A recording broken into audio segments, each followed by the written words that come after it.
The greater risk would have been driving him to transcend, to become a progenitor, to become something they could not control or suppress. By accepting his existence and imposing a single law, do not attack the celestial realm directly. They had essentially made him a prisoner of constraint rather than a prisoner of force. He called the inner circle to council in the ruined temple, gathering Chen Ming and Hua Lei and Qian Shu and the leaders of the Deadlands settlement. And this time he spoke with a clarity and a gravitas that came from having looked directly into the face of ultimate power and understood both its strength and its limits. He spoke with the certainty of someone who had stood before the Celestial Council itself and had negotiated with beings whose power extended across realms and ages. "We have been recognized," he said, "but that recognition comes with a price.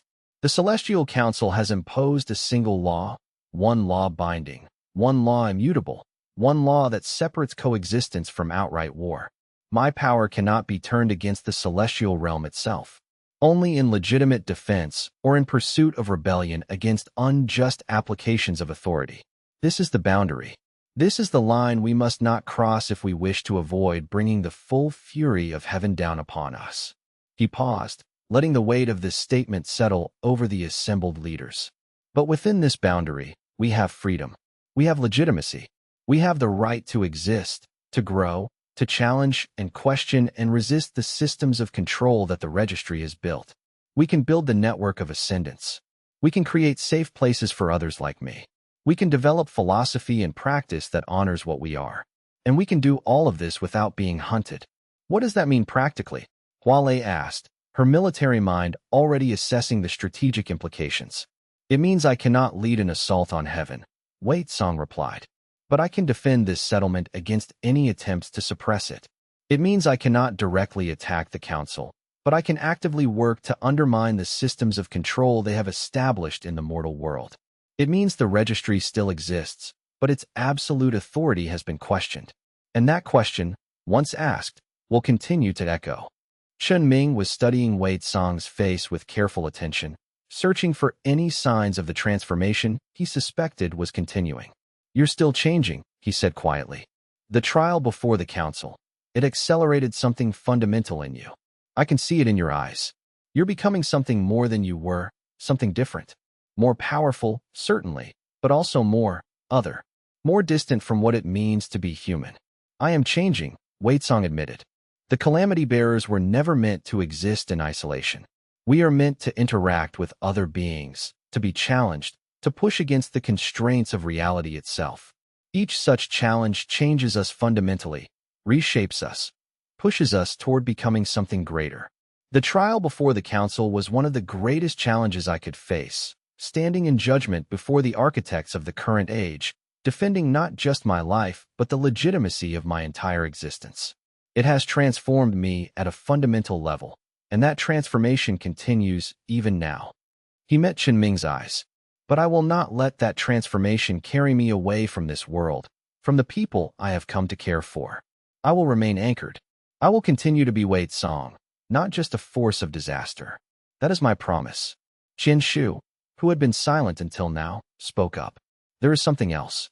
The ancient texts mention that when a calamity bearer achieves a certain level of development, other calamity bearers begin to sense them. They are drawn toward one another like moths to flame. Given that you've just achieved recognition before the council, you should prepare for the possibility that other beings like you might appear." Wei Song felt the truth of this in his bones. The disaster energy inside him thrummed with a recognition of potential that Qian Shu had articulated. Out there, in the wider world, there might be others, other calamity bearers who had survived the hunts, or who had been born in recent years as the barriers between ages weakened. And once they sensed him, they would come. "Then we need to expand," Wei Song decided. "Not just the settlement here, but the movement itself. We need to establish safe places for others like me. We need to develop doctrine, philosophy, ways of thinking about what we are that don't rely on the registry's definition of us as disasters." Over the following months, the Deadlands settlement transformed again in ways both visible and invisible. It was no longer primarily a refugee camp or a military stronghold, though it retained elements of both. Instead, it became something more ambitious and more subtle. the first node in what Wei Song began to call the network of ascendants, a term deliberately chosen to counter the registry's classification system, which had literally labeled them as disasters. The idea behind the network was elegant in its simplicity, but profound in its implications. Locate other individuals who had been classified negatively by the registry, provide them sanctuary where they could grow rather than merely survive, help them develop their abilities without fear of persecution, and create a parallel structure to the heavenly order that could serve as a living contradiction to the assertion that only one kind of organized authority could exist. The network began with the Deadlands settlement as its heart, but its branches extended across the mortal world. Through a network of sympathetic merchants and traveling monks, Wei Song established contact with other communities of the persecuted. A monastery in the eastern mountains took in refugees. A hidden valley in the southern territories became a haven for those fleeing the registry's hunters. Coastal communities welcomed those who could protect them from heavenly enforcement actions. Slowly, quietly, an infrastructure of mutual aid and protection grew. It was a direct challenge to the council's authority, though technically, carefully, deliberately, it did not violate the single law Wei Song had been bound by. He was not directing attacks against the celestial realm itself, was not taking actions designed to overthrow heaven's fundamental structure. He was simply creating an alternative, proving through its existence that the registry's order was not the only way to organize existence. And in proving the existence of alternatives, he was making implicit challenge to the idea that the registry's authority was inevitable or permanent. Chapter 52. The first ascendant, the first other calamity bearer to reach Wei Song, found her way to the Deadlands on a storm-racked night in the middle of winter.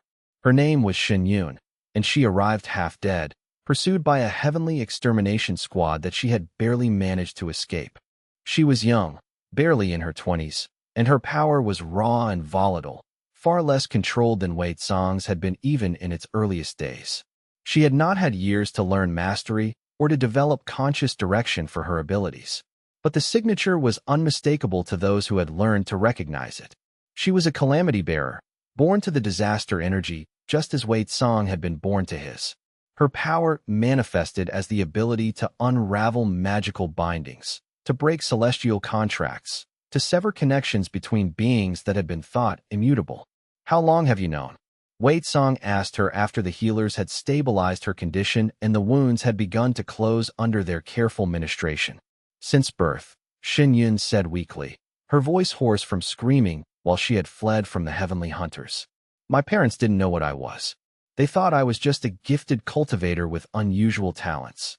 They saw me break a binding once when I was 4 years old, and they thought it was evidence of genius. They trained me, brought me to teachers, pushed me toward the heavenly cultivation hierarchy. And then the registry's investigators came when I was 16, examined me, and classified me as a natural disaster before I even truly understood what that meant. Before I knew I had any choice in what I would become. I've been running my entire life since that moment. From the hunters, from the organizations seeking to control me, from the frightened populations that saw me as a threat. I've never had a home, never had a moment of safety." Wei Song listened to her story and understood the pattern that was repeating across the world. Calamity bearers were being born, one by one, scattered across the mortal kingdoms and celestial territories. The age of their supposed extinction had ended. Something, perhaps the weakening of the barriers between ages, perhaps the accumulated weight of the registry's oppression finally pushing back against the order it had enforced, was producing them again.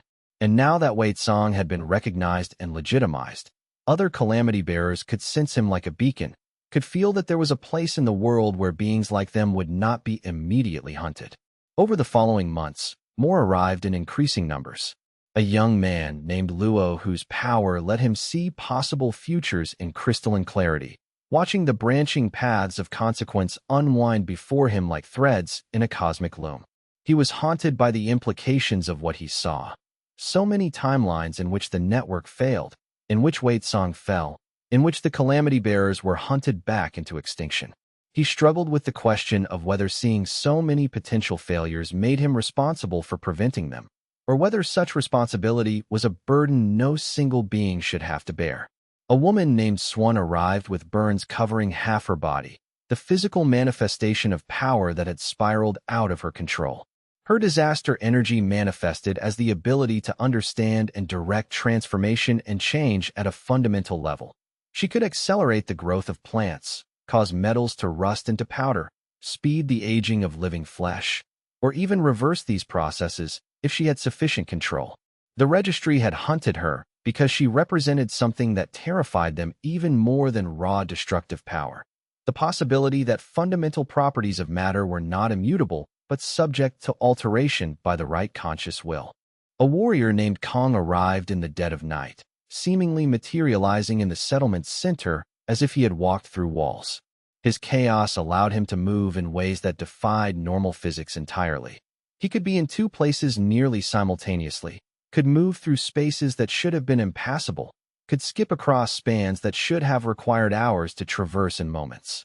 He had been pursued not just by heavenly forces, but by mortal kingdoms who saw his existence as a threat to their own territorial authority. His presence in the settlement was controversial, as some feared that the ability to traverse physical space so completely represented an existential threat to any settlement or stronghold. Each one brought their own unique variation on the core power that defined calamity bearers, the ability to exist partially outside the structure of celestial law and physical reality, to introduce variables into systems that had been assumed to be closed and deterministic. Luo's visions, Swan's transformations, and Kang's physics-defying movement were as different from Wei Tsang's disaster energy as they were from each other. And yet all of them shared the same fundamental nature. They were expressions of the universe's capacity to refuse being locked into fixed patterns. And with each new arrival, Wei Tsang began to understand more about what they truly were. Calamity bearers were not aberrations. They were the universe's defense against tyranny. Every age that tried to impose absolute order inevitably produced its own challenge to that order. Entities whose very existence proved that the imposed structure was not inevitable, not absolute. The registry had tried to suppress this mechanism by hunting calamity bearers to extinction. But it appeared that the mechanism could not be permanently suppressed. It could only be delayed. Chapter 53. The Doctrine of Chaos. As the network of ascendants grew, Wei Tsang realized that without clear philosophy and doctrine, the movement would become directionless. Calamity bearers who arrived seeking shelter would bring their own ideas about what they should be, what their power should be used for. Without unified principles, the movement would fracture into competing factions, each one pursuing their own agenda.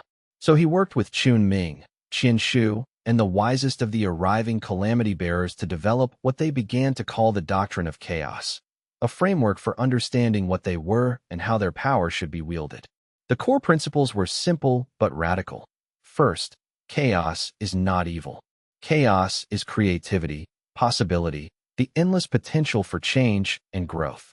Order that attempts to lock the universe into a single configuration is the true evil, for it denies the possibility of development, of transcendence, of becoming something greater than you already are. Second, calamity bearers serve as the universe's immune system against tyranny. When an order becomes too rigid, too oppressive, when it begins to stifle the growth of conscious beings under its dominion, calamity bearers emerge as the mechanism through which that order is challenged and forced to adapt or fall. Third, a calamity bearer who surrenders completely to their chaos loses themselves and becomes a mindless force of destruction. A calamity bearer who denies their chaos and tries to conform to existing orders betrays their fundamental nature and becomes complicit in oppression. The true path is balance, maintaining both the power of chaos and the consciousness to direct it toward legitimate purposes. Fourth, calamity bearers do not exist to impose a new order to replace the old one. That would merely repeat the cycle. Instead, they exist to tear down tyranny and then allow space for many different orders to emerge, each one tested and refined through the friction of actual existence rather than imposed from above. These principles, when circulated and discussed throughout the expanding network, resonated deeply with both calamity bearers and with the regular humans who had come to believe in Wei Tsang's movement. The doctrine of chaos gave the settlement structure without rigidity, direction without dogma, framework without the tyranny of absolute truth. More importantly, It provided philosophical justification for something that had always been implicit in Wei Tsang's actions and his very existence. That calamity bearers were not mere aberrations to be tolerated as an unfortunate anomaly, but necessary expressions of universal principle, as fundamental to reality as order itself, as essential to the functioning of cosmos as the laws that held things in place. The doctrine spread through whispered conversations in marketplaces and taverns, through written texts carried by merchants and refugees across the mortal kingdoms, through the testimony and direct teaching of those who had encountered Wei Tsang's movement and had been transformed by the experience of contact with an alternative vision. It appeared in graffiti on temple walls, written by people who had caught sight of a future different from the one promised by the registry.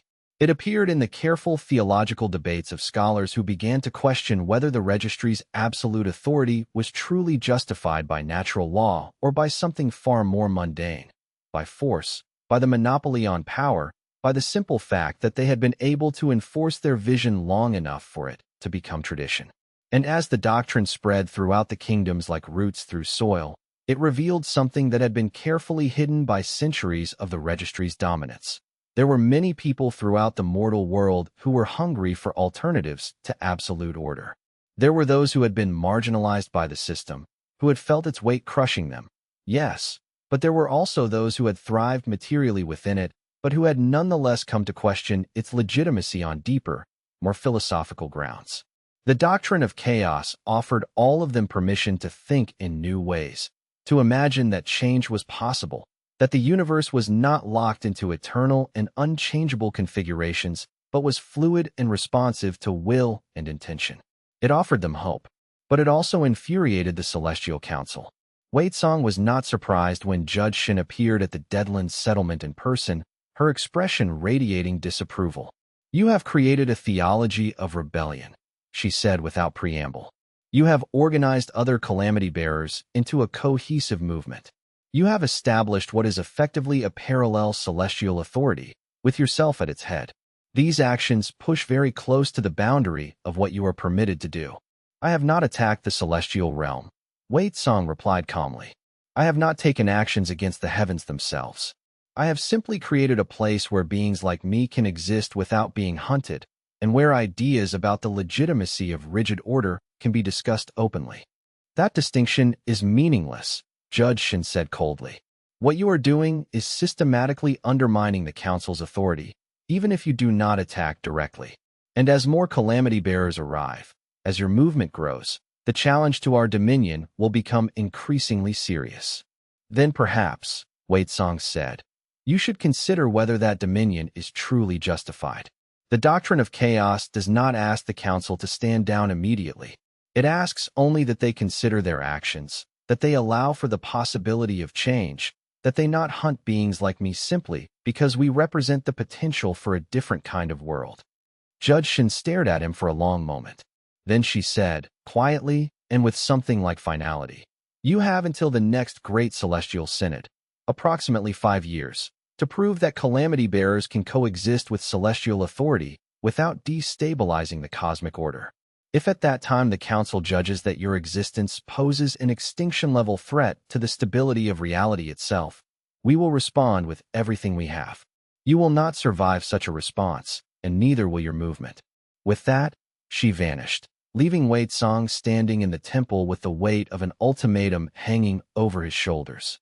Chapter 54. The power ascends 5 years was both an eternity and no time at all. Wei Tsang spent those 5 years in deliberate and focused cultivation, pushing methodically against the boundaries of what a calamity bearer could accomplish while still maintaining consciousness and purpose. He meditated in the ruins of the temple. He trained with martial masters. He studied the ancient texts with Qian Shu. He debated philosophy with Chun Ming. He planned strategies with Hua Lei.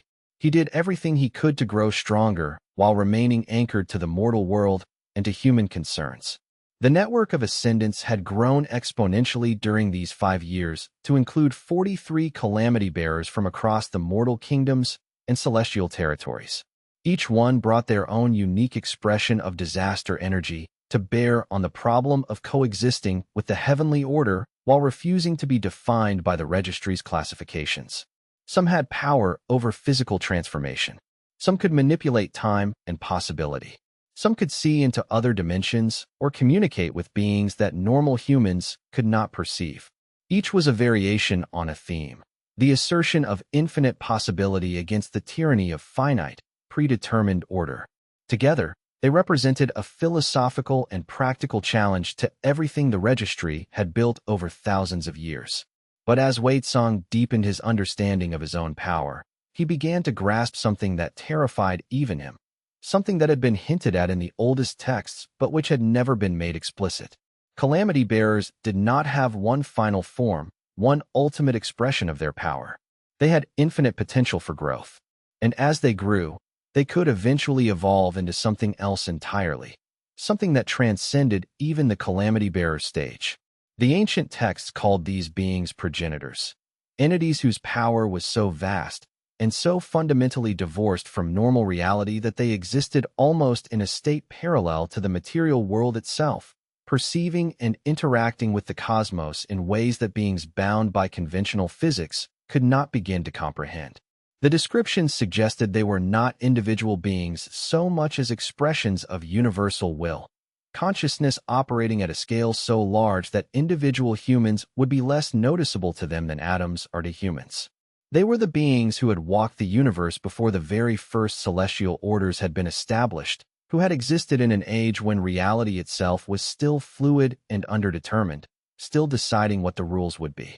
They had shaped the cosmos through their existence, and the universe had been fundamentally transformed by their presence.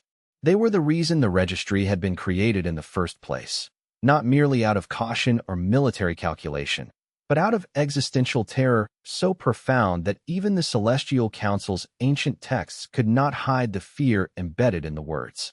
The Celestial Council had looked at the progenitors and understood that if such beings were allowed to walk freely and exercise their will without constraint, there would be no order to speak of, merely infinite chaos. Order itself would become impossible. The universe would become a space of pure possibility without any anchor points of stability, without any fixed laws or persistent rules. Civilizations could not exist in such a cosmos. Causality itself would become optional. The Council had concluded that suppressing the progenitors was not a choice, but a necessity, the price of survival for everything else that had evolved to depend on the existence of stable laws and consistent reality. But the path to becoming a progenitor was not inevitable. It required making certain choices, breaking certain boundaries. It required embracing the disaster energy so completely that the boundary between self and power became completely permeable. And it required, Waitsong realized, violating the single law the Council had imposed on him: the prohibition against turning his power against the celestial realm itself. A calamity bearer who took that step would cross from being an individual challenging an unjust system to being an existential threat to the entire structure of celestial authority. The Council would have no choice but to respond with everything they had. Consequences be damned. Waitsong stood at that boundary and considered carefully, weighing the choices with the methodical precision that had become his hallmark. He could feel the power inside him reaching toward that next stage, could sense with absolute clarity that he had the potential to become a progenitor, to transcend his current state and achieve something that would make him effectively beyond the Council's power to suppress. The sensation was overwhelming and intoxicating, like standing at the edge of an abyss while feeling the inexorable pull toward the darkness below, while simultaneously being drawn upward toward the sky. It was temptation and destiny and hunger all intertwined into a single cord that threatened to drag him forward toward transformation. The transformation to progenitor status would be irreversible and total. He had learned enough from the ancient texts and from his own cultivation experiences to understand that completely. A calamity bearer who completed the ascension to progenitor status would no longer be bound by time in the same way that mortal and even immortal beings were bound by it. They would experience existence as a continuous present, with the past and future simultaneously accessible as streams of possibility to be navigated and chosen and manipulated. They would be able to perceive the fundamental mechanisms of reality itself, the mathematical precision and logical structure beneath what appeared to mortal minds as apparent chaos.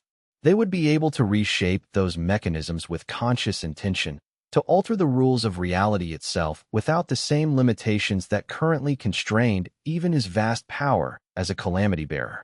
But the texts were equally clear about what would be lost: personality, memory, the capacity to form emotional bonds. A progenitor viewed all beings, even other progenitors, as temporary patterns in a much larger tapestry of universal change. Nothing would mean anything to a being operating at that level of existence. And the drive to create, to build, to matter in the eyes of others would evaporate like water under a merciless sun. All he had to do was accept it, embrace it, let the disaster energy take him to that next level. But if he did, what would happen to the Deadland settlement? What would happen to Chun Ming, to the other calamity bearers, to the 50,000 people who had come to believe in a future where beings like Wei Tsang could exist peacefully alongside the celestial order? What would happen to the dream he had built, the idea that change could come without destroying everything that mattered in the process? All of that would be swept away in the chaos of the progenitor's awakening. The settlement would not survive. The people who depended on him would not survive. The other calamity bearers would be forced to choose: evolve themselves or fade into insignificance in a cosmos dominated by forces they could not comprehend or control. So Wei Tsang made a choice, consciously, deliberately, with full understanding of what he was choosing against. He bound himself back, suppressing the path toward progenitor status that was always available to him, choosing to remain a calamity bearer rather than undergo the total transformation. It was not a rejection of his power or a denial of its potential. He remained as strong as he had ever been, and continued to grow within the boundaries he had established. But he limited himself, capped himself, accepted a voluntary constraint that was far more stringent than anything the council had imposed upon him. He chose limitation in service of connection, chose finitude in service of meaning. The disaster energy raged against this self-imposed binding with primal fury, demanding to be allowed to expand, to evolve, to reach the full scope of its potential. It thrashed and twisted, trying to escape the constraints Wei Tsang had imposed. Managing that rage without either suppressing it completely, which would be a betrayal of his own nature, or surrendering to it, which would result in his dissolution, became Wei Tsang's constant discipline, the central practice of his existence. It was a form of meditation and a form of warfare simultaneously, a struggle that never ended, that had to be engaged with every moment of every day. Chapter 55. The Synod approaches. As the 5-year deadline approached, the Celestial Council began to gather for the Great Celestial Synod, an event that occurred only once every century or so, when matters of fundamental importance needed to be decided by the full range of heavenly powers. This was no small affair or casual gathering. Representatives of every major power in the heavens made preparations to attend, beings of immense age and authority, each one commanding dominion over regions or aspects of celestial affairs. The 8 judges would attend. The council itself would preside. It was a moment where the entire direction of celestial affairs could be reoriented, where fundamental decisions would be made about how to approach the problem that Wei Tsang and his movement represented, and whether the arrangement made 5 years prior had been a wise choice or a catastrophic mistake. Wei Tsang made his preparations carefully, but he did not wait for a formal summons. Instead, he traveled to the celestial realm independently, using the power he had developed over 5 years of deliberate cultivation. 5 years of pushing himself to the boundaries of what a calamity bearer could accomplish while maintaining consciousness. He navigated the boundaries between mortal and celestial territories without assistance or intermediary, moving through spaces that should have been sealed to beings of his classification, calling upon the disaster energy to help him slip through the careful guardians and protections that the council had established.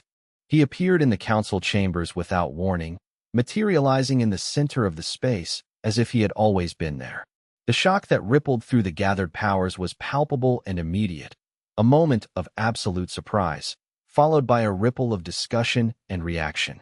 Security forces moved and then stopped, uncertain of protocol. The 8 judges rose from their thrones, their ancient faces showing expressions that ranged from disapproval to what might have been respect. "I have come to present my case before this synod," Wei Tsang announced, his voice carrying through the chamber with a clarity that demanded attention. 5 years have passed since you imposed the single law upon me, that my power must never be turned directly against the celestial realm itself. In that time, no calamity bearer operating under my guidance or within the network of ascendants has attacked the celestial realm or violated this foundational law. We have been tested. We have grown. We have been challenged by our own members who believe a more radical path is necessary. And yet we have held to the principle of peaceful coexistence.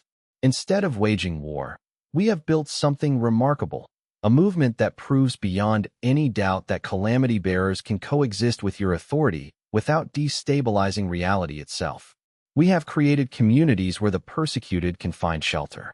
We have developed the doctrine of chaos, a philosophical framework that explains our nature and our purpose without seeking domination or tyranny. We have welcomed those who arrive at our doors with power they did not ask for and a classification they did not deserve. And through all of this, we have maintained consciousness, intention, and direction. We have proven that we are not mere disasters, but conscious beings capable of choice and moral agency. The eldest rose from her throne. And what of the temptation to transcend? She asked. What of the path to progenitor status that all calamity bearers possess? Have you not felt the call to embrace that transformation? Waitsong did not lie. I have, and I have rejected it. I have bound myself deliberately, chosen to remain in this form rather than evolve beyond it, because doing otherwise would necessitate the destruction of everything I have built. You have rejected your own potential, another judge said, not with disapproval, but with something like surprise. I have channeled it, Waitsong replied. Potential is not a thing to be realized without cost. I have chosen to accept the cost of remaining human, remaining conscious, remaining bound to the mortal world I have come to care about. In exchange, I have not become the threat you most feared. The eldest studied him for a long moment. Then she smiled, an expression of such genuine warmth that it seemed almost out of place in a being of her power. You have passed the true test, she said. We did not impose the deadline to determine if calamity bearers were inherently dangerous. We imposed it to determine if you possessed the wisdom and restraint to refuse your own transcendence in service of a greater good. You have proven you do. She turned to address the gathered powers of the heavens, her voice carrying the weight of thousand-year authority. The issue before us is whether natural disaster 247, more properly known as Waitsong, the first calamity bearer of the new age to awaken in full consciousness, represents an extinction-level threat to celestial order and the foundations of reality itself. Some among you, I know, believe that the only safe choice is complete elimination. Others have argued that such beings cannot truly be controlled and that attempting coexistence will inevitably lead to their transcendence and our overthrow. I propose a different path. I propose that we vote not to classify him as such a threat, but instead to acknowledge him as a legitimate alternative perspective on how the cosmos should function. Not opposed to us, not seeking to destroy us, but different from us. A necessary counterbalance to our order, a check against the tyranny of absolute rigidity. The debate that followed lasted for hours, intense, passionate exchanges between the highest powers of the heavens. Some spoke of the dangers of allowing calamity bearers to exist and organize. Others argued that the registry itself had become unjust and that Waitsong's movement represented a moral correction to an immoral system. Some worried about progenitor transcendence as an inevitable consequence of allowing calamity bearers freedom. Others argued that the drive toward transcendence arose specifically from suppression, and that freedom might paradoxically reduce the likelihood of progenitor emergence. In the end, the vote was decisive but not overwhelming. 14 of the major heavenly powers supported the eldest's proposal, powers that range from the council itself to ancient beings with their own authority and dominion. Only 3 opposed it directly, and the remaining powers abstained, either uncertain or unwilling to commit their authority to either side. The Celestial Council formally issued a proclamation that changed the cosmic order. Calamity bearers were not disasters to be eliminated, but legitimate expressions of universal potential that deserved to exist and develop. They could still be regulated, could still be bound by certain laws, such as Waitsong's restriction on directly attacking the celestial realm, but they would no longer be hunted by heaven's forces. The registry would be amended. The classification system would be updated. The age of absolute order and total suppression was ending.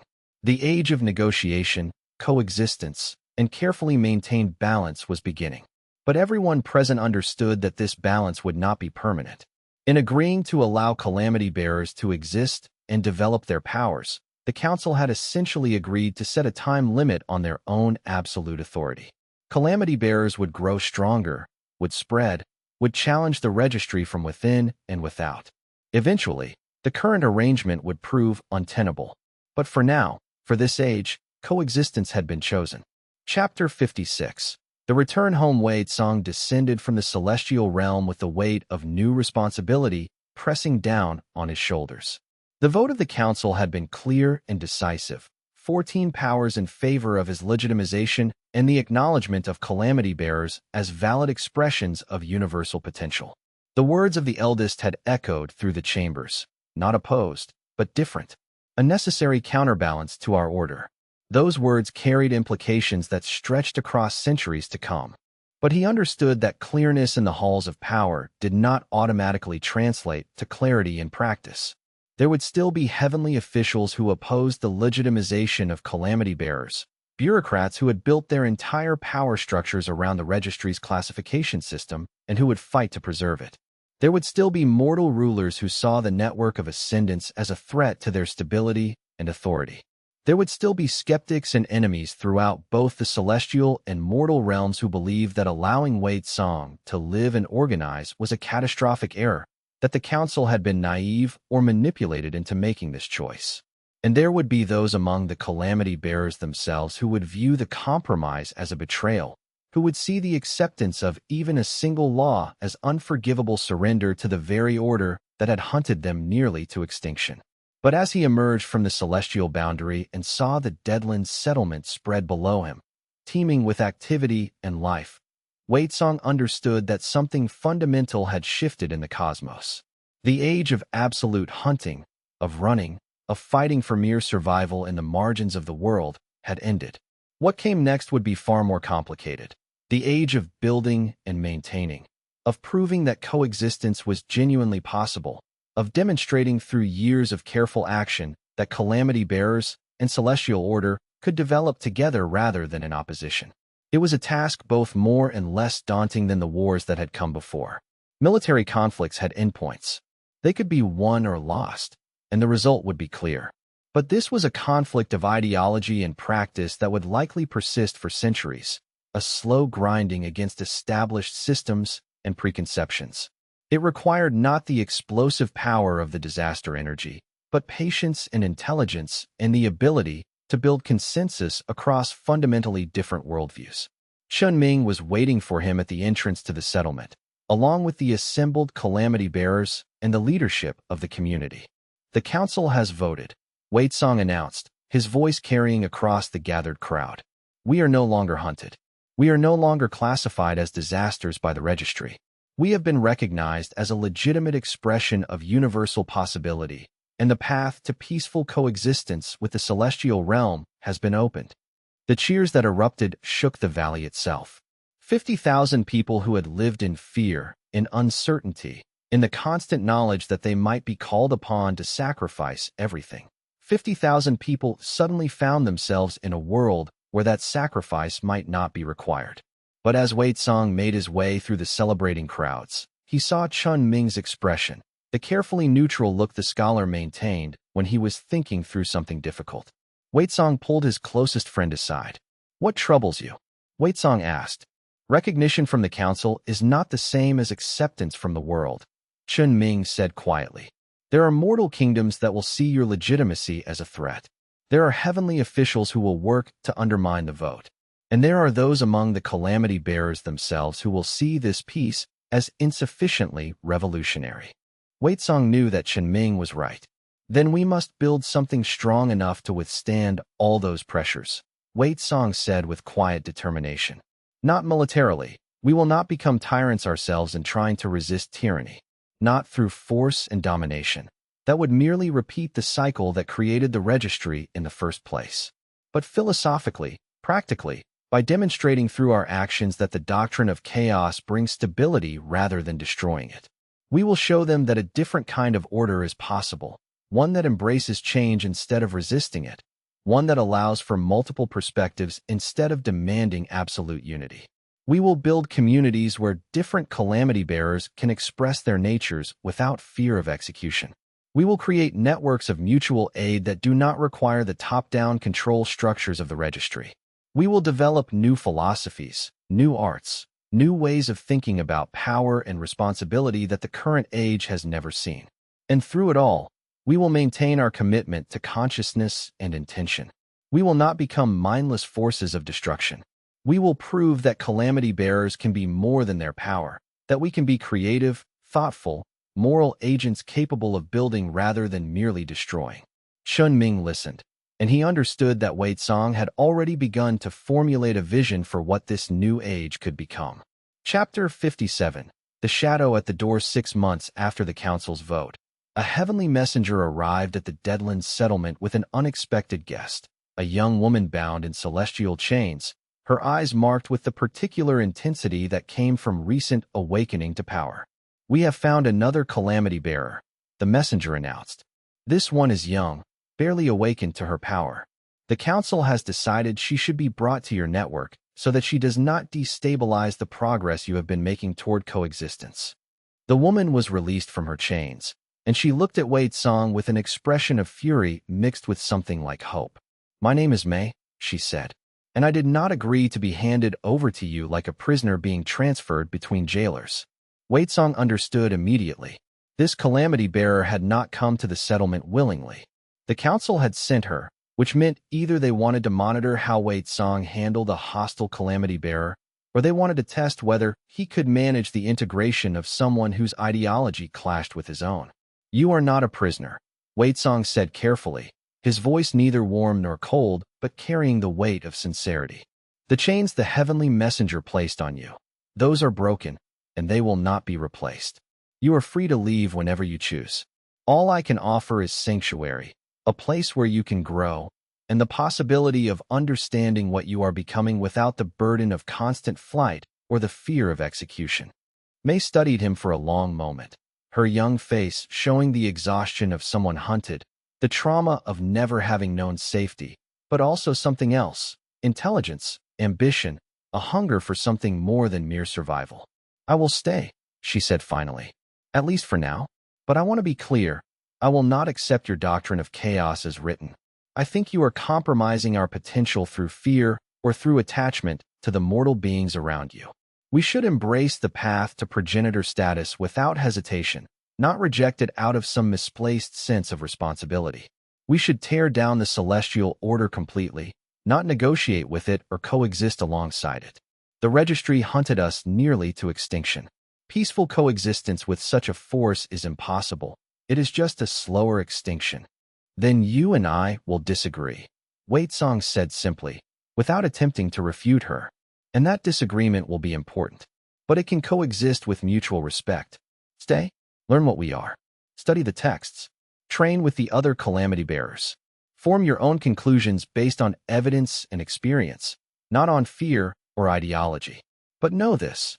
If you attempt to use your power to violate the law the council has imposed upon me, if you attack the celestial realm directly or attempt to incite others to do so, I will stand against you, not out of malice, but out of commitment to the path I have chosen." This declaration hung in the air between them like a challenge and a promise in equal measure.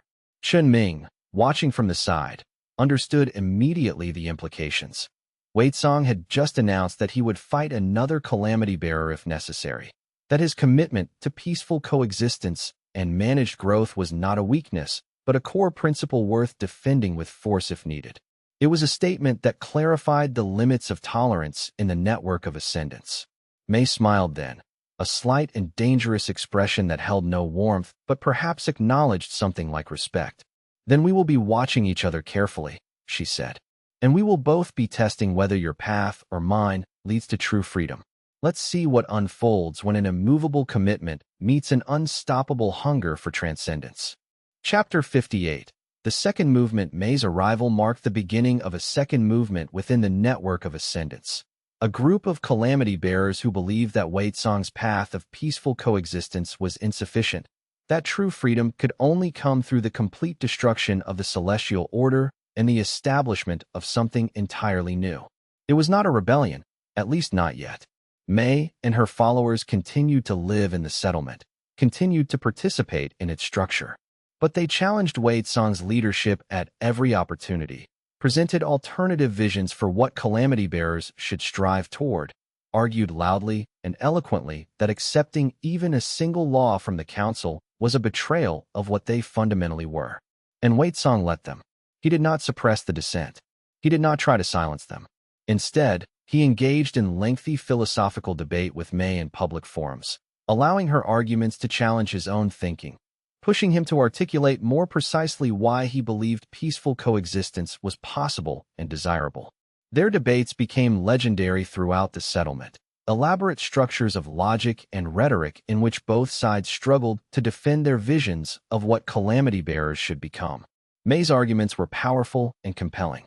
She argued that accepting even a single law from the council represented a fundamental betrayal of what calamity bearers were meant to be. She pointed out that the registry had hunted them nearly to extinction not because their power was merely dangerous, but because their very existence threatened the legitimacy of celestial authority itself. To accept limitation was to accept the premise that celestial authority had the right to impose limitation. And if they accepted that premise, they had lost the war that mattered, the war for the fundamental right to exist according to their own nature. She spoke of the progenitors with reverence, describing them as the first and truest expression of what calamity bearers could become if they did not compromise their potential. She argued for a path of deliberate transcendence, where calamity bearers would work together to accumulate power until they could break free of all constraints, even the natural constraints of mortal existence. It was Chun Ming who pointed out the deeper strategic implications of how Wei Tsong responded to these challenges. "You're not trying to convince her," the scholar said one evening, as they walked through the settlement discussing the latest debate. "You're demonstrating to everyone watching, the council, the calamity bearers, the mortal kingdoms, even the skeptics in our own movement, that your network allows for genuine disagreement, for real intellectual challenge, for the existence of fundamentally opposed viewpoints. That itself is revolutionary in a way you may not fully appreciate. The old order would have killed someone who disagreed so fundamentally with Wei Tsong. The registry would have classified them as corrupted and attempted their elimination. You're instead engaging them in debate, allowing them to recruit followers, permitting the existence of a real alternative vision within the structure of your own movement. It shows that you're not building a new tyranny to replace the old one. If I suppress dissent, I become the tyrant I have fought against," Wei Tsong replied. "The doctrine of chaos demands that multiple perspectives be allowed to coexist and be tested against reality. May and her followers should be free to make their arguments. And if those arguments prove compelling, they should be allowed to change my mind." But privately, Wei Tsong worried. The presence of May's movement was beginning to reveal fissures in what he had built. Some calamity bearers were genuinely torn between the two philosophies. Some mortals in the settlement began to wonder if peaceful coexistence was truly possible, or if it was simply a temporary arrangement that would eventually collapse into conflict. And somewhere, Wei Tsong suspected, the council was watching this conflict develop and considering whether it represented proof that calamity bearers could not actually be integrated into celestial society without causing conflict. Chapter 59. The warning from the deep 3 years after the council's vote. As the network of ascendants continued to grow and as the second movement within it continued to challenge Wei Tsong's philosophy, a calamity bearer arrived who had not been hunted by heaven or born in the recent years of the New Age. She was ancient, older than even the oldest members of the Celestial Council, and she carried warnings that made even Wei Tsong take pause. Her name was Shen Shui, and she had survived the previous age, had hidden herself through techniques so subtle that the council had never found her. She had walked the world in secret for 10,000 years, waiting for the day when calamity bearers would arise again. Wei Tsong brought her into his inner chamber and listened to what she had to say. "The progenitors," Shen Shui began, her ancient eyes distant with memory, the beings that calamity bearers can eventually evolve into. They are not myths. They are historical fact. In the age before the current registry was created, there were progenitors. And they were not benevolent beings working to serve the cause of justice or freedom. They were not agents of chaos in service of good. They were simply impossibly powerful, and their existence threatened everything else because they were fundamentally incompatible with the existence of any order other than the ones they themselves generated. She paused, gathering her thoughts before continuing. The text described the progenitors as beings who had transcended causality itself. They could observe the threads of cause and effect weaving through time and could manipulate those threads with the casual certainty of a weaver adjusting the threads of a loom. A progenitor could choose a future it preferred and reshape all the intermediate causes to make that future inevitable. The council did not oppose them out of principle, but out of pure survival instinct. The progenitors rendered normal order impossible simply by existing and exercising their will. Why are you telling me this? Weitsong asked carefully. Because the Celestial Council already knows, Xin Shui replied with a certainty that left no room for doubt. The Council's decision to legitimate calamity bearers was not an act of enlightenment or moral awakening. It was a calculated gamble of the highest order. They believed that by bringing calamity bearers into their system, by legitimizing them and offering them a place within the structure of celestial order, they can prevent the emergence of progenitors. They have calculated that the better choice is to accept calamity bearers as a known challenge they can monitor and regulate, rather than risk driving them into desperate transcendence seeking power they cannot access legitimately. And is that strategy effective? Weitsong asked. Xin Shui smiled sadly. That depends entirely on whether calamity bearers themselves can be satisfied by coexistence, or whether the drive toward transcendence is stronger than any constraint of law or love. Weitsong felt the truth of this understanding settle into his bones. And is that true? I do not know, Xin Shui said. No one knows. But I will tell you what I suspect. Mei and her followers, their drive toward transcendence and total revolution. That impulse is not weakness. It is the natural calling of what calamity bearers truly are. And if you suppress that calling too completely, if you enforce peaceful coexistence so thoroughly that calamity bearers cease to feel the urge to transcend, you will create a new form of imprisonment. Not the registry's imprisonment, but an imprisonment of spirit. What would you have me do? Weitsong asked. Allow the possibility of transcendence, Xin Shui said. Allow some calamity bearers to pursue the path to progenitor status. Do not stop them. Do not make it your mission to prevent them from becoming what they might be. Accept that some will choose that path, and when they do, when they inevitably violate the Council's law and the conflict comes, let it happen. Let the age run its course. Weitsong was silent for a long time. If I do that, everything I have built will be destroyed. Perhaps, Xin Shui agreed. Or perhaps it will be transformed into something even greater. The doctrine of chaos demands that all possibilities be allowed to unfold. You cannot control how history develops. You can only make sure that you yourself remain true to your principles. After Xin Shui departed, Weitsong sat alone in the temple and considered the path ahead. The council had made peace with him, but that peace was conditional and temporary. At some point, either calamity bearers would evolve into progenitors and force a confrontation, or they would surrender their fundamental nature in exchange for safety and peace. Either way, the status quo could not endure forever. Chapter 60. The Threshold on the Night of the New Year. 10 years after Weitsong's discovery of his true nature as a calamity bearer, all the major players in this cosmic drama found themselves in the Deadland settlement. The Celestial Council had sent observers. The mortal kingdoms had sent diplomats. The calamity bearers had gathered for a conference. And most importantly, Mei and her followers had organized a demonstration of their power, a public statement of what they believed calamity bearers should aspire toward. Weitsong watched it all unfold from the ridge where he had stood so many times before, and he felt something shifting in the very fabric of reality itself. The age of compromise and negotiation was reaching its conclusion. What came next would be far more dramatic, far more transformative. Mei approached him, and there was something in her eyes that had changed since she had first arrived at the settlement. She had grown stronger, had developed her power in ways that pushed against the boundaries of what a mere calamity bearer should be capable of. "I am leaving," May announced. "Myself and all who wish to follow. We will establish our own network, our own path. We will pursue transcendence, and we will not be bound by the Council's laws." Wei Song wanted to stop her.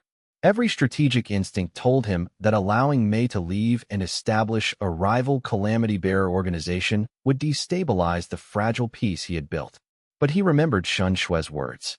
He remembered the doctrine of chaos, which demanded that all possibilities be allowed to unfold. "Then go," Wei Song said quietly, "and may you find what you seek." May smiled, not with triumph, but with something like gratitude. "You released me to be what I truly am. Perhaps you understand the doctrine of chaos better than I gave you credit for." She and her followers departed, heading north toward territories where the Council's authority was thin and the mortal kingdoms were weak. And Wei Song understood that this was the beginning of something. The conflict that would define the next age was not coming. It was being born, right now, in this moment. Chun Ming stood beside him, watching the departing calamity bearers disappear into the darkness. "What will happen now?" the scholar asked. "Now," Wei Song said, "the world becomes interesting again. The age of order is truly ending. The age of conflict between competing visions of what order should be is beginning. And we will see which vision, the doctrine of chaos, the doctrine of controlled coexistence, the path to progenitor transcendence, will prove most compelling when tested against the harsh realities of existence." He looked out over the settlement, at the tens of thousands of people who had come to believe in the possibility of freedom and change. They did not yet understand that the relative peace of the past years had been a prelude, a preparation. They did not yet understand that the true conflict, the one that would determine the shape of the world for ages to come, had only just begun. Wei Song felt the disaster energy inside him stirring, responding to the imminence of transformation. He had chosen not to become a progenitor, not, as some might have thought, from weakness or fear, but from a deeper understanding of what power truly meant. A progenitor would be unstoppable but empty. A calamity bearer bound by law and by love and by the commitment to peaceful coexistence was in some ways more dangerous than one who had transcended those limitations, because such a being could wound the system from within, could challenge it while remaining part of it, could introduce the possibility of change while still retaining the ability to care about the consequences of that change. He thought of Chun Ming, who had stood with him through every transformation, who had anchored him to humanity when the disaster energy threatened to carry him away. He thought of Hua Lei, who had built the military structures that had protected their people. He thought of Qian Shu, who had decoded the mysteries of what they were. He thought of all the other calamity bearers who had come seeking shelter, seeking understanding, seeking proof that their existence was not a mistake. They were all part of him now, woven into the threads of his purpose. The night was long, and the future was vast with possibility, so vast that the human mind could barely contain the scope of it. It spread before him like an infinite sea of potential outcomes, each one branching and forking into countless others in fractal patterns of increasing complexity. Luo had shown him some of those paths through the visions that his power granted, the timelines in which this moment, 10 years after his awakening to his true nature, represented either the culmination of everything he had fought for or the beginning of a conflict so vast that it would reshape the entire cosmos in ways that no one could predict. There was no way to know which branch of possibility would become the actual history of the world, no way to guarantee that his choices and efforts would produce the outcome he desired. The future was not written. It could not be written beforehand. It was being written in real time by the choices of millions of beings, each one pursuing their own desires, their own values, their own understanding of what the cosmos should become. A farmer in a distant kingdom, deciding whether to accept the registry's authority or to resist it. A celestial bureaucrat, deciding whether to enforce the old laws or to acknowledge that new times had come. A calamity bearer in hiding, deciding whether to reveal themselves or to remain concealed. A child being born with disaster energy coursing through their veins, deciding, without yet knowing they were deciding, what they would become. Somewhere in that future, Wei Tsung knew with certainty there awaited a reckoning. The Celestial Council had gambled that they could contain calamity bearers by legitimizing them, by bringing them into the system rather than hunting them. But that gamble had its own risks. For if calamity bearers thrived, if they grew stronger and more confident in their power, if more and more of them awakened across the world and gathered to the network of ascendants, then eventually the balance the council had calculated would shift. The question was not if that reckoning would come, but when and what form it would take when it did. And there was another question that haunted Wei Song. Would Mei be right? Would the path of transcendence prove more powerful than the path of coexistence? If Mei and her followers broke free of their limitations, if they became progenitors, would they prove that his choice to remain bound had been foolish? Or would his commitment to a larger vision prove more powerful in the end than raw, transcendent power uncoupled from purpose? He did not know the answers. The future was shrouded in possibility, in probability, in the infinite combinations of choice and consequence that had not yet been born into certainty. But he understood that this moment, standing on the ridge as Mei departed with her followers, represented a threshold. Everything that came next would be different because of the choice he had made to allow her to go, to accept that within his own movement there would be those who pursued a different path, who believed a different vision of what calamity bearers should become. The disaster energy inside him thrummed with restless power, eager for what would come next. It had tasted glory and limitation both. It had felt the bounds of law pressing against it, and had learned to navigate within those bounds without losing its essential nature. It was ready for transformation in whatever form it would take. But tonight, he simply stood on the ridge and watched the stars, feeling the weight of what had been and the imminence of what would be. Around him, the Deadlands settlement continued its quiet work. The Celestial Council's observers watched from distant vantage points. Mei's followers moved north through the darkness, carrying with them a vision of the future that diverged from Wei Song's own. The mortal kingdoms watched and waited to see whether this new age of coexistence would bring opportunity or destruction. And Wei Song, bearing the title of Calamity Bearer, the responsibility of the network of ascendants, the weight of millions of lives who had come to depend on his choices, accepted with full awareness the burden of existing at the intersection of order and chaos. He accepted the role of being a force of change and transformation who remained committed to consciousness and purpose even when transcendence called to him with promises of absolute power. He accepted the role of being both liberator and constraint, both revolutionary and guardian of a carefully negotiated stability. It was not an easy path. It would never be an easy path. The constant struggle to maintain consciousness while power raged inside him, the endless work of building and maintaining the network of ascendants, the careful diplomacy required to negotiate with both the Celestial Council and with the more radical elements within his own movement. It was all profoundly difficult. But it was the path he had chosen with full awareness and full acceptance of its cost, and he would walk it to whatever end awaited him at the far horizon of time. He walked it carrying with him the hopes and fears of those who depended on him, those 50,000 people in the Deadlands, and millions more throughout the mortal kingdoms who looked to him for proof that change was possible. He walked it building something that might outlast even his own existence, something that would persist and grow long after Wei Song himself had passed into history, something that would prove conclusively that another way was possible, that the cosmos did not require the iron grip of absolute authority, that order and chaos could find ways to coexist, that freedom and stability were not mutually exclusive values that could never be reconciled.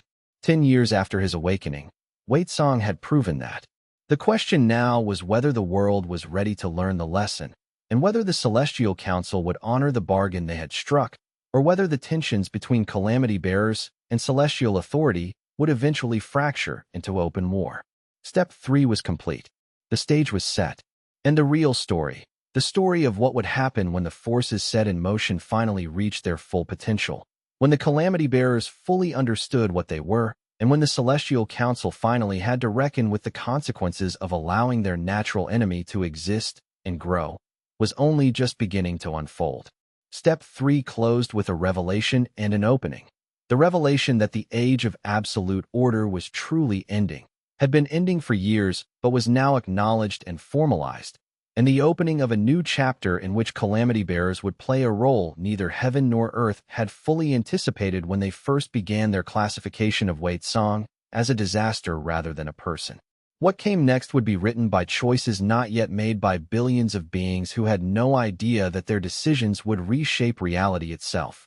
What came next would be shaped by people not yet born, by forces not yet unleashed, by the endless interactions of consequence and intention that no oracle could predict.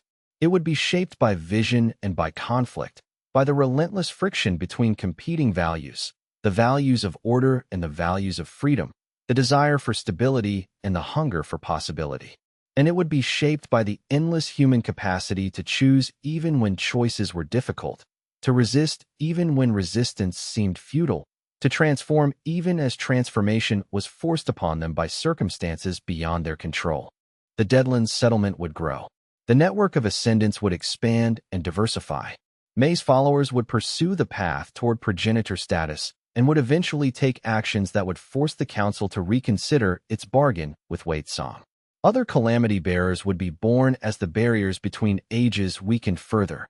The mortal kingdoms would struggle to adapt to a world where the absolute authority of the heavenly registry no longer held complete sway. But for now, in this moment, Wei Song stood on his ridge and looked out over a world in transition. The future was unknown and undetermined. The outcome of the age-long conflict between order and chaos remained uncertain. But one thing was clear: the universe had room for both. Reality was fluid enough to contain multiple perspectives, multiple truths, multiple ways of being. And that possibility alone, the mere existence of genuine alternatives, had changed everything.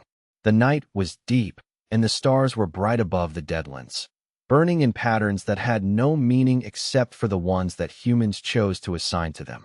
And somewhere in the distance, other calamity bearers were awakening to their nature, feeling the call through the network of disaster energy that connected them all, beginning their own individual journeys toward understanding what they were and what they could become. The age of absolute certainty was ending, the age in which one authority could claim to understand everything and dictate reality accordingly.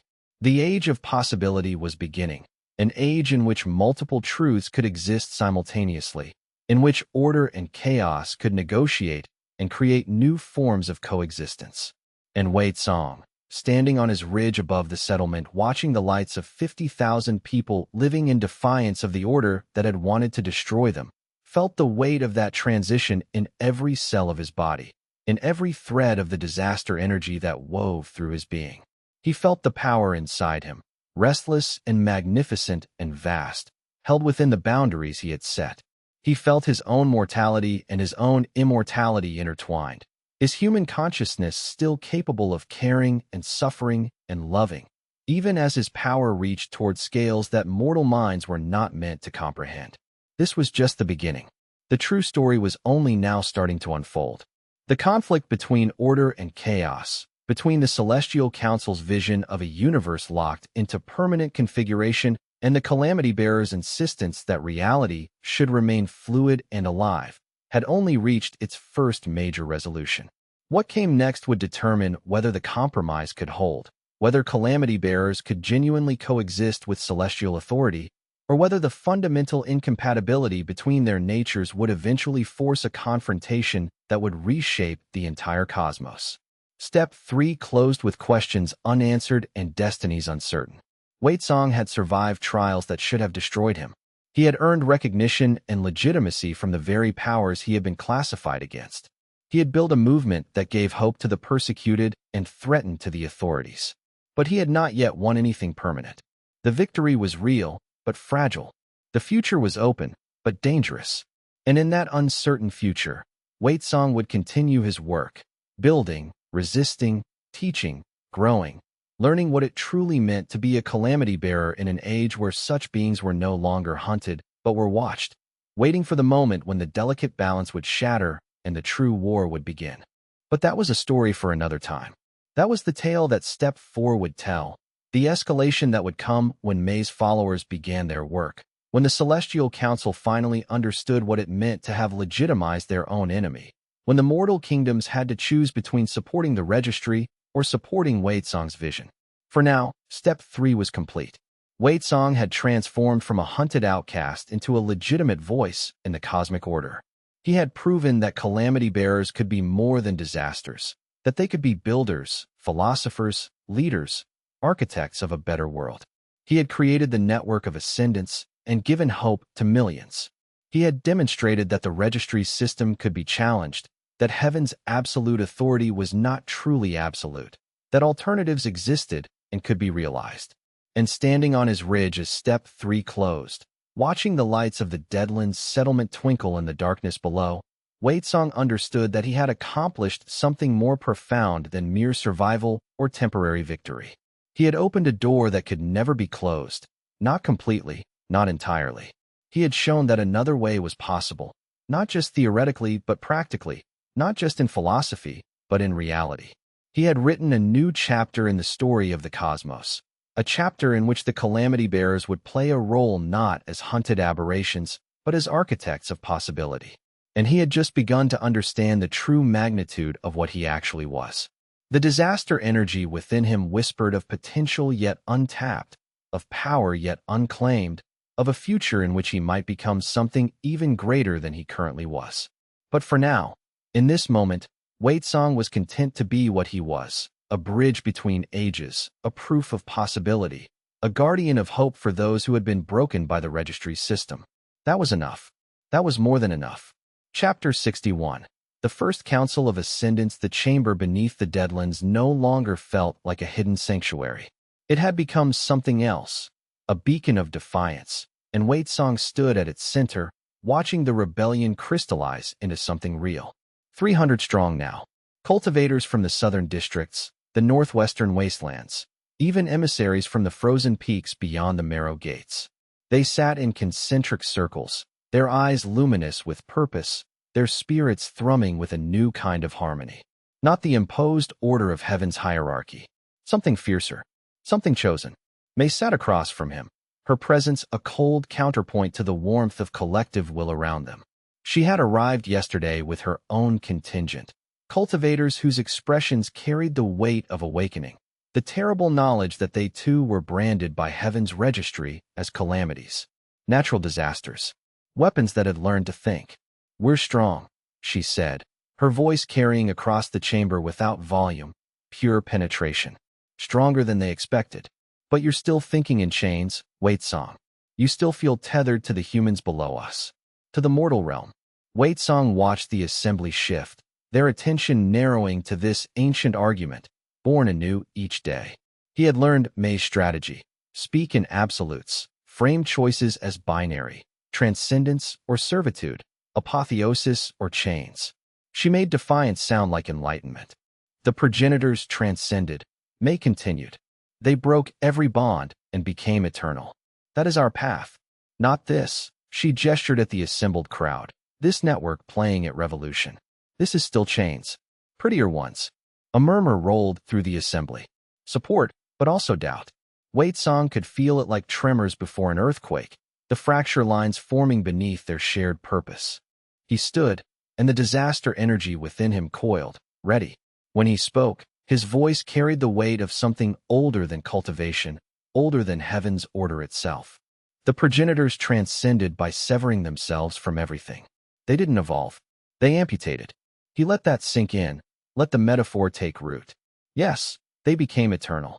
But what did they become eternal as?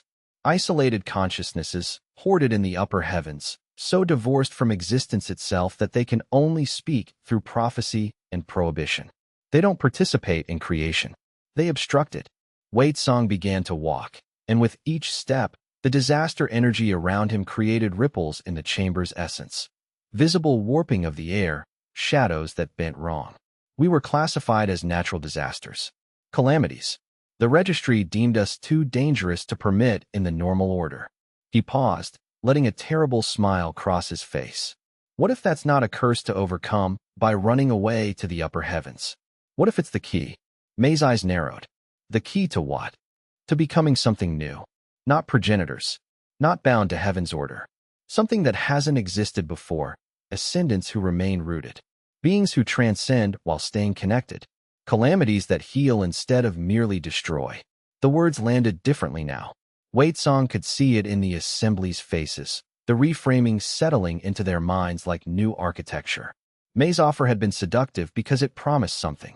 Wei Song's vision offered something just as profound, the possibility of transcendence without surrender. "And we?"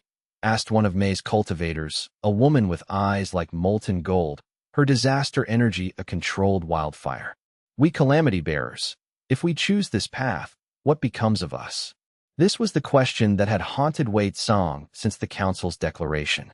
The registry had identified 18 other beings with disaster classification. May had gathered 4. The others remained scattered, some hiding, some uncertain, and one, terrifyingly, was said to be in dialogue with the council itself, negotiating terms Wei could not fathom. "We become something the registry has no category for," Wei Song said. "And that terrifies the Celestial Council far more than any weapon ever could." The woman with molten gold eyes nodded slowly, but her expression still held skepticism. Classification aside, the 10 Celestial Generals aren't theoretical threats.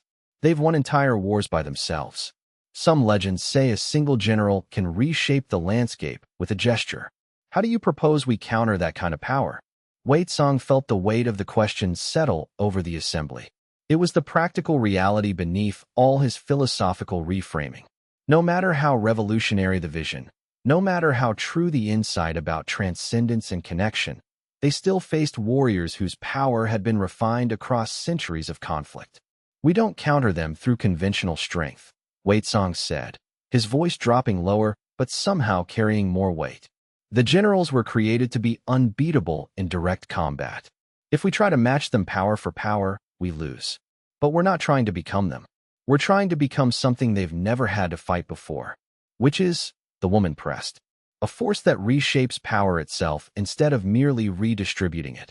Wei Song pulled his disaster energy tighter around himself, and the assembled cultivators felt the weight of that fundamental difference. The generals operate within the existing framework. They are the ultimate expression of that framework. But we're proposing to change the framework. That's something no amount of celestial authority can directly oppose through strength alone.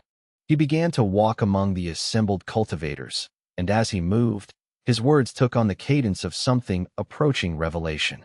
Throughout history, systems of absolute power have always assumed their greatest threat would be another system of absolute power, a rival authority that could match them strength for strength.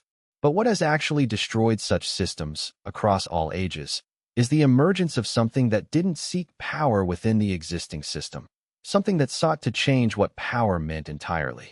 We're that emergence now. The generals were built to defeat enemies. They weren't built to negotiate with beings who refused to fight by the rules those enemies were designed to enforce. Ku Su, the older general who served as one of Wei Song's primary lieutenants, spoke up with her characteristic pragmatism. "That's elegant philosophy, Wei Song. But philosophy doesn't stop energy attacks or shield cultivators from celestial authority. We need something more concrete. If it comes to actual conflict, how do we survive?" Wei Song felt the validation in her question. Kusu wasn't doubting him, just requiring that his vision be grounded in practical reality. That was the kind of fierce pragmatism that made her invaluable. We survive the same way any revolutionary movement survives against superior conventional strength, through adaptation, through distributed organization that can't be destroyed by striking at a center, through transforming the casualties and defeats into propaganda for the righteousness of our cause. He paused, letting his disaster energy pulse outward with gentle but undeniable force. "And we survive through the fact that you're right. Some of our people will be killed if it comes to open conflict. That will matter. Their sacrifice will matter. And the generals will have to face the terrible knowledge that they're not fighting creatures that can be intimidated or suppressed, but beings willing to die for something they believe in more than they believe in survival." The silence that followed was profound. Wei Song had not said anything they didn't already understand on some level, but hearing it articulated so clearly seemed to settle something fundamental in the assembly's collective resolve. "Then we prepare not just for conflict, but for meaningful sacrifice," the woman with the molten gold eyes said, and her tone had shifted from skeptical to resolute. "If that's what this path requires, I accept it." The assembly dispersed in the early hours before dawn, splitting into working groups that had coalesced over weeks of hidden labor. Supply lines through the deadlands were solidifying. Cultivators were encoding information in artifacts that could survive council surveillance. Networks of safe houses stretched from the coastal cities to the mountain peaks, all connected by a web of mutual protection and shared purpose. Wei Song found himself alone in the deepest chamber, where the disaster energy converged most densely. This place had become his meditation ground, where the boundaries between his self and the catastrophic force within him grew permeable, each informing the other in increasingly strange ways. He pressed his palm against the stone wall. Beneath his touch, the mineral structure began to shift. Not destruction, transformation. The rigid geometry of the rock reshaped itself into something more flexible, more alive. Lines of crystalline structure rearranged themselves in patterns that had no basis in natural geology, yet somehow felt more genuine than what had preceded them. This was the frontier he stood on. His disaster energy had always been destructive, a force that unmade, that severed, that tore apart. But over the past months, something had shifted. The destruction had become selective. The energy was learning to break down not indiscriminately, but with intention. It was beginning to understand the difference between shattering and reforming. What if a true calamity could reshape the world instead of just destroying it? What if the disaster bearing his soul carried wasn't mere annihilation, but radical reinvention? The thought was so vertiginous it nearly dropped him to his knees. A sound disturbed his meditation. Footsteps, deliberate, unhurried, and unmistakably familiar. Still playing with rocks, came the dry observation. Next you'll tell me it's enlightenment. Wei Song turned to find Jun Ong emerging from the passage, his old companion from the academy days, back before any of this, before the registry, before the deadlands, before Wei Song had learned that his very nature made him a walking contradiction to heaven's hierarchies. How did you get through the outer wards? Wei Song asked, already knowing the answer. Jun Ong had always been adept at subtle circumvention.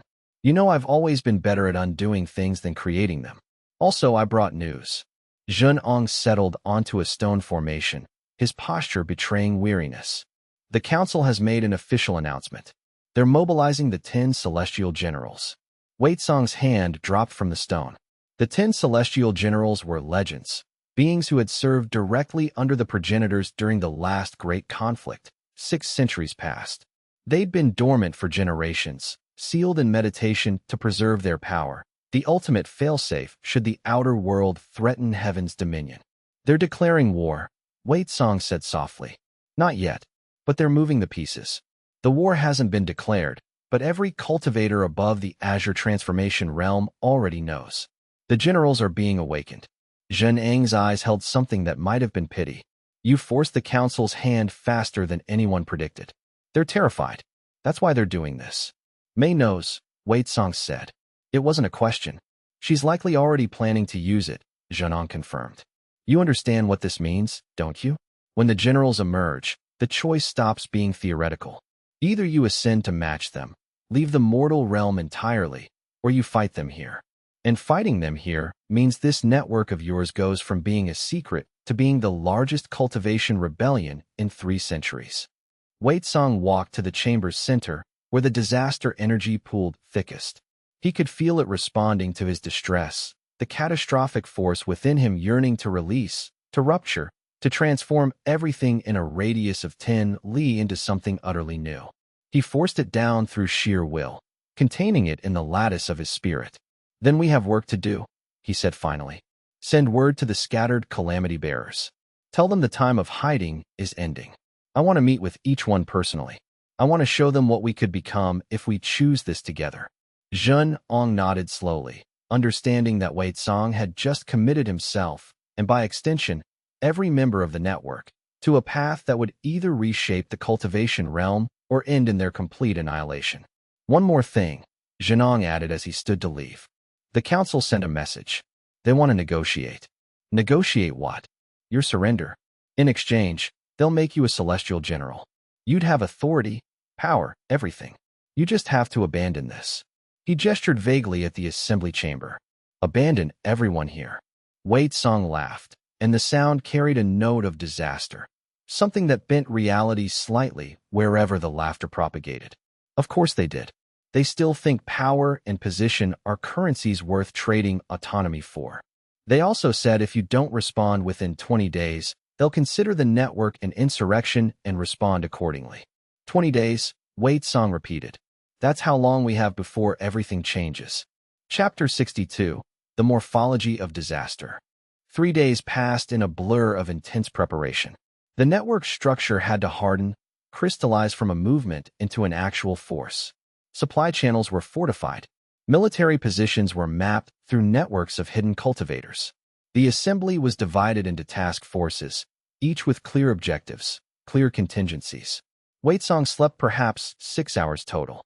Mostly he moved through the deadlands in a kind of waking trance, and the disaster energy within him followed like an echo, leaving transformation in his wake.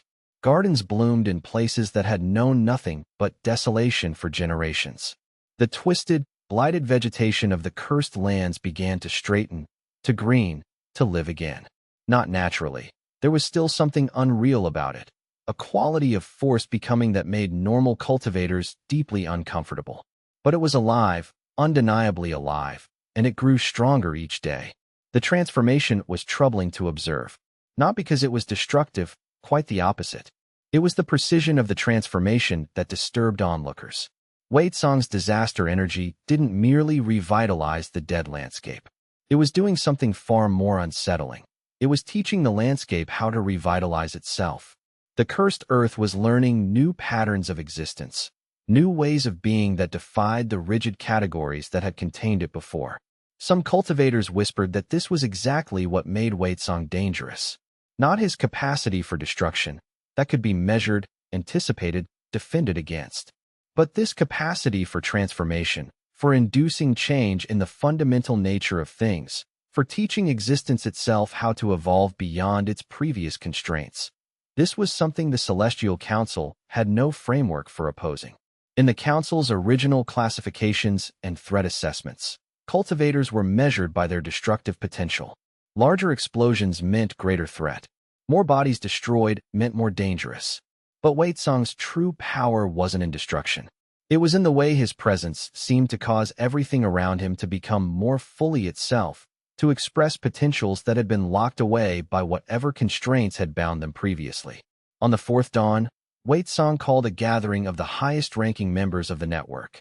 20 of them assembled in the war chamber, a space that had once been part of an ancient temple, buried beneath decades of curse and decay, now meticulously restored. The disaster energy is evolving, Wei Song announced without preamble. I can feel it changing. The transformation I've been undergoing, it's not just affecting me. It's affecting everything around me. He demonstrated, pulling a sphere of dark energy into his palm. Where it hovered, the air became visible, layers of structure and intention overlaying one another, each one a different layer of possibility. With a gesture, the sphere expanded, and every cultivator in the room felt it pass through them. They experienced, for just an instant, the sensation of being unmade. But it didn't hurt. Instead, it was like feeling every assumption they'd held about their own structure dissolve and reconstitute itself slightly differently, subtly better. When it faded, one of the generals, a woman named Kusu with gray streaking her dark hair, stared at him with an expression approaching awe.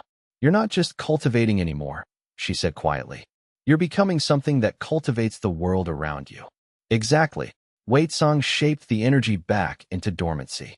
I think this is what the progenitors feared most. Not that we'd rebel, not that we'd gain power, but that we'd gain the ability to change the fundamental nature of the realm without permission from heaven's authority structure. Another cultivator, younger, more skeptical, spoke up. The council will interpret this as confirmation that you're a threat. It will justify their mobilization of the generals. Yes, Wei Song agreed, which is why our timing matters. If we strike before the generals fully awaken, we might be able to know. The voice cut through the chamber like a blade. May stepped from the shadows where she'd been listening. Apparently, she had her own ways of attending meetings. You still think in small terms, Wei Song. Striking before the generals awaken, negotiating from a position of strength within the current system. These are thoughts of someone who hasn't fully accepted what they are.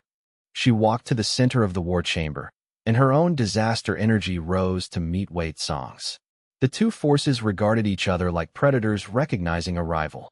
The council has declared that the time of balance is ending, May said, addressing the entire gathering. The 10 celestial generals will be awakened. This is not a threat. It is an acknowledgement that we've already won. We've proven that the old order cannot contain us. Now we must decide whether we're fighting to improve that old order or to replace it entirely. Replace it with what? Asked Kasu. With ourselves, May replied with cold clarity. With a new hierarchy of ascendants. With cultivators who've transcended the limitations of mortality and weakness, who can truly govern with infinite perspective and infinite power. Waitsong felt the words settling into the assembly, finding hooks in their minds. May was right about one thing. The old order was already broken. The appearance of calamity bearers, the emergence of the network, the council's desperation, all of it signaled that heaven's system was reaching its breaking point. But where she wanted revolution to create a new heaven, Waitsong wanted something else entirely. Something that didn't yet have a name. The fundamental difference had become clearer over the weeks of their growing interaction. May viewed transcendence as fundamentally competitive. One had to become absolutely supreme, had to elevate oneself so far beyond all others that the very concept of their rivalry became meaningless. If May ascended to the eternal tier and left everyone else behind, then the comparison itself would become impossible. She wouldn't be powerful compared to them. She would exist in an entirely different category of being. Waitsong's vision was its opposite. Where May sought supremacy through separation, Waitsong sought elevation through connection. He wanted to ascend in such a way that those below could still learn from him, could still receive guidance and benefit from his advancement. The transcendence he imagined wasn't about leaving everything behind. It was about bringing everything with you, about finding a way to evolve while remaining engaged. You're building a burden for yourself, May had said to him during one of their philosophical debates, her voice carrying genuine concern beneath the challenge. By insisting on remaining connected, by refusing full severance from this realm, you're ensuring that you'll never be truly transcendent. True eternity requires absolute separation. But Waitsong had come to see it differently. Perhaps what May called burden was actually the whole point. Perhaps the reason transcendence had become such a sterile, isolated state under the progenitors was precisely because they had treated it as a removal of burden, a shedding of all obligation and connection. What if the deepest form of transcendence wasn't the ability to ignore the lower realms, but the ability to serve them while fully evolved oneself? These were the thoughts that occupied Waitsong's consciousness as he walked the Deadlands and observed the transformation spreading outward from his presence. The philosophy wasn't just intellectual exercise. It was becoming embodied in the physical reality around him, in the way his power moved and shaped and transformed. If we become what you're describing, Waitsong said to May, if we ascend fully, transcend completely, what happens to the network? To the people who believed in what we were building? May's smile was almost pitying. They grow up. They stop depending on their heroes to save them. They become what we became, ascendants in their own right, or they accept a lesser station.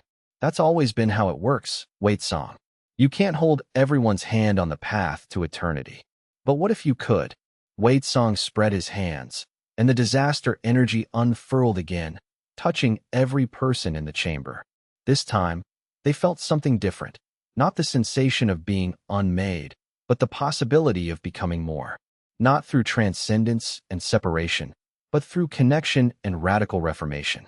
What if the entire point of reaching transcendence isn't to leave everyone behind, but to have the power to lift them with you? The chamber fell silent. Even May's expression flickered, just for a moment, just long enough for Waitsong to know he'd planted a seed of doubt. But that doubt would be her strength later, not her weakness. May had always been inclined toward supremacy, toward the seduction of absolute power. Waitsong's offer of something different, something harder, shared transcendence, universal elevation, would only convince her that he was naive. You have an answer for the council? Kasu said. She wasn't asking. Yes, Waitsong said. 20 days. That's what they gave us.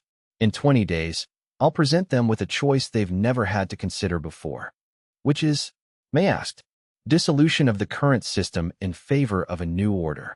One where power is distributed, where transcendence is accessible, where the registry serves us instead of binding us. They'll never agree, someone said. No, Wei Song acknowledged.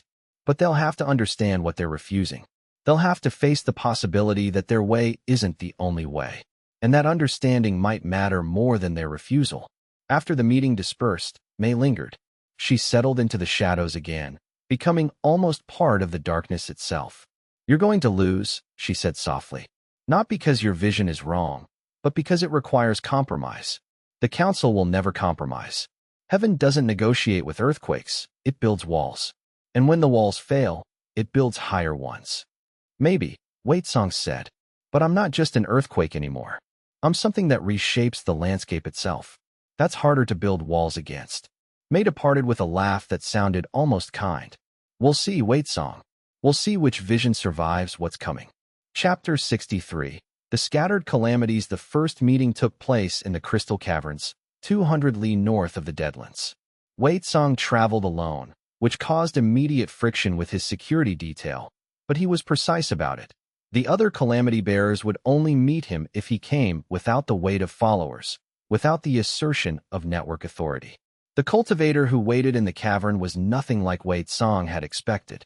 Zhenang's intelligence had identified her as the ascetic, a woman who'd spent the past decade in complete isolation, her disaster classification dating back to a cultivation accident that had leveled 3 mountain peaks.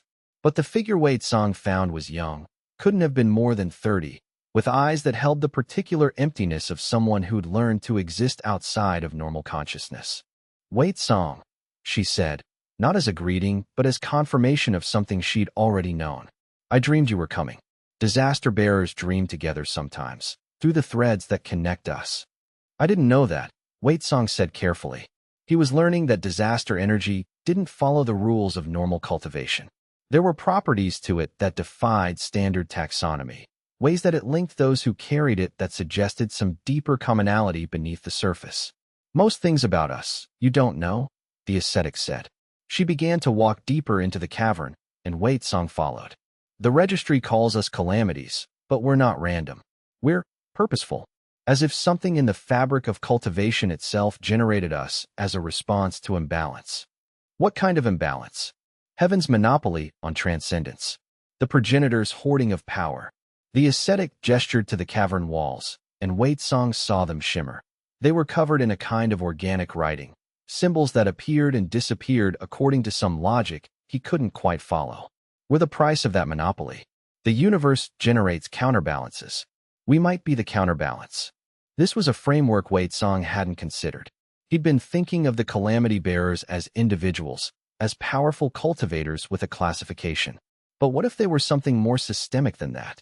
What if they represented an active force in the cultivation realm itself, a force aimed at correcting imbalances? I'm trying to build something, Wei Song said. A network of ascendants. Not progenitors, but something between the old order and transcendence. A way to distribute power so that it's not held exclusively by heaven. The ascetic stopped walking. When she turned back to look at him, her eyes had changed. They now held something approaching hope, which seemed to cost her an enormous amount of effort.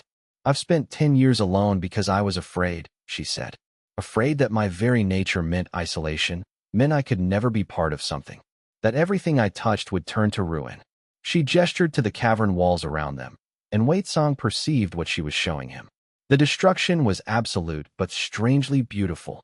Every surface that had touched her disaster energy had been unmade, reduced to base components, stripped of its previous form. But in the unmaking, a strange aesthetic had emerged. The raw minerals exposed by the destruction had arranged themselves in patterns that held geometric precision, almost as if the chaos of deconstruction had paradoxically created order. When I first manifested my disaster nature, I destroyed everything I came near, the ascetic continued. People, buildings, cultivations levels. It didn't matter what it was, everything just came apart in my presence. I thought I was cursed. I thought the only ethical choice was to remove myself from existence entirely, to find some place so empty that my power could do no more harm. What changed? Wei Song asked. I realized I was asking the wrong question. The ascetic's expression shifted, becoming almost serene. I was asking, how do I contain the destruction? when I should have been asking, what if the destruction is leading somewhere? Look at what happens when I let my power move without resistance. She raised her hand, and Wei Song watched as nearby crystal formations began to dissolve, their rigid structures breaking down into their constituent particles. But the particles didn't scatter randomly. They reorganized themselves according to some logic that the ascetic's disaster energy imposed on them, creating new structures that had never existed before. I don't cause destruction, the ascetic said. I cause transformation. And transformation requires destruction of the old form. That's not a tragedy. That's the mechanism of evolution itself. Has it? No. I've learned to shape my disaster energy just like you have. To control it, to direct it. She raised her hand, and Wei Song felt the touch of her particular flavor of catastrophe. Cold, elegant, precise. It unmade the crystal structure of the cavern walls and reshaped it into patterns of crystalline beauty. But I was alone. I thought that's what I had to be. You don't anymore, Wei Song said.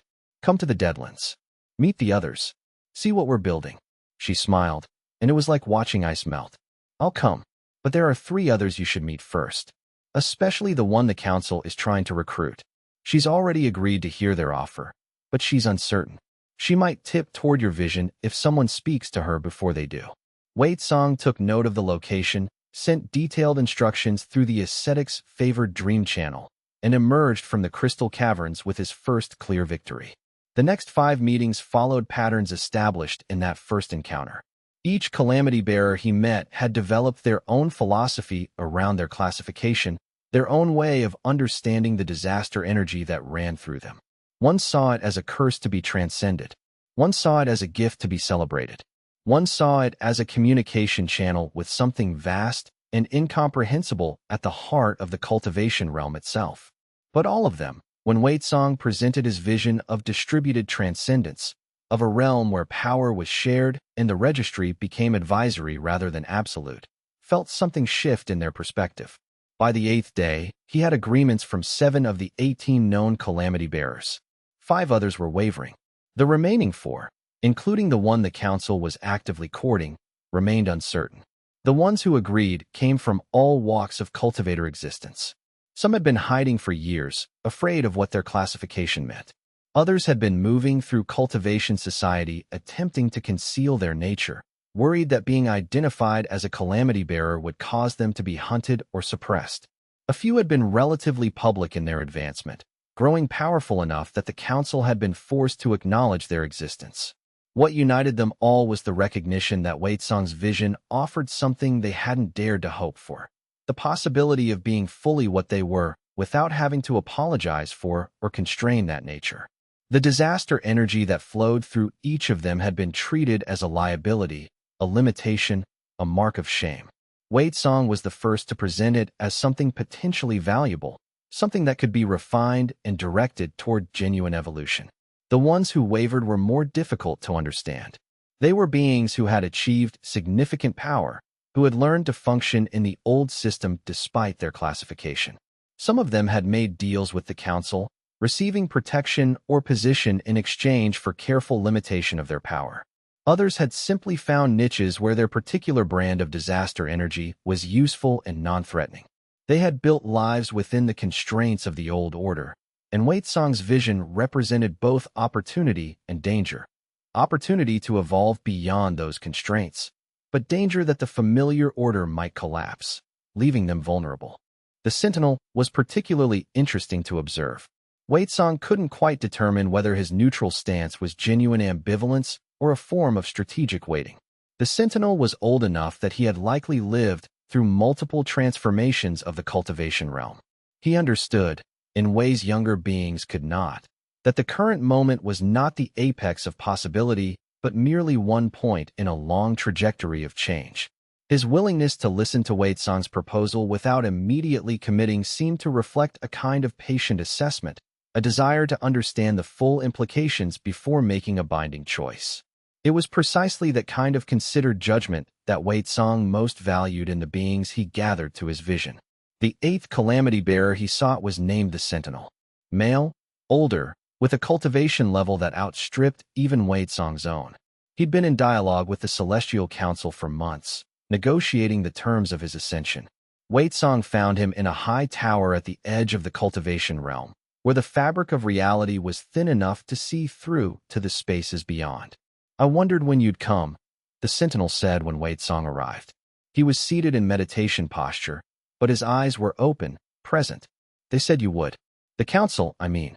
They predicted you'd try to turn us all against them before the war started. Will you let me?" Wei Song asked. "Depends on what you're offering that's better than what they are." The sentinel's eyes held neither hostility nor welcome, just a deep, patient assessment. "They're offering me a seat in the upper heavens. Ascension completed. Eternity among peers. Can you offer me something equivalent?"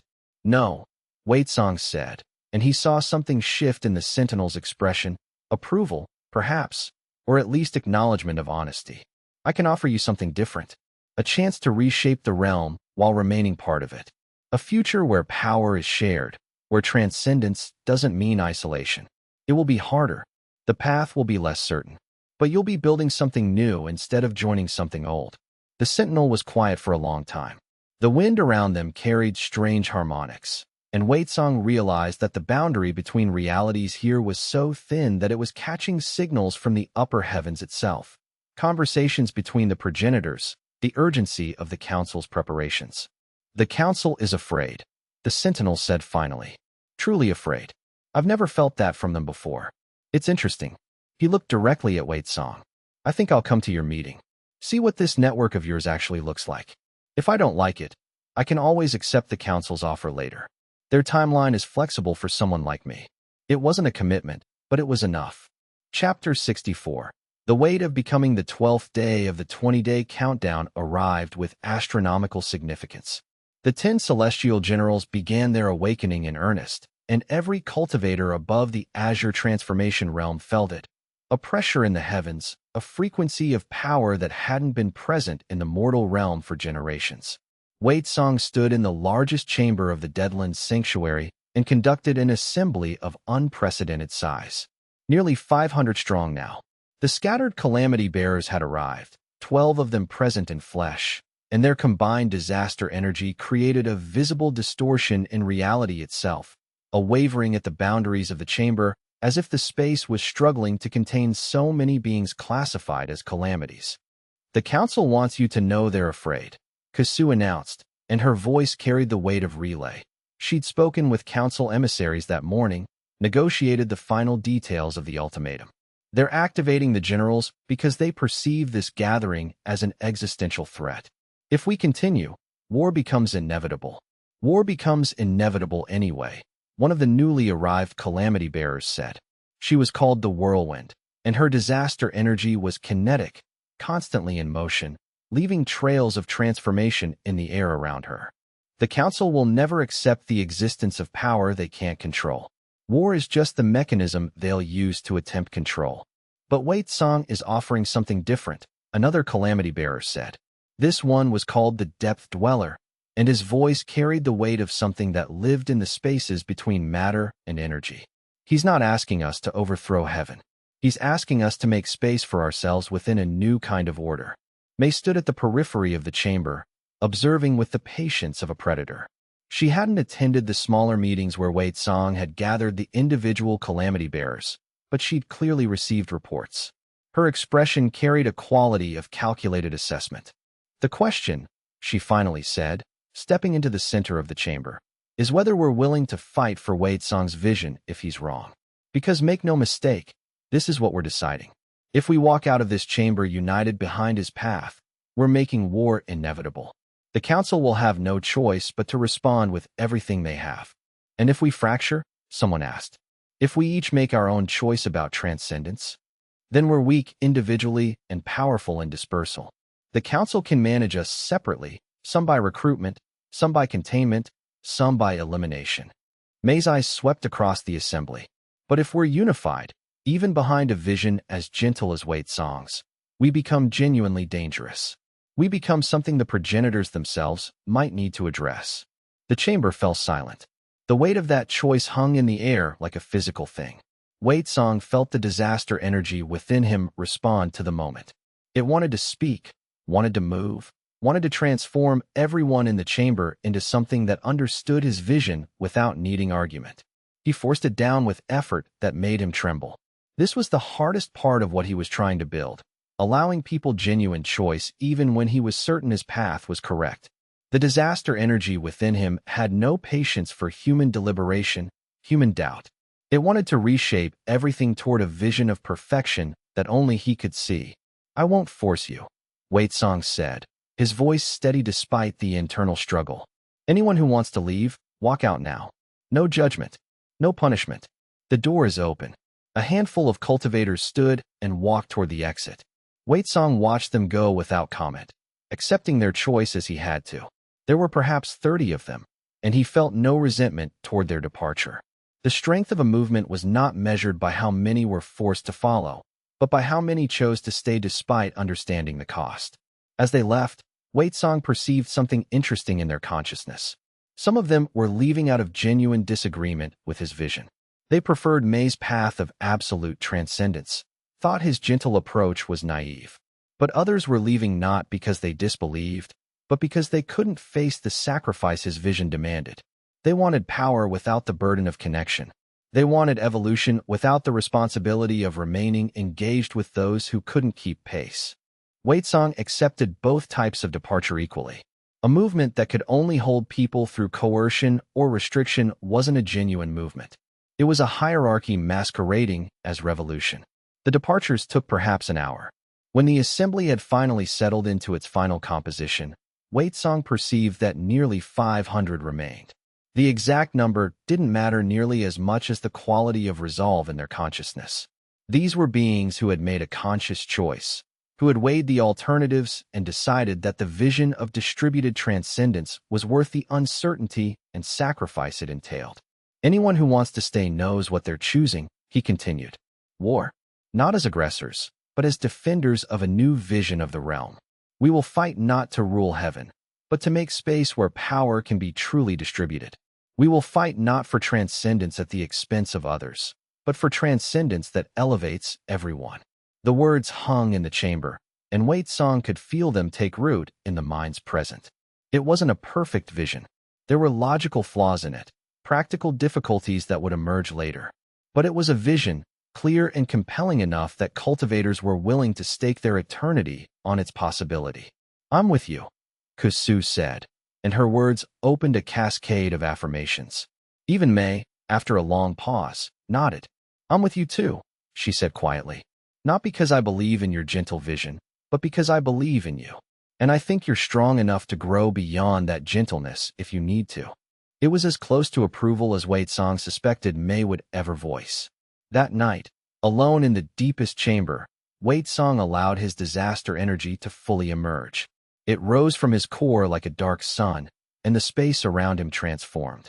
The stone walls became something else, not quite matter, not quite energy, but a substance that belonged to neither realm and both simultaneously. The air tasted of creation and destruction, of endings that birthed beginnings. For the first time, Wei Song allowed himself to wonder if what May had suggested might have merit. If the path to true transcendence required shedding the humanity he was trying so hard to preserve. If the gentleness of his vision was actually weakness, and true power meant embracing the calamity that lived in his bones completely. But then he thought of the assembly, of 500 cultivators choosing to stand together. He thought of the ascetic, whose isolation had ended. He thought of the sentinel, willing to explore a different path. He thought of the worlds that would exist if his vision failed, where the progenitors remained ascendant, where transcendence remained a locked door, where beings like him were forever classified as disasters instead of recognized as something new. The disaster energy within him settled, accepting his choice even as it chafed against it. Chapter 65. The ultimatum response. The message Wei Song sent to the Celestial Council came on the 15th day of the countdown, delivered through a method that showed deliberate restraint, not a declaration of war, but a formal response to their ultimatum. It was written in his own hand, in the careful, measured script of classical cultivation correspondence, though the words themselves would have seemed impossibly audacious to anyone unfamiliar with the full context of what had transpired. To the Celestial Council, the network of ascendants, speaking through Wei Song as our primary voice, responds to your ultimatum with neither surrender nor defiance, but with an offer of genuine negotiation. The registry's classification of us as natural disasters was not an error. It was a signal, evidence that the cultivation realm itself generates beings capable of transcendence without heaven's authorization. We have accepted this classification not as a curse, but as a calling. We do not seek to rule heaven. We do not seek to overthrow the progenitors. We seek to expand the possibilities of what power can look like, to make transcendence accessible to those for whom your current systems are inaccessible, and to demonstrate that distributed power is not weakness, but a different expression of strength. We propose a restructuring of the registry. Instead of functioning as an instrument of control and classification, it becomes an advisory body, one that identifies cultivators with potential for transformation and facilitates their access to paths of ascension that the current system denies them. We propose a reformation of the upper heavens. Instead of being the exclusive province of the progenitors and their appointed representatives, it becomes a tiered structure where multiple levels of ascendance are possible, each with legitimate authority and purpose. We propose an end to the age of monopolistic transcendence and the beginning of an age of distributed eternal power. If you will not accept these proposals, then yes, we will fight. Not to conquer you, but to make ourselves ungovernable by the old order. We will transform the realm itself if necessary to create space for a new possibility. The choice is yours. We will await your response for 3 days before we begin the work of reshaping heaven's foundation. Waitsong speaking for the network of ascendants. The council's response arrived within hours. It was not words, but action. The 10 celestial generals completed their awakening, and their emergence sent shockwaves through the cultivation realm that made the earth itself tremble. In the northern territories, mountains shifted. In the southern cities, the tallest pagodas swayed. In the western seas, waves rose 300 meters high before settling back into their natural rhythms. The generals had come, and their very presence announced that negotiation had ended. But Waitsong felt something else too, beneath the pressure of their awakening. A fracture in the council's unified front. Not all of them had agreed to this escalation. Some among the higher powers still harbored doubt about whether war was truly the only path. That doubt would matter, Waitsong suspected. It might not be enough to stop what was coming, but it could shape the nature of the conflict to come. In the war chamber of the Deadlands Sanctuary, with the assembled leadership of the network around him, Waitsong stood at the map of the cultivation realm and began to mark positions. Not attack points, but places of influence. Places where the disaster energy of his calamity bearers could be most effective not at destroying, but at transforming. The map itself was an artifact of power, crafted by ancient cultivators to show not just physical geography, but also the flow of spiritual currents, the concentration of influence, the distribution of power across the realm. Most generals looked at such maps and saw them as battlefields, places where lines of force could be maneuvered to advantage. Waitsong saw it differently. Each point he marked represented a location where the current system's constraints were most rigid, most resistant to change.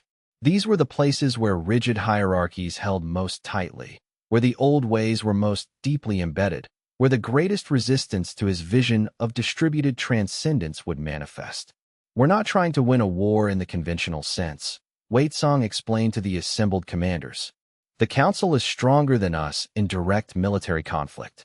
Every strategist in this room knows that. If we fight them on their terms, using their frameworks and methodologies, we lose. Absolutely.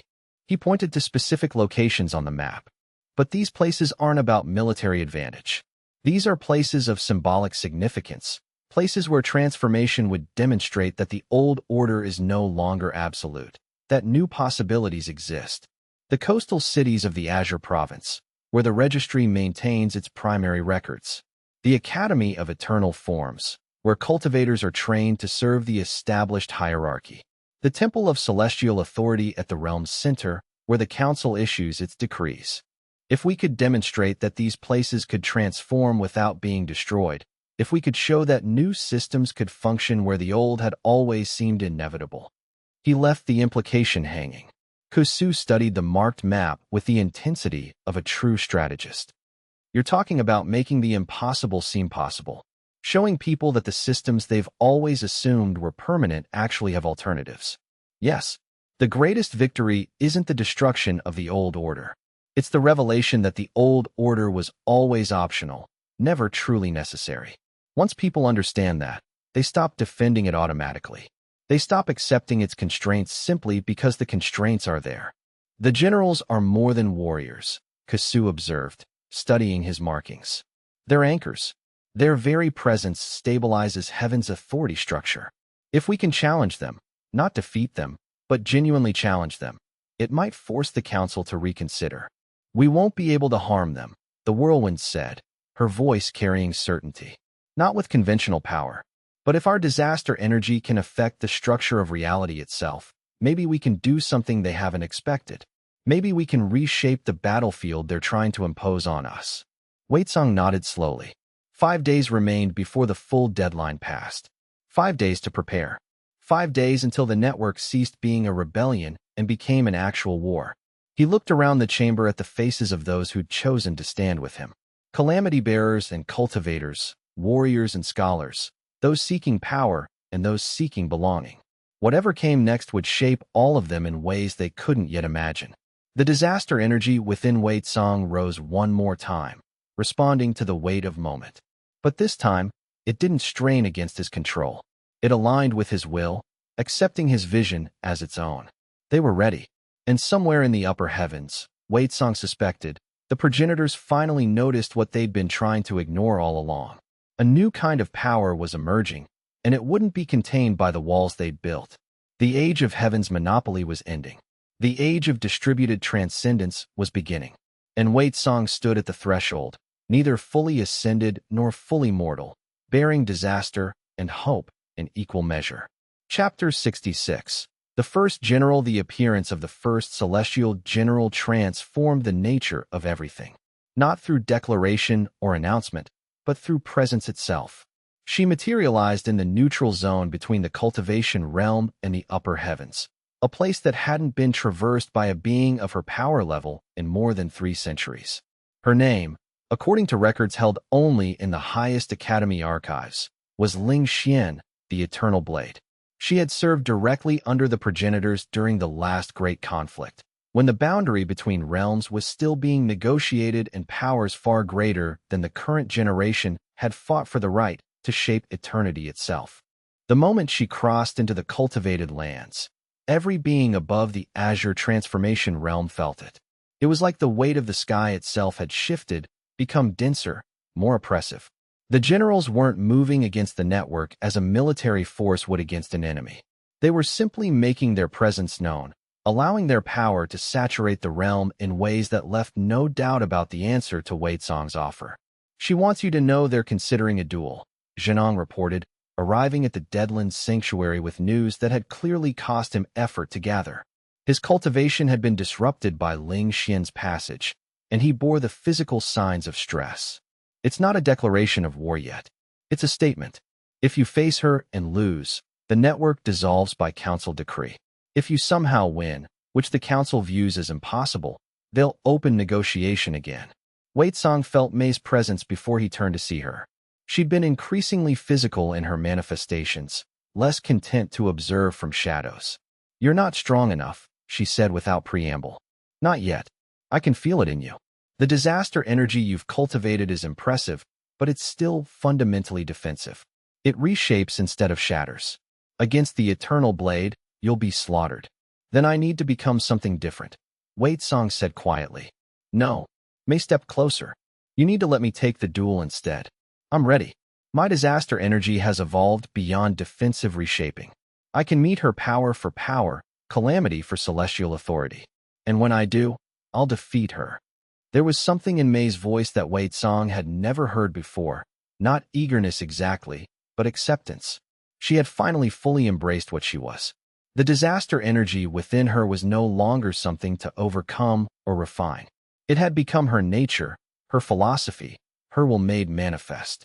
If you face her, you'll have to transcend, Weitsong said. There's no way to match a celestial general while remaining tethered to the mortal realm. Yes, May acknowledged. I've been waiting for this moment. For permission, I suppose, though I don't know why I needed it. The transcendence I'm about to undergo will be different from the progenitor's ascension. It will be born from calamity instead of from disciplined cultivation.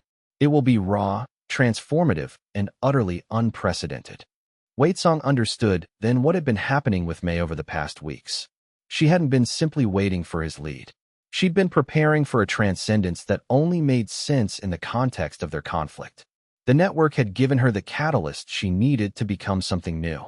When Waitsong asked, 3 days from now, I'll meet the eternal blade at the convergence peak, where the boundary between realms is thinnest. It's neutral ground, no one's territory. May's eyes held something that might have been kindness. You should be there, Waitsong. Watch what true disaster power can do when it stops being restrained by the need to protect people. Watch what I become when I stop pretending that survival and growth can happen together. She departed without waiting for a response, leaving Waitsong alone with the terrible knowledge that his path and May's were finally diverging completely. Where he insisted on carrying humanity with him into transcendence, she was preparing to shed it entirely. The assembly convened that evening, and Waitsong presented them with what had occurred. The response was a spectrum of reactions. Some supported the duel as a way to force the council's hand. Some argued it was a trap. Some worried that May's triumph would vindicate her philosophy over Waitsong's gentler vision. It doesn't matter, Kasu said finally. Whether May wins or loses, what matters is that we now know what's possible. The generals can be challenged. They're not absolute, and that changes everything about the conflict to come. But Waitsong felt the weight of the moment differently. May was about to become something that transcended the mortal realm. That meant, at minimum, she would no longer be part of the network as it existed.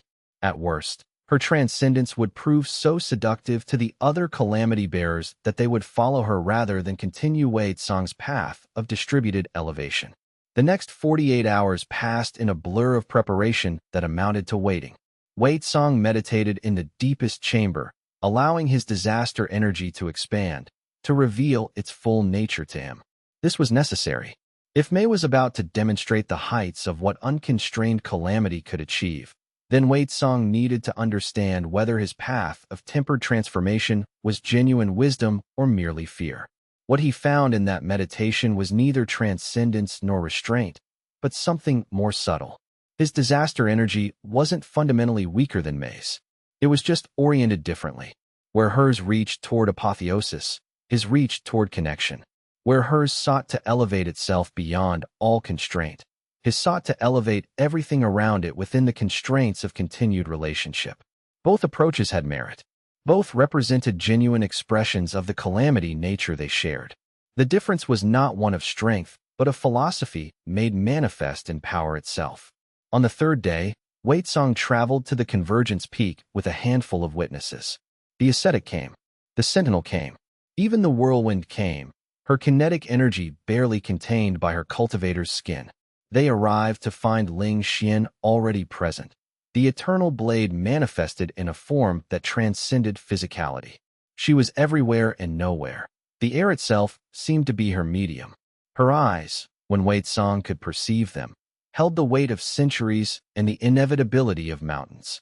May appeared moments later, and the transformation had already begun. Her disaster energy was visible in a way it had never been before, not as a contained force within her body, but as an extension of her being, a halo of catastrophic potential that rewrote the air around her simply through her presence. I'm ready, May said to Ling Xian, and her voice carried harmonics that made reality itself resonate. The eternal blade inclined what might have been her head. The duel, when it began, was unlike any combat Waitsong had ever witnessed.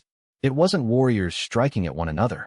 It was fundamentally different concepts of power trying to occupy the same space, trying to prove dominance not through damage but through sheer force of being. May's disaster energy rippled outward, and the peak itself began to undergo transformation. Stone becoming crystal, becoming something that had no category, then cycling through other impossible states. Ling Xian's celestial authority pressed down, trying to restore order, trying to lock reality back into acceptable configurations. For nearly an hour they contended, and Wei Song felt the weight of decision pressing down on him. Mei might actually win this. Her power had evolved beyond anything the current council had anticipated. If she defeated the Eternal Blade, the implications would be staggering. But then something shifted. Ling Xian stopped resisting the transformation. Instead of fighting Mei's disaster energy, she accepted it, let it reshape her own manifestation. And in that acceptance, something extraordinary happened. The Eternal Blade began to understand, in a fundamental way, what the Calamity Bearers actually represented. The duel ended not with victory, but with mutual recognition. Chapter 67. The Aftermath of Transcendence. Mei did not ascend as Ling Xian had expected. Instead, something more subtle and more radical occurred. She transcended partially, becoming a being that existed simultaneously in the mortal realm and in the spaces beyond it. She was neither fully ascended nor fully tethered, but something in between, a living bridge between the two states of existence. I feel it, Mei said when she finally spoke, her voice now carrying multiple harmonics as if several versions of herself were speaking in unison. The Eternal Blade was prepared to be defeated, but she was not prepared for this. For someone to become something that doesn't fit into their categories of ascended or unascended, celestial or mortal. The Eternal Blade's consciousness rippled with something that might have been confusion or might have been appreciation. She had come expecting victory, expecting Wei Tsong's forces to either capitulate or collapse before her transcendent power. Instead, she had encountered something that transcended the categories she had been trained to understand and dominate. Throughout her centuries of service, Ling Xian had learned to perceive power in specific ways. She understood the graduated advancement through cultivation realms. She understood the qualitative shift that occurred with transcendence. She understood the hierarchy of being that arranged the progenitors at the apex and everything else beneath them in ordered progression. But Mei's new state of being violated every assumption underlying that hierarchy. She was not below the eternal tier, not exactly, but she was not fully of it either. She existed in a state that the registry had no words for, that fell outside the comfortable categories through which power was typically organized. What exactly are you? Ling Xian asked, and the question carried genuine curiosity rather than hostility. Something new, Mei replied. Something the old order wasn't capable of creating, wasn't even capable of imagining. I am both transcended and rooted, both eternally advanced and temporarily engaged. I am what becomes possible when you stop assuming that ascension requires absolute separation. Ling Xian perceived through her own expanded consciousness what this actually meant. Mei wasn't just half transcended. She was fundamentally transcended in a different direction than beings like the progenitors had transcended, where transcendence had meant moving away from the mortal realm toward isolation and absolute power. Mei had transcended into deeper connection, achieving spiritual evolution while maintaining engagement. It was a distinction so fundamental that it suggested that the progenitors had been pursuing a subset of transcendence all along, treating one possible vector of growth as if it were the only vector available. Ling Xian, who had returned to a more stable manifestation, studied Mei with something approaching wonder. You've created a new classification, one that the registry has no framework for. The implications of that statement cascaded through the assembled consciousness. The registry, that vast mechanism of classification and control that the Celestial Council had wielded as their primary tool of governance, suddenly had a gap in its categorical system. It could identify beings with disaster classification. It could track calamity bearers and their movements through known markers and established patterns. But Mei was now something that fell between categories. She wasn't fully transcended like the progenitors. She wasn't fully mortal like normal cultivators. She occupied a liminal space that the registry's creators had never anticipated. This is what terrifies the council more than anything else, Wei Tsong observed, perceiving through the connection to Mei's consciousness what she had become. Not that we have power, but that we exist in ways their systems can't classify. The register works through categorization, through defining something as one thing or another. But what happens when a being exists as multiple states simultaneously? It breaks the system, Kasu said with something like grim satisfaction, or forces it to expand. Exactly. And expansion means the system becomes less absolute, less comprehensive, less capable of total control. Song turned his attention to all the witnesses gathered at the peak. This is what we're really fighting for. Not to create a new supreme authority to replace the old one, but to make space for things that can't be categorized by the old frameworks. To demonstrate that beings can exist in states that exceed the system's ability to define them. The Sentinel, who had been silent throughout much of the duel, finally spoke. His ancient voice carried echoes of times before the current regime of the progenitors. I have seen systems fall before, across ages beyond counting. They always fall the same way, not through being defeated by greater force, but through becoming irrelevant. The registry will not fall because we have a better system. It will fall because reality itself will generate beings that it simply cannot contain. And we will be among those beings, May said.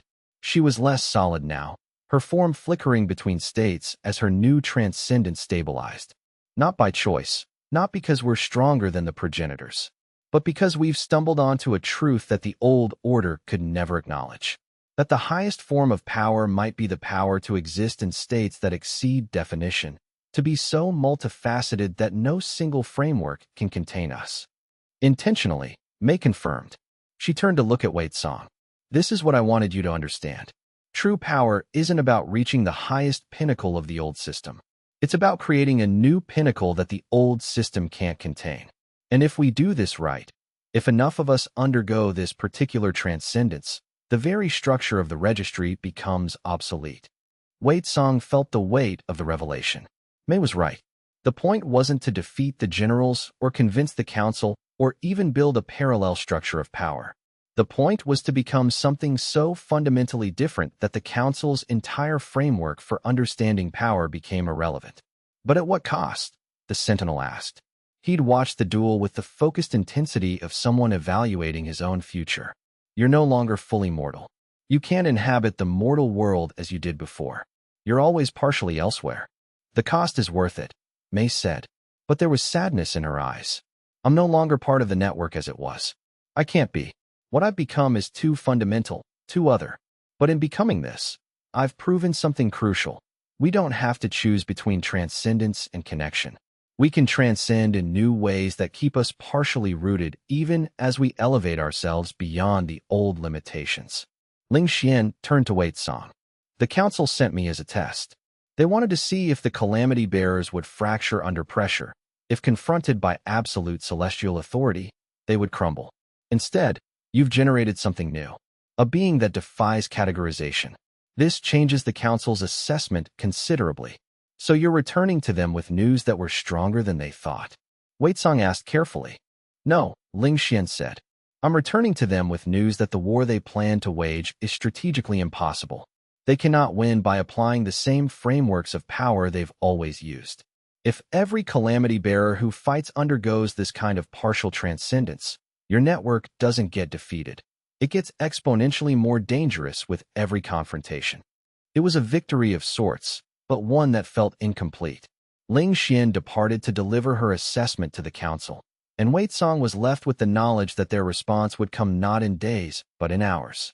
The network reassembled in the Deadlands sanctuary, and the mood was complex. May had proven that their path could lead to something genuinely transformative.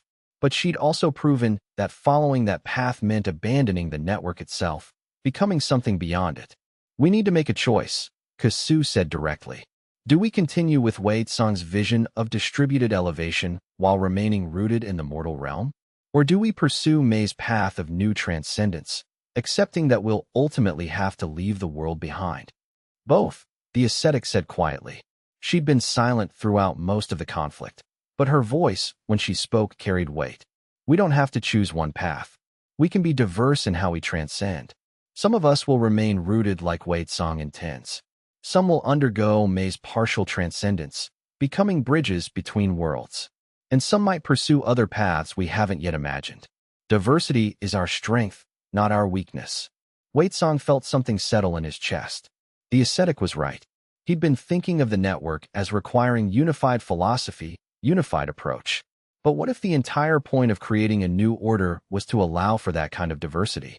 What if transcendence didn't require everyone to take the same path, but instead required that all paths be legitimate? Then we tell the council, Wei Song said, that we're not an army with unified command structure. We're a movement with multiple expressions of the same core philosophy. Some of us will ascend like progenitors. Some will undergo May's new transcendence. Some will remain here, working to elevate everyone without leaving. The registry can't classify us anymore because we've become something that requires a fundamentally different way of thinking about power itself. Chapter 68. The Council's Dilemma. Ling Xian's report to the Celestial Council created exactly the kind of crisis Wei Song had hoped for. The Council was built on certainty of authority, on the ability to predict and control outcomes. May's transcendence had violated that certainty. The emergence of multiple valid paths to apotheosis violated it further. In the upper heavens, the 10 celestial generals convened in emergency session. What Wei Song perceived, through the fractured reports that filtered down from allies in high places, was a deepening split in their ranks. Some generals wanted to escalate to full military engagement. Some wanted to attempt negotiation again. And one, the third general, called the Reformer, seemed to be actively considering the possibility that the Council's entire structure needed fundamental revision. They're afraid, May reported when she visited Wei Song in the deepest chamber. Her partial transcendence allowed her to move between the mortal realm and the spaces beyond it, making her an ideal conduit for intelligence. More afraid than when you first sent them your ultimatum. Fear makes them dangerous, Wei Song. Fear makes them desperate. What do they fear most? Wei Song asked. That you're right. That distributed power isn't weakness. That the old hierarchies were always fragile, always dependent on monopolistic control to maintain themselves. If enough people believe that, then the whole structure becomes unstable. May settled into the stone formations around them, her presence causing strange optical distortions. And the worst part, from their perspective, is that they can't use force to suppress something they don't understand. The Council has forgotten how to adapt. They only know how to dominate. Wei Song perceived the truth of this through the connections that May maintained with high-level consciousness. The Council was indeed terrified in ways that went beyond the normal fear of military defeat. They were facing the existential realization that their entire framework for understanding power and governance might be fundamentally inadequate to the circumstances they now confronted. For epochs, the Council had operated on the assumption that power and control were synonymous. Whoever wielded the greatest force would govern, and governance would consist of maintaining that dominance. The idea that governance could be something other than dominance, that order could emerge from something other than hierarchy and control, was so alien to their thinking that it barely registered as a viable possibility. But Wei Song wasn't asking for dominance. He was asking for something far more radical, legitimacy. He wanted the Council to acknowledge that the old order could coexist with new approaches, that transcendence could take multiple forms, that the registry could expand rather than contract. He wanted the Council to accept not that they were wrong, but that they were incomplete. For many of the Council members, that acceptance was harder than admitting defeat would have been. To be defeated by a stronger opponent was acceptable within the frameworks of power they understood. But to be told that one's entire life's work, one's transcendence itself, might have been conducted according to an incomplete understanding of what was possible, that struck at something more fundamental than mere ego. It struck at the core of how they understood themselves as eternal beings. Over the next 3 days, reports arrived from multiple sources. The 10 generals were deadlocked. The progenitors, for the first time in ages, were being consulted directly on policy. And most importantly, ordinary cultivators in the mortal realm were beginning to understand what was happening.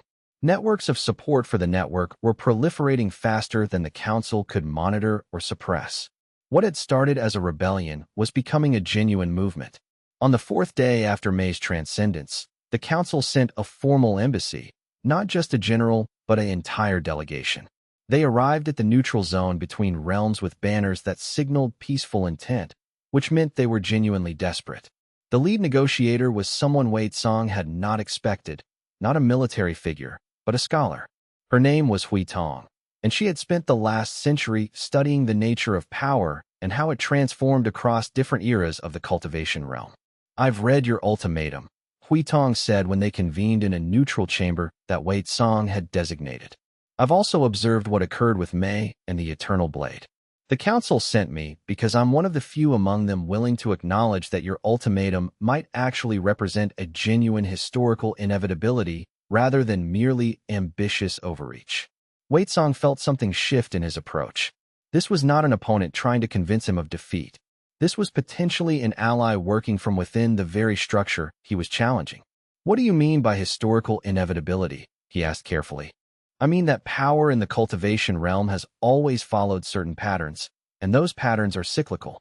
We're currently at the end of one cycle and the beginning of another. The age of monopolistic transcendence is exhausting itself. The emergence of the calamity bearers is not an aberration. It's a signal that the realm itself is generating something new because the old cannot sustain itself any longer. Hui Tong pulled out a text, bound in materials that belonged to no contemporary era. Wei Song recognized it as a pre-progenitor chronicle, a record from before the hierarchies that currently governed the realm had been established. In the first age, power was distributed. Thousands of cultivators achieved transcendence simultaneously. It was chaotic, yes, but it generated innovation, creativity, genuine evolution of the realm itself. Then the progenitors unified it all under a single framework, and we got stability, but also stagnation. For 3 epochs, we've been refining the same principles, the same structures. We haven't created anything genuinely new. Until us, Wei Song said. Until you, Hui Tong confirmed. And here is what the council is terrified to acknowledge. They can't stop you without destroying the realm itself. The military option, full war against the network, would require expending so much power that the fabric of reality would be damaged. The council is constrained by their own desire to preserve the very system they're trying to defend. This revelation hung in the chamber like a physical presence. Wei Song had known that the generals were constrained by their nature, but hearing it articulated so clearly changed something fundamental about his understanding of what was possible. So what is the council prepared to offer? Kusu asked. A reformation of the registry, as you proposed. Access to transcendence through multiple pathways, including the new transcendence that May has pioneered, and acceptance that the calamity bearers represent a legitimate new category of cultivator rather than a mistake to be corrected. Hui Tong's expression was measured, but Wei Song could detect something beneath it, real hope. They're not offering to surrender, but they are offering to fundamentally revise their understanding of what power should be. Chapter 69. The Architecture of New Heaven. The negotiations lasted 14 days. In that time, Wei Song and a council of representatives from the network met repeatedly with delegations from the upper heavens. Each session peeled back another layer of the old system, revealing both genuine wisdom and genuine corruption in equal measure. The progenitors themselves did not participate directly, but their preferences were communicated through the delegations. And Wei Song gradually understood that the progenitors were not monolithic in their thinking. Some held to the old ways absolutely. But others, particularly the entities who had existed since before the current hierarchies were established, recognized that Wei Song's vision represented not a threat to the fundamental principles of power, but an evolution of them. The new registry, Hui Tong proposed in the final session, will have 3 tiers of authority.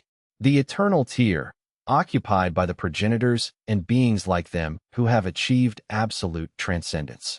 The ascending tier, occupied by cultivators pursuing various paths to transcendence, including traditional paths and new paths, like May's partial transcendence.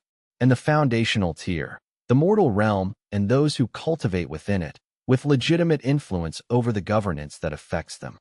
It was a structure that didn't give the network everything it wanted, but it gave them something more valuable, recognition. Legitimate place.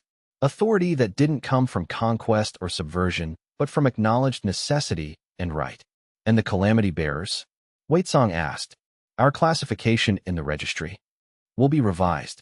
You'll no longer be classified as natural disasters or aberrations. You'll be classified as transcendent catalysts, beings whose very nature generates evolutionary pressure on the realm itself. It's a distinction that gives you protection under the new order, but also responsibility. You're expected to use your nature to drive progress, not merely to seek personal elevation. Wei Song looked around the chamber at the faces of his delegation. The sentinel nodded slowly. The ascetic smiled for what might have been the first time. Even Ku Su, pragmatic and careful Kasu, seemed to feel that something genuine had shifted. "I'll propose this to the full assembly," Waitsong said. "But I think you'll find that we're willing to accept these terms." The formal acceptance came 2 days later, announced simultaneously in the mortal realm and the upper heavens. The war that had seemed inevitable just weeks before was diverted, not through the triumph of one side, but through genuine mutual recognition that the old order had to transform or be destroyed in the transformation that was coming anyway. But victory, Waitsong was learning, was more complex than he'd anticipated.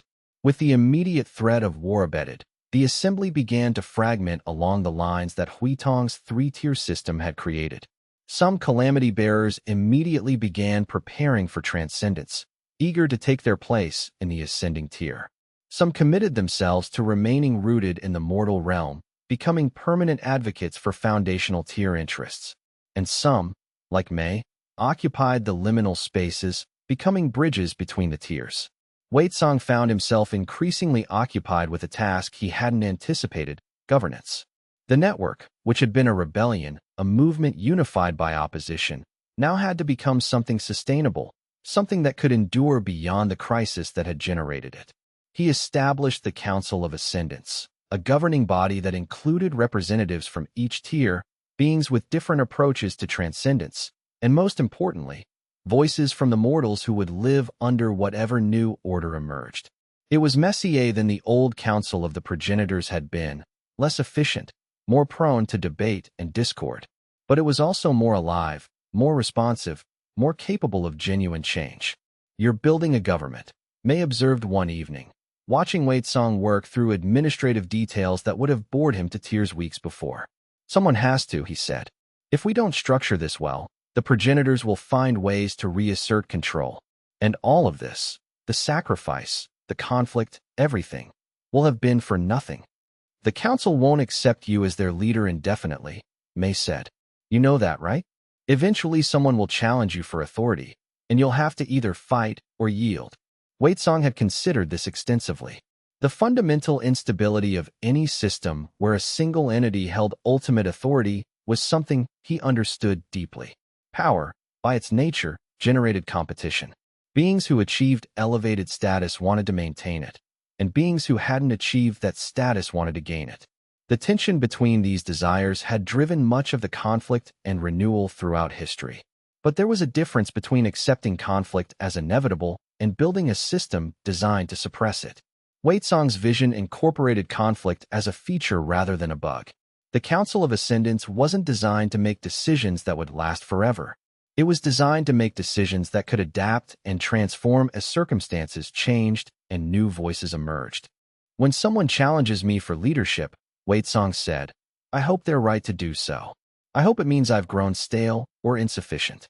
I hope it means the system itself has evolved beyond what I can envision and needs new guidance." The worst kind of authority is the kind that clings to power out of fear that without it, everything will collapse. "If our system is good, it should survive my removal. If it isn't, it shouldn't." Mei studied him carefully. "You really believe that? You're not just saying it."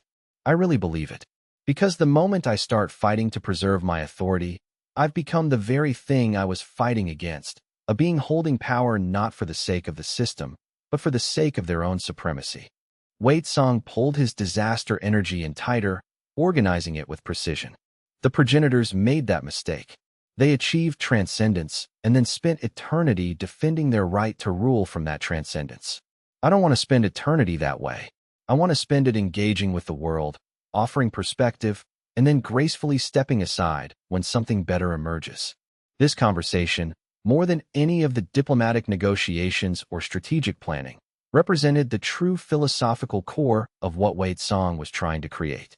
Not a system designed to perpetuate itself through force or suppression, but a system capable of genuine renewal, capable of recognizing and integrating its own challenges, capable of transforming at the level of fundamental structure without collapsing in the process.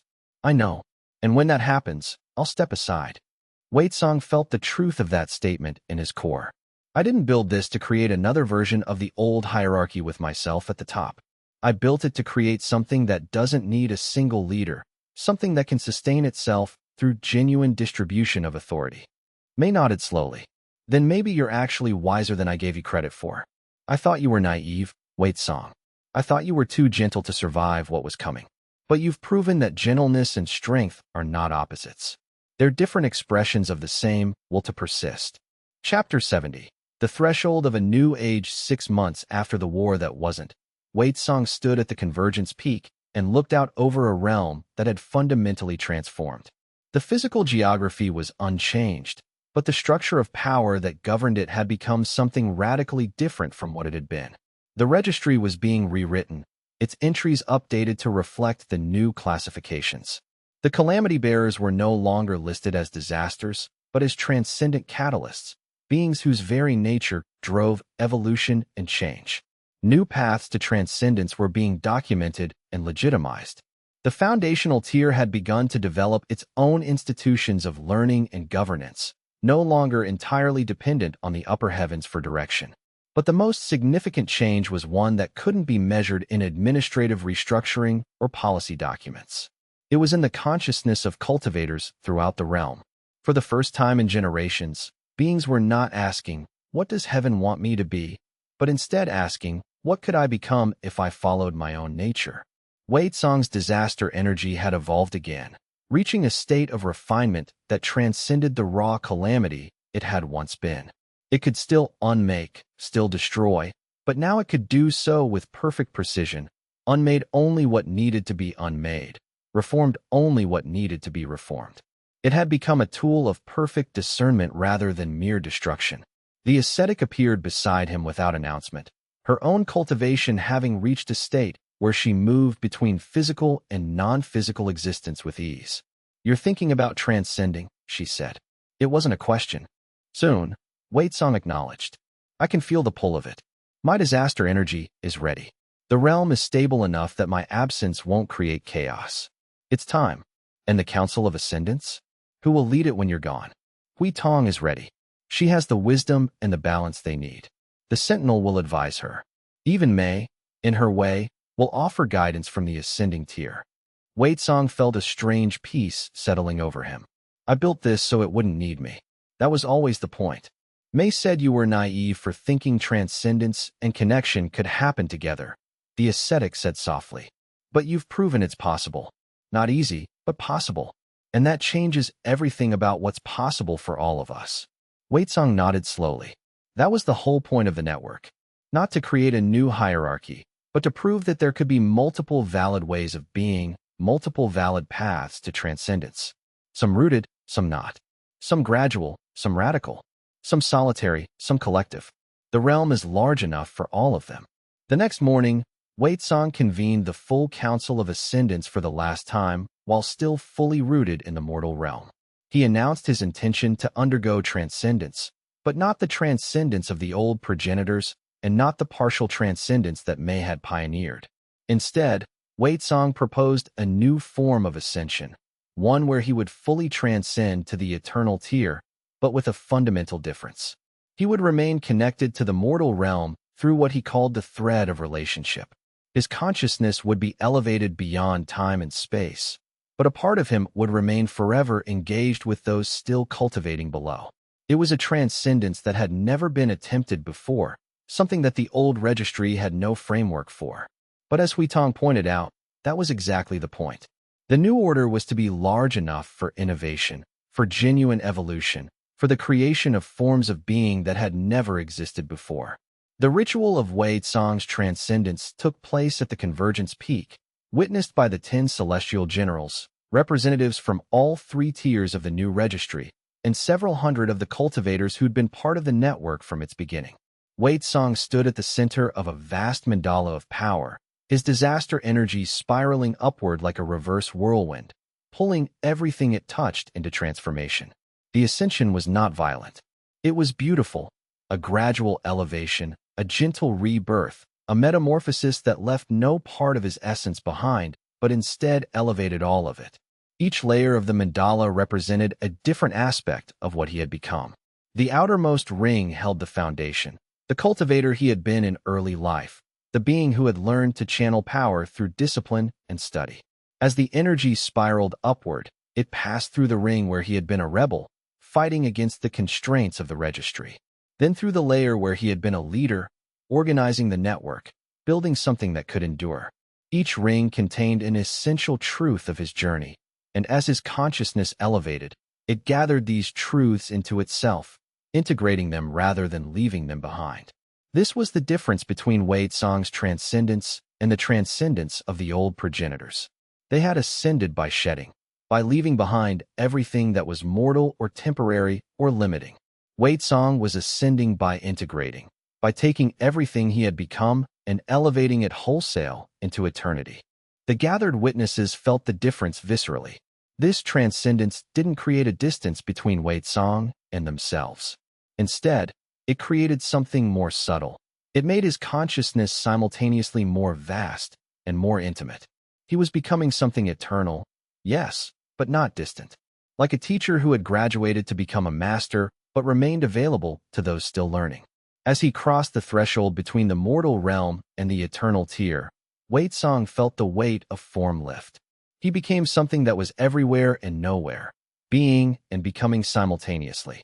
His consciousness expanded to perceive not just the cultivation realm but the spaces beyond it, the vast architecture of existence itself. But true to the vision he'd always held, a thread remained. A connection to the mortal realm that would never fully dissolve. Through it, he could feel the cultivation of those below, could sense their struggles and their triumphs, could offer guidance without control, could remain part of their story even as he transcended beyond it. In his final moment of clear physical consciousness, Wei Tsong perceived Mei regarding him from the ascending tier, and her expression held something like vindication. She had been right that gentleness and power could coexist. She had just been wrong about what that meant for how one should live. And as Wei Tsong fully transcended, as his form dissolved into pure consciousness, and his disaster energy became something eternal and boundless, he understood finally what the registry had been trying to classify all along. He wasn't a natural disaster. He was a revelation of what became possible when someone refused to accept the boundaries placed around them and instead chose to transform those boundaries from within. The age of distributed transcendence had truly begun, and it had only just started. Chapter 71. The thread that connects. In the weeks following Wei Tsong's transcendence, the mortal realm continued with remarkable normalcy. On the surface, this seemed to contradict the significance of what had occurred. One of the most powerful beings in the cultivation world had ascended to the eternal tier, and yet merchants still haggled in markets. Cultivators still pursued their studies. Ordinary people still lived their ordinary lives. But beneath that surface normality, something had shifted fundamentally. The thread of relationship that Wei Tsong had woven as part of his transcendence was not merely a poetic metaphor. It was a real structure in the fabric of reality, a permanent connection between the mortal realm and the eternal tier that allowed for influence without control, guidance without coercion. Hui Tong, serving as the new leader of the Council of Ascendants, felt the significance of this more acutely than most.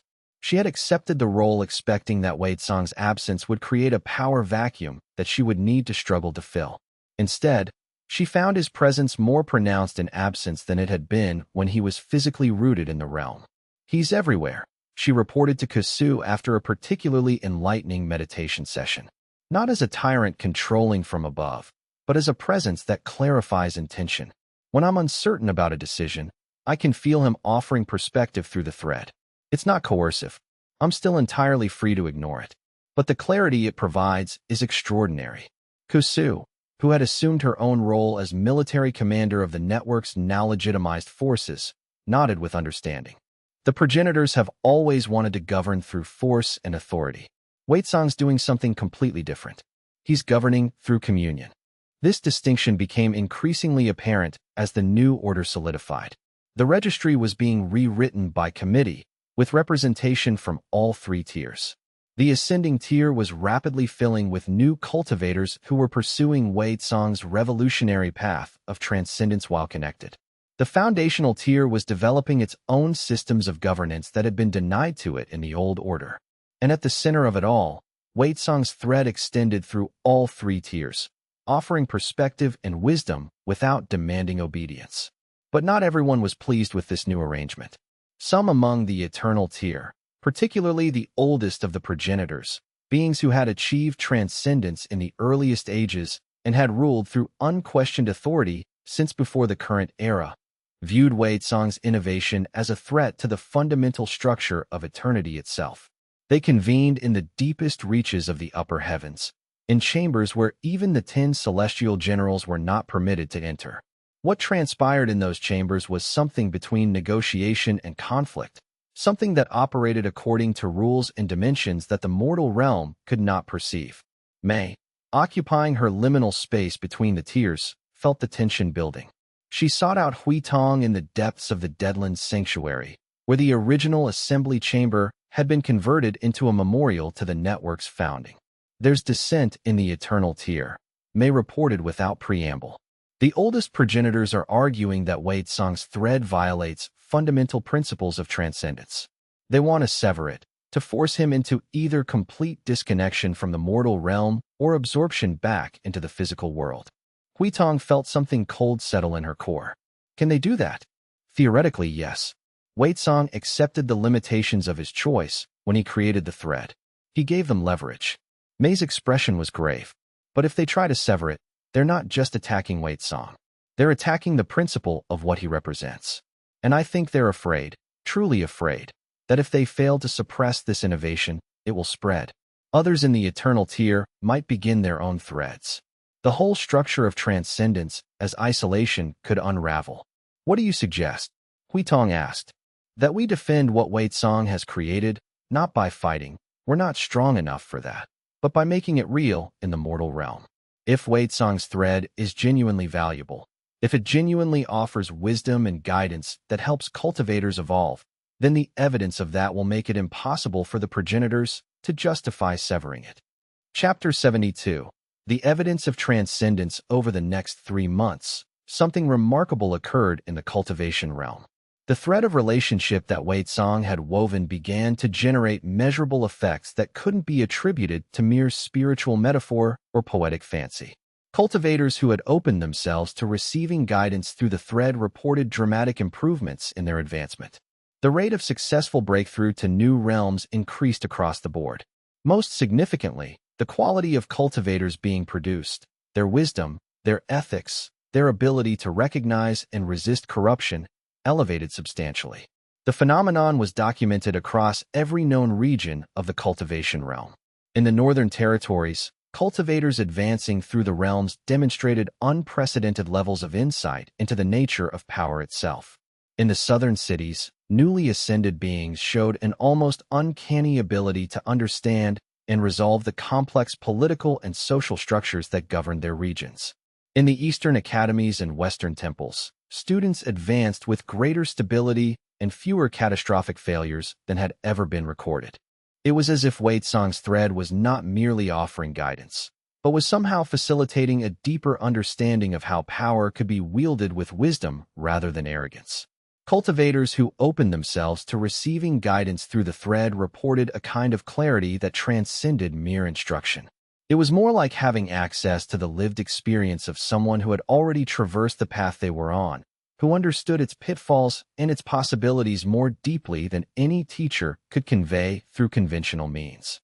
The registry began to track a metric it had never had reason to track before: the rate of ethical corruption among cultivators.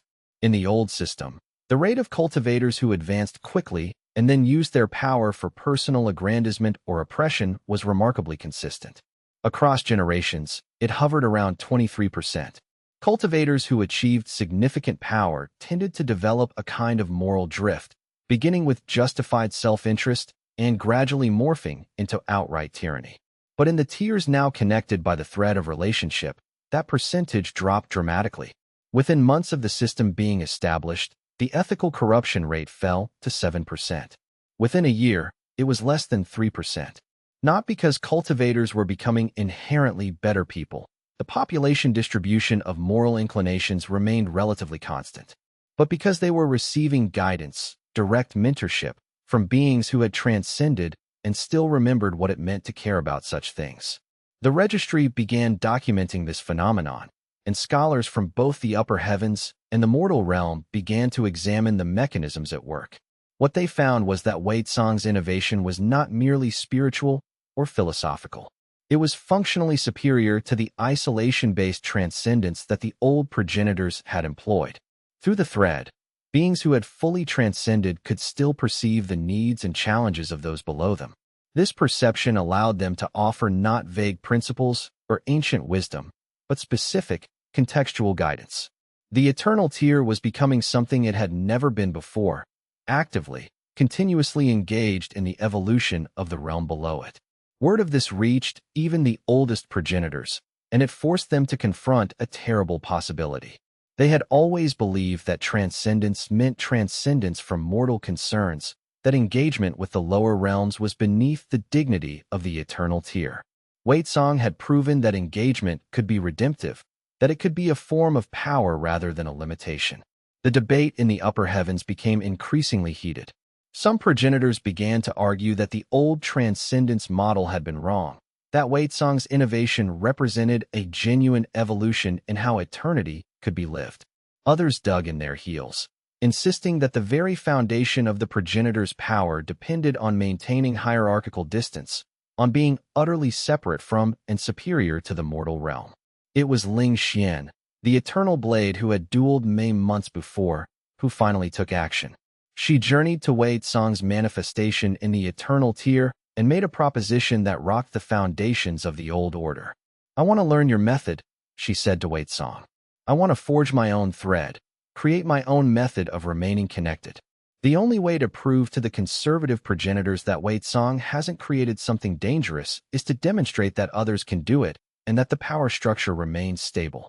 Wei Tsong, perceiving her through the lens of his evolved consciousness, understood the gravity of what she was proposing.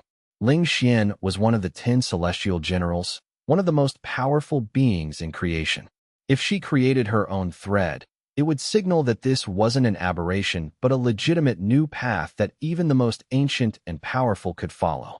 The process took weeks. Wei Tsong taught Ling Xian how to maintain consciousness across multiple levels of being simultaneously, how to keep part of oneself engaged with the mortal realm even as one achieved full transcendence. It was difficult, counterintuitive, and violated every principle of ascension that Ling Xian had learned over her centuries of existence.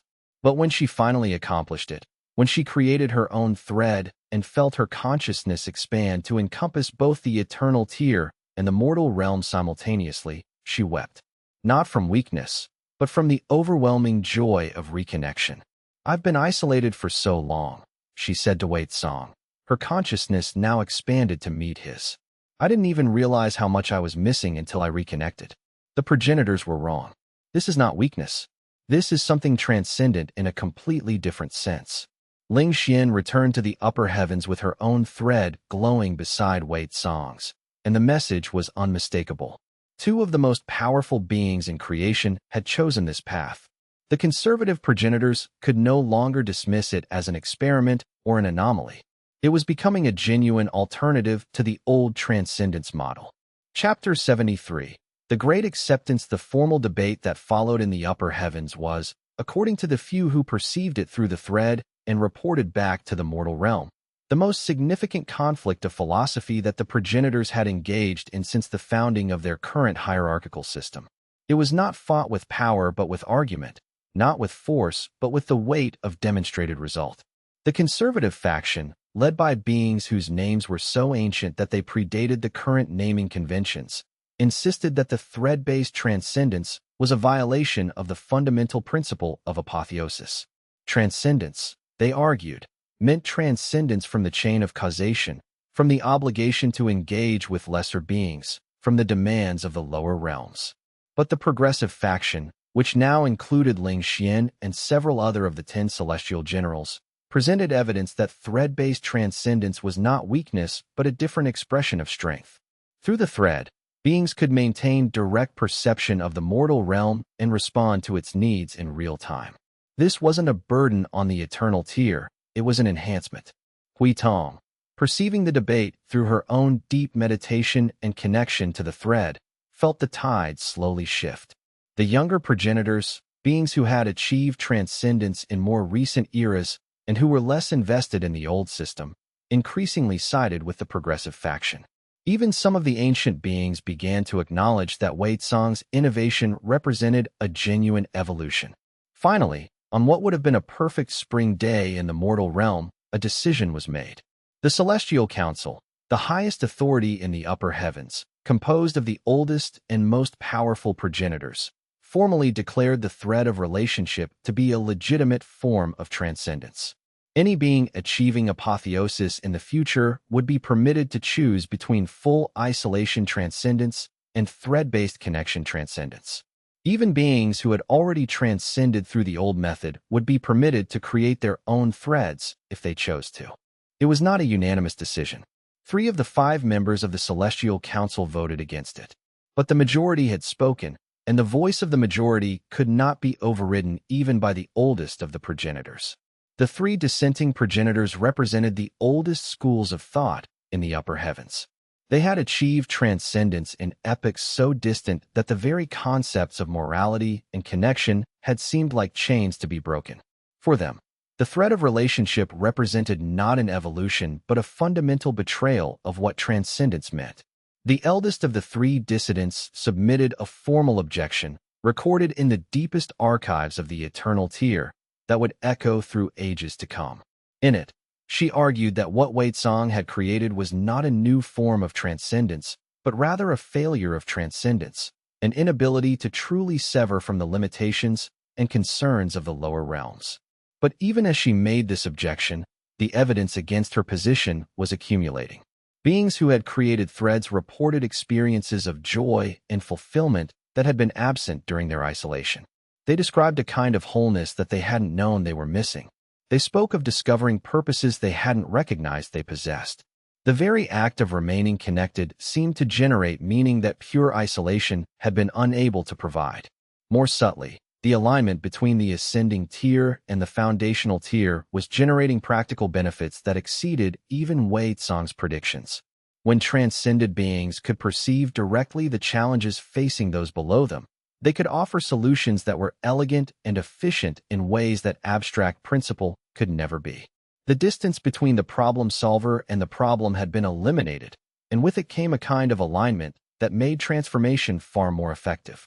In the mortal realm, Hui Tong felt the significance of the Council's decision ripple through every level of the system. The institutionalization of the thread of relationship meant that Wei Tsang's vision was no longer a radical experiment pursued by a few charismatic individuals. It was now official policy, part of the fundamental structure of how power would be organized in the cultivation realm. It was a victory not through conquest, but through demonstration. The thread had simply worked so well, had proven itself so valuable, that the conservative resistance could no longer sustain itself against the evidence of its own utility. When news of the decision filtered down to the mortal realm through the thread, it was greeted with genuine celebration. Hui Tong convened a gathering of the full Council of Ascendants, and for the first time since Wei Tsang's transcendence, she could announce not just stability, but genuine progress. The realm will never be the same, she told the assembled council members, and it will never need to be. We have created space for diversity of approach, for multiple valid paths to apotheosis, for genuine evolution of what transcendence means. That is Wei Tsang's true legacy. Chapter 74. The cascade of threads in the months that followed the Celestial Council's decision. Something remarkable began to occur. More and more cultivators who achieved the threshold of transcendence chose to create threads rather than to fully isolate. Some threads were strong and obvious, like Wei Tsang's and Ling Xian's. Others were delicate, barely perceptible, but present nonetheless. The ascending tier began to fill with a new kind of being, transcended entities who remained partially engaged with the realm below them. They weren't returning to full mortality, but they weren't abandoning the lower realms either. They had become something new, a bridge class between the eternal tier and the mortal realm. Mei, observing this from her liminal existence, felt a complex mixture of emotions. She had been right that Wei Tsang's vision lacked certain harsh truths about the nature of power, but she also recognized that what Wei Tsang had created was more elegant than what she had pursued. She had sought apotheosis through radical separation. Wei Tsang had achieved something more profound, apotheosis through radical connection. From her vantage point between the tiers, May could perceive something that beings fully on one side or the other could not quite grasp. She could see how the ascending tier was becoming something new, something that had never existed in the cultivation realm before. It was neither fully transcendent nor fully mortal, neither purely external nor fully internal. It was liminal in a way that transcended the simple state that May herself inhabited. The ascending tier was becoming a true bridge, and bridges, by their nature, had to be different from both the lands they connected. They couldn't be fully of one side or fully of the other, and yet they needed to understand both sides completely in order to serve their function. May recognized her own innovation reflected back at her in a larger form. The partial transcendence she had pioneered was not an aberration or a compromise. It was an archetype, a template for how consciousness could organize itself to remain engaged across boundaries that would normally require separation. Multiple beings in the ascending tier were now pursuing variations on her approach, creating their own unique states of half-transcendence that kept them connected to the mortal realm while elevating their consciousness to expanded awareness. What May had created as an individual achievement was becoming a recognized pathway, perhaps eventually a fully accepted discipline like meditation or cultivation itself. That realization filled her with something that transcended ordinary pride. It was the recognition that her own experimentation, born out of necessity and developed through conflict, was contributing something genuine and enduring to the structure of reality itself. She made her own choice then, one that surprised even Wei Song when he perceived it through the intricate web of threads that now connected the tiers. May chose to move toward full transcendence, but not in isolation. Instead, she would join the ascending tier, not remaining partially mortal as she had been, but not severing her connection either. She would become one of the guardians of the ascending tier, helping new cultivators understand how to navigate the space between mortal and eternal existence. "You've evolved," Wei Song told her when she made her choice known. "When I first knew you, I thought you were fixated on supremacy, but you were actually fixated on evolution. You just believed that supremacy was the only way to achieve it." "I was wrong," May said simply. "And you were right. Though I still think your methods are sometimes too gentle, and I reserve the right to argue with you about that in all the ages to come." Wei Song laughed, and the sound of his laughter reverberated through all three tiers, a frequency of pure joy that reminded every consciousness throughout the realms what they were all working toward. The transformation that had begun with a single being classified as a natural disaster was now spreading through every level of existence.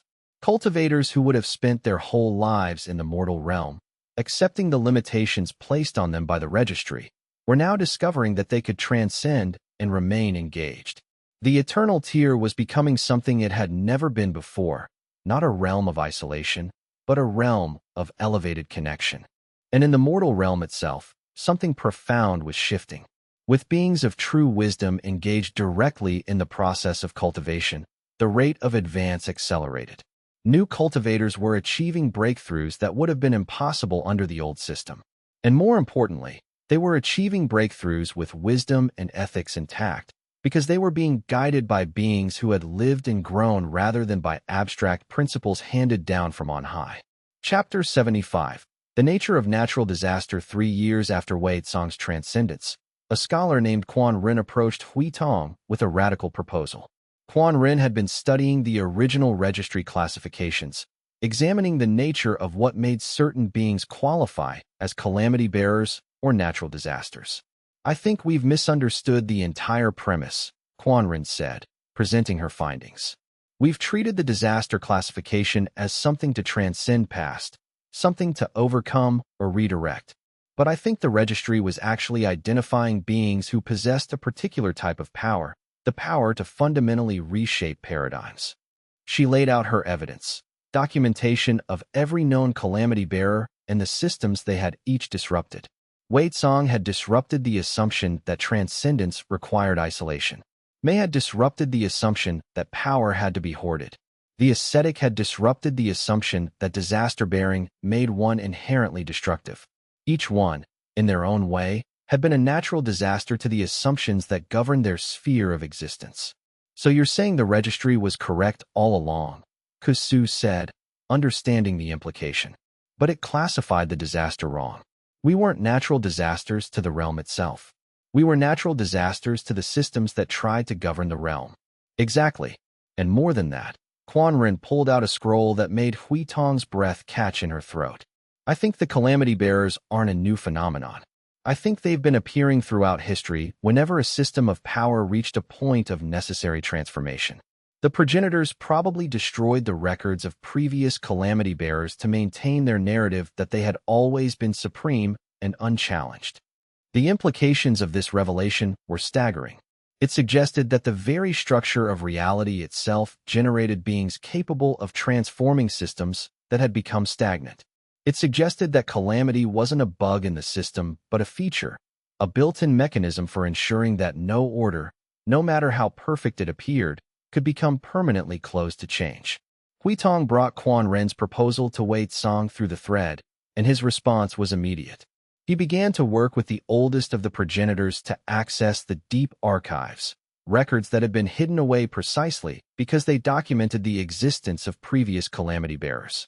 What they found rewrote everything known about the history of the cultivation realm. Every 1,000 years or so, when a system of power became too rigid, too resistant to change, the realm itself would generate beings classified as disasters. These beings would disrupt the rigid system, force transformation, and then typically either be destroyed or absorbed back into the new order that emerged. But the current generation of calamity bearers had done something unprecedented. Instead of being destroyed or absorbed, they had survived, legitimized themselves, and created a framework where continued transformation and evolution were built into the system itself. We've created something the realm has never had before, Wei Tsang said to Ling Xian as they contemplated this discovery. A system of power that doesn't resist its own natural disasters, but instead accommodates them, that welcomes the very forces that would transform it. Ling Xian absorbed this in silence for a long moment, her consciousness perceiving through the thread the vast implications of what they had achieved. The archives had shown them something that the progenitors had gone to great lengths to hide. Every 1,000 years or so, beings emerged with the capacity to fundamentally disrupt whatever power structure had become established. The progenitors had always responded with suppression, trying to eliminate or recruit these beings before they could grow powerful enough to pose a genuine threat. But the true revelation was even more profound than that. The beings that emerged weren't random mutations of cultivation. They appeared to be a natural feature of existence itself, a mechanism built into the fabric of reality to ensure that no static structure could ever become permanent. Just as ecosystems generated predators to check herbivore populations, or just as organisms developed immune systems to fight pathogens, the cultivation realm seemed to have generated calamity bearers as a way to ensure that power structures remained dynamic rather than becoming calcified. The progenitors fundamentally misunderstood what we represent, Ling Xian finally said. They thought we were errors to be corrected. But we're not errors.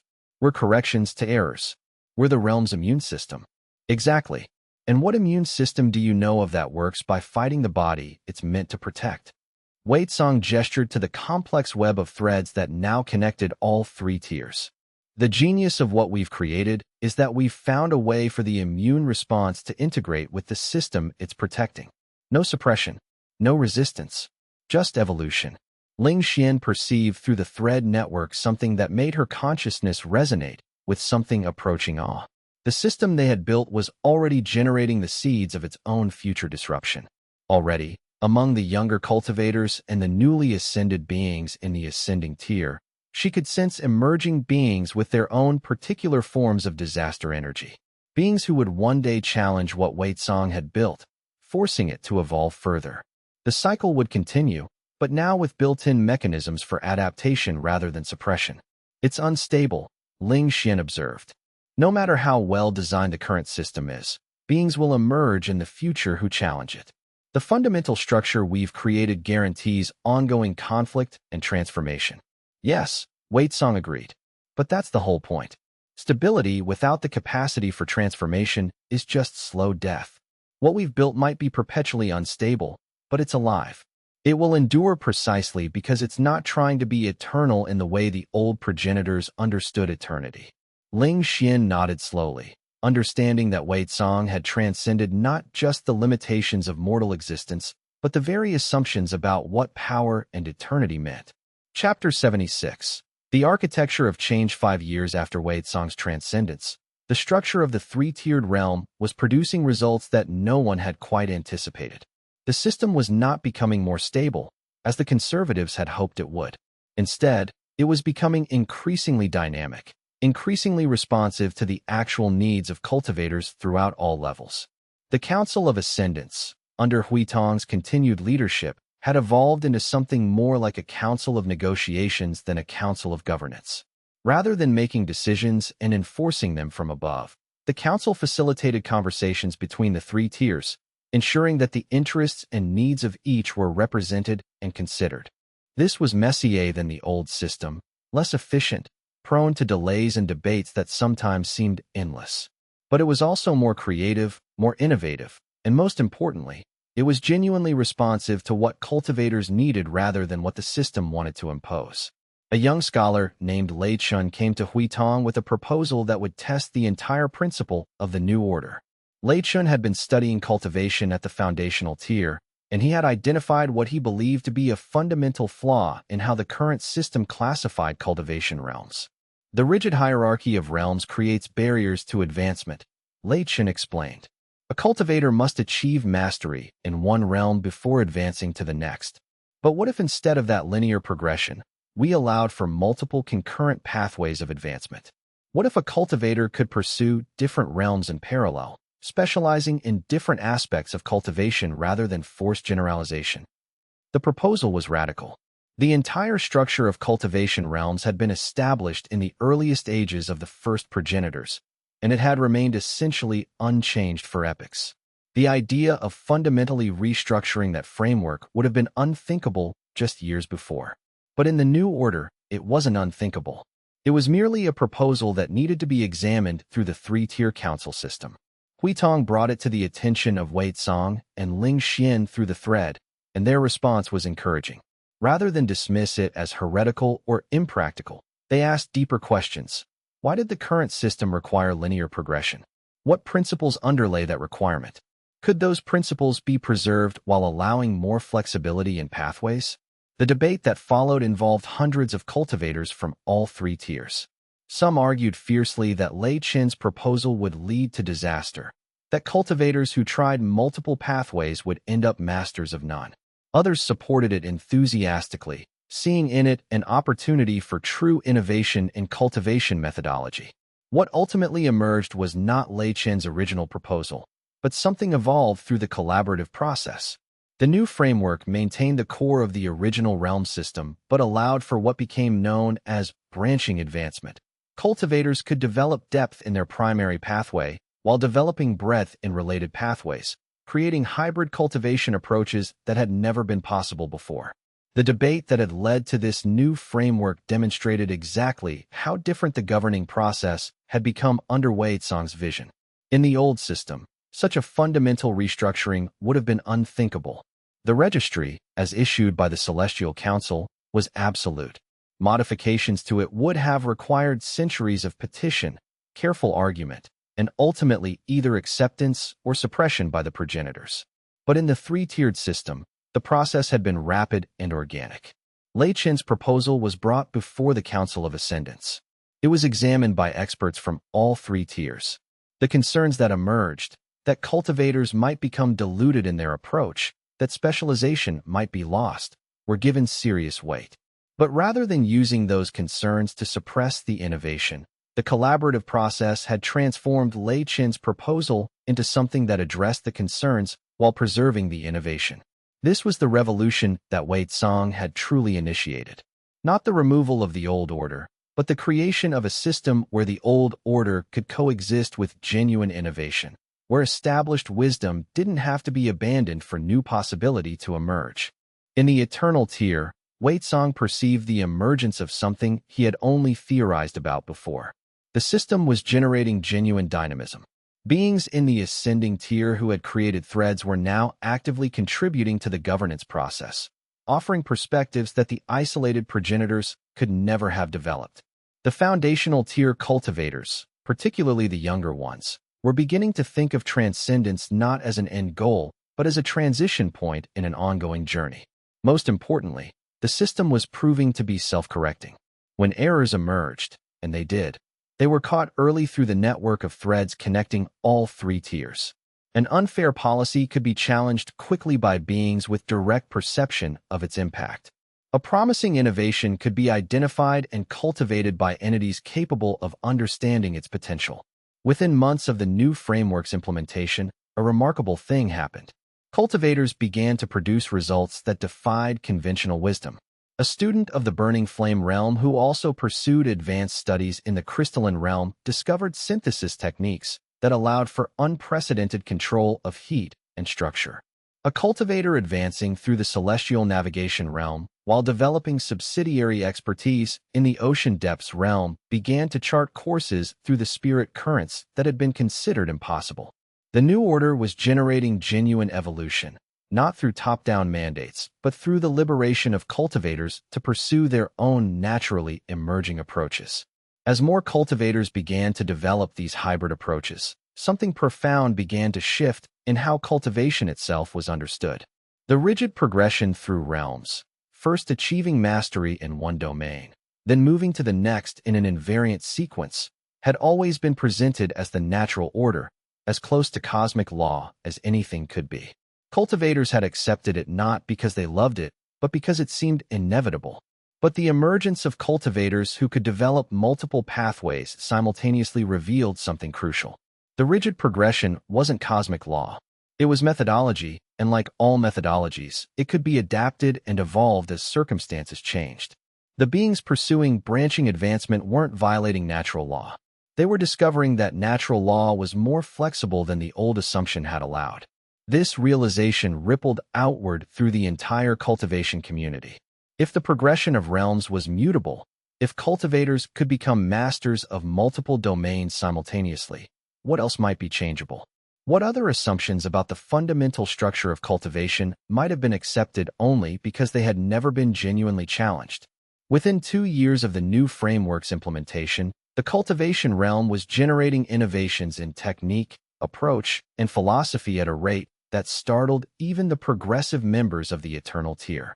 Beings who had transcended in the old system, achieving isolation and singular mastery, suddenly perceived that their own transcendence might have been diminished by the rigid constraints under which they had cultivated. Some of these beings became deeply unsettled, feeling that they had wasted eternity pursuing a path that had never been necessary.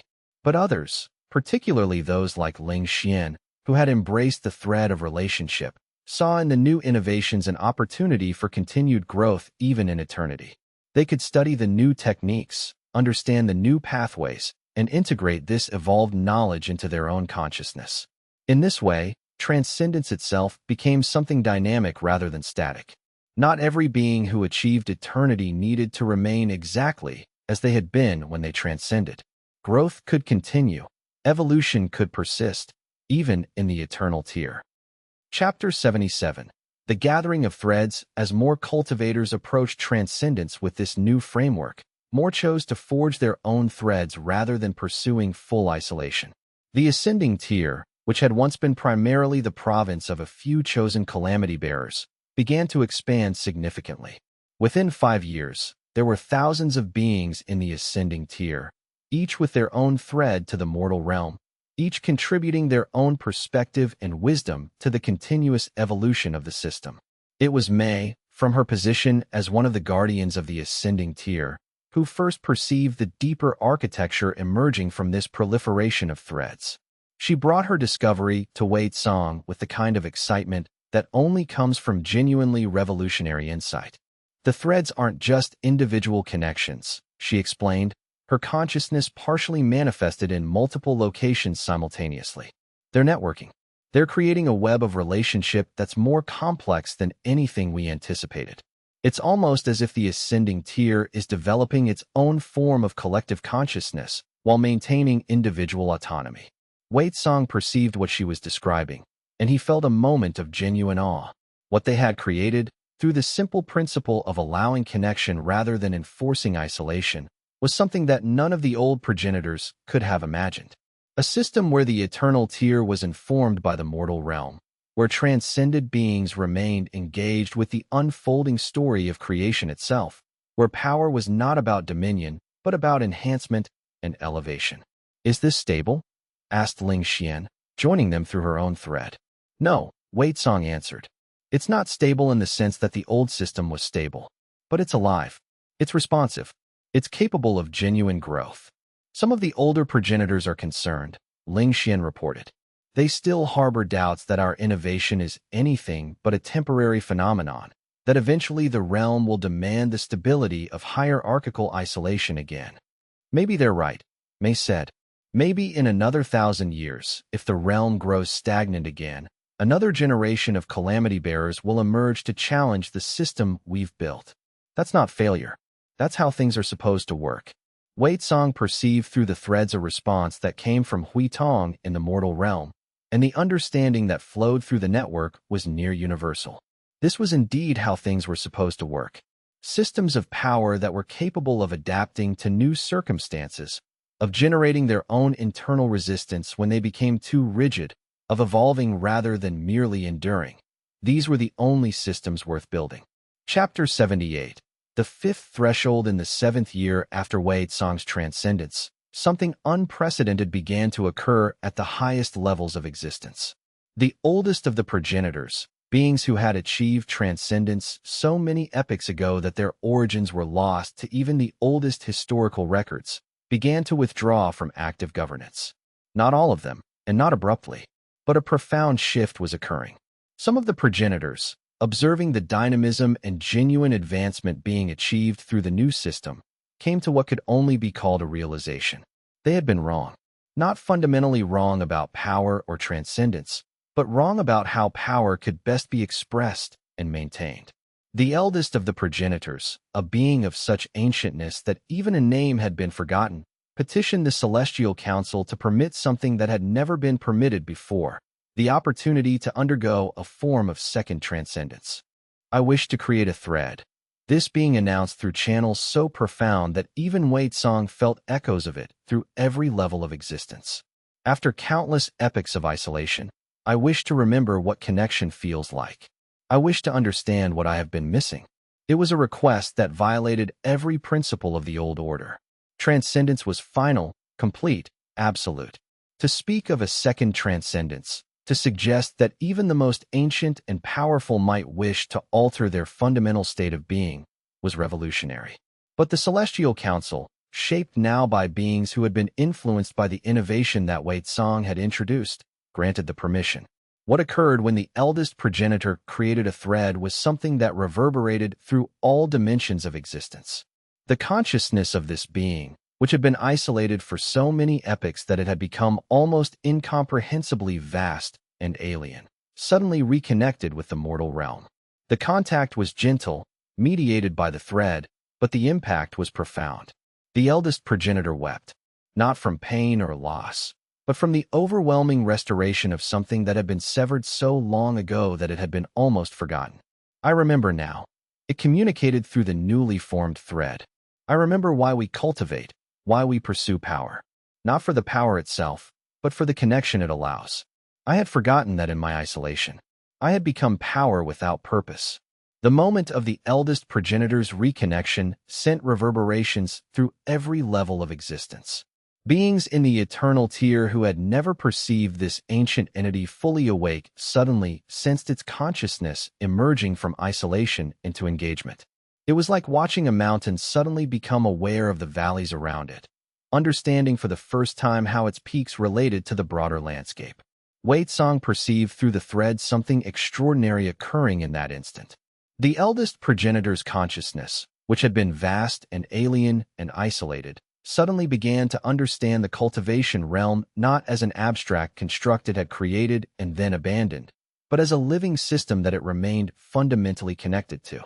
The connection had never been severed. It had merely been ignored, suppressed, treated as irrelevant by a consciousness focused only on the most isolated aspects of eternity. The tears that the progenitor wept were not tears of weakness, but of the aching recognition of having been incomplete. It had achieved transcendence, had become eternal, had wielded power beyond measure. But in achieving all that, it had severed the very things that made power meaningful: connection, relationship, the ability to influence and guide other consciousnesses toward evolution. "I see now," the ancient beings said. "The younger progenitors who question our old ways, they're not confused. They're evolved. They understand something we forgot in our pursuit of absolute separation." Over the next 2 years, nearly 40% of the progenitors requested permission to create threads. Some did so out of genuine recognition that the old path had been incomplete. Others did so out of simple curiosity. What was it like to be both transcended and connected? But regardless of motivation, each thread created represented a fundamental shift in how the eternal tier existed and operated. The 10 celestial generals, who had survived the chaos of the last great conflict and had been placed in dormancy until the council needed them, woke to find that the realm had transformed while they slept. Beings who had been considered the ultimate expression of power and evolution now seemed like relics of a more limited understanding. Some generals adapted well to the new framework, creating their own threads and finding purpose in engagement with the realms below them. Others resisted fiercely, viewing the new approach as weakness, as an unnecessary dilution of the absolute transcendence they represented. This moment, more than anything else that had occurred since Wei Tsang's transcendence, crystallized the true nature of the revolution that had been wrought. It wasn't merely about changing systems or altering the structure of governance. It was about fundamental healing, about restoring to power the sense of purpose that transcendence had originally been meant to serve. Over the next 2 years, nearly a third of the progenitors made the same request. They asked to forge threads, to reconnect with the mortal realm, to remember why they had pursued transcendence in the first place. Each reconnection sent ripples through the entire system, altering slightly the balance of what was possible. Chapter 79. The Inheritance of Disaster. Near the end of the decade following Wei Tsang's transcendence, a young cultivator from a remote mountain province approached Hui Tong with an unusual request. Her name was Shun Ming, and she was in the process of transitioning through the first stages of becoming a calamity bearer. "I was classified by the registry early," she explained. "Even as an unascended cultivator, the system recognized something in my nature that marked me as a disaster. I'm not yet sure what my particular brand of catastrophe is, but I can feel it, something in how I approach problems, how I challenge assumptions, something that makes those around me uncomfortable." Hui Tong felt a moment of profound connection with this young woman. Shun Ming represented something essential about the continued evolution of the system. She was not someone who had been forced to become a calamity bearer by circumstances or conflict. She was someone being born into that classification in a time when it was legitimate, when being a natural disaster to rigid systems was a recognized and valued role. "What do you want to do?" Hui Tong asked. "I want to study what it means to be a calamity bearer in a system that's already partly designed to accommodate our existence.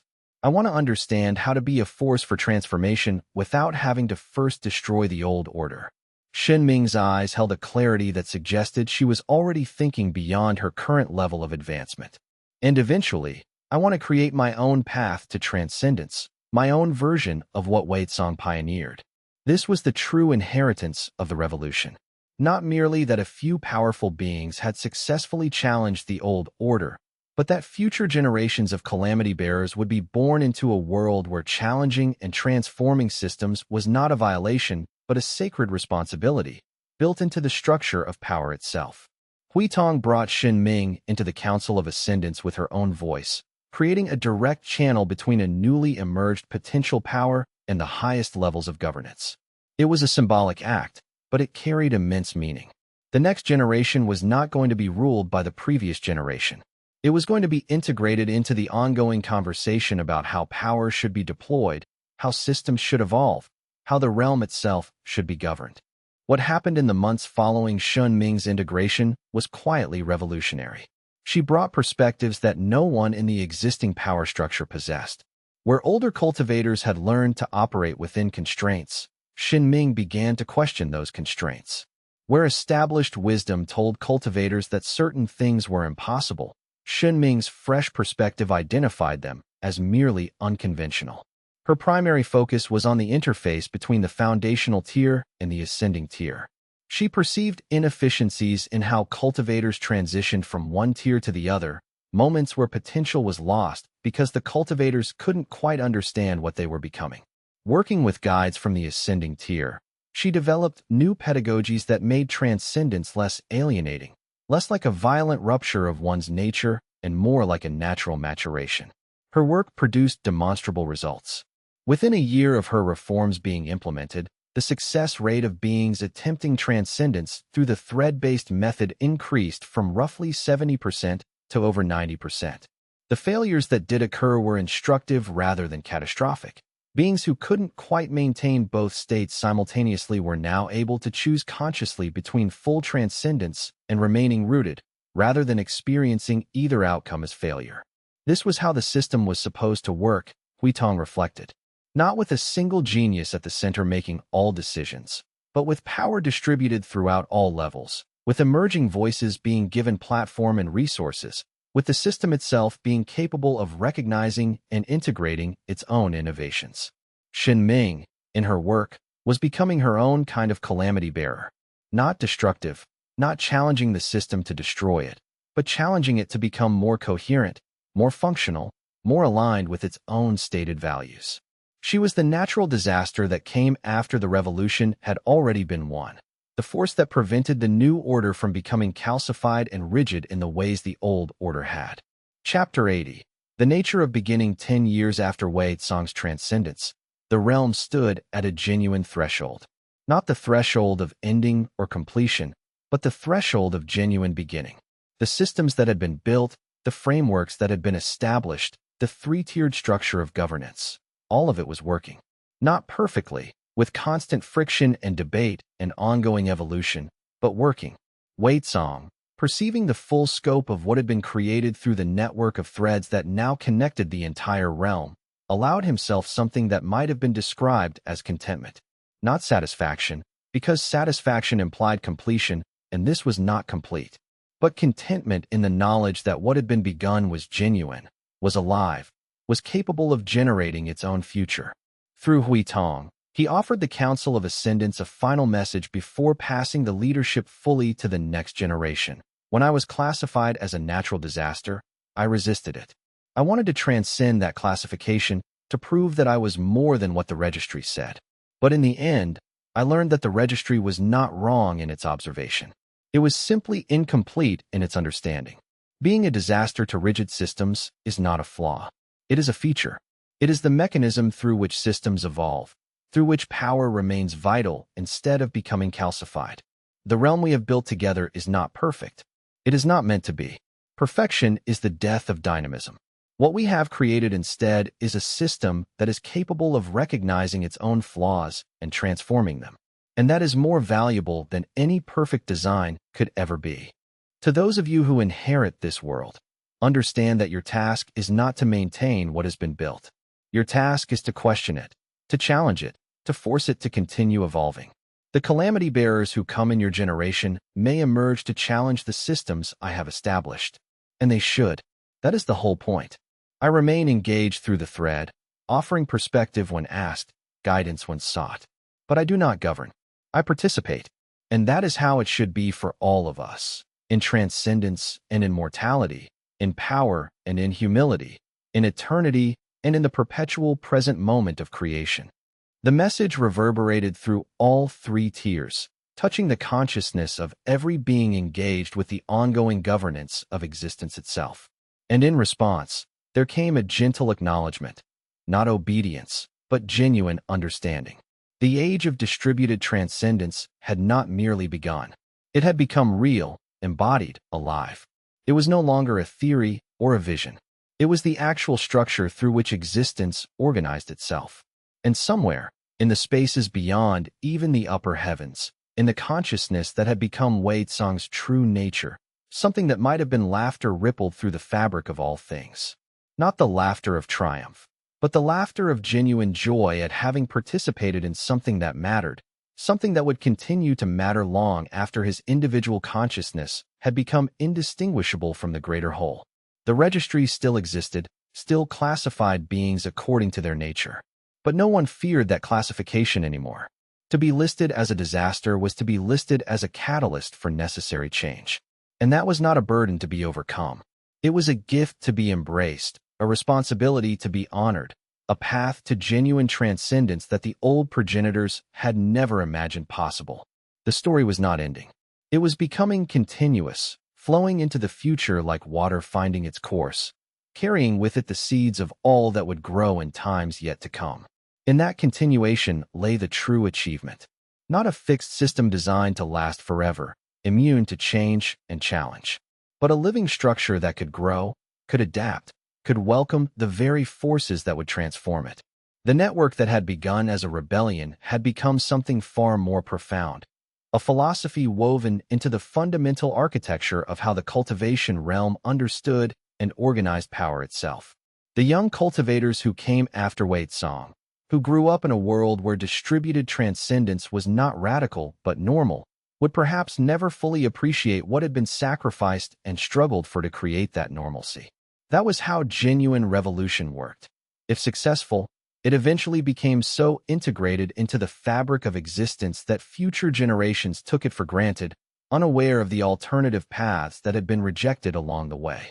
But in the upper heavens and in the deepest chambers of the eternal tier, beings who had lived through the transformation understood. They remembered the weight of the old system, the certainty that had felt like armor but had actually been a cage. They remembered what it had cost to imagine that things could be different, and what it had cost to make that imagination real. Wei Song's thread extended through all of it, connecting all of it, ensuring that those who transcended would never again feel the absolute isolation that the old progenitors had accepted as the natural cost of eternity.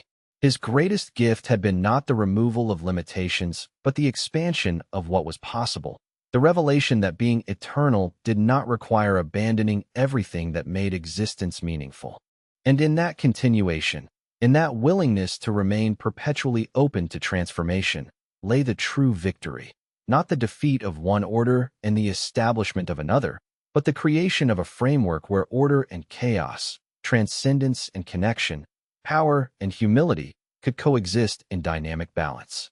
The cultivation realm that emerged from Wei Song's revolution was not more peaceful than it had been before. If anything, there was more complexity, more tension, more genuine debate about how power should be organized. But there was also more justice, more responsiveness, more capacity for genuine evolution. Beings who had been bound by rigid hierarchies found themselves with choices and agency they had never possessed. Systems that had seemed immutable for generations revealed themselves to be merely contingent, capable of fundamental transformation through collective will and coordinated effort. Most profoundly, the realm had come to understand something that most complex systems take vast ages to comprehend, that stability and rigidity are not the same thing. A truly stable system is one that can adapt to changing circumstances without collapsing. A truly stable system is one that generates and incorporates its own challenges, its own sources of renewal.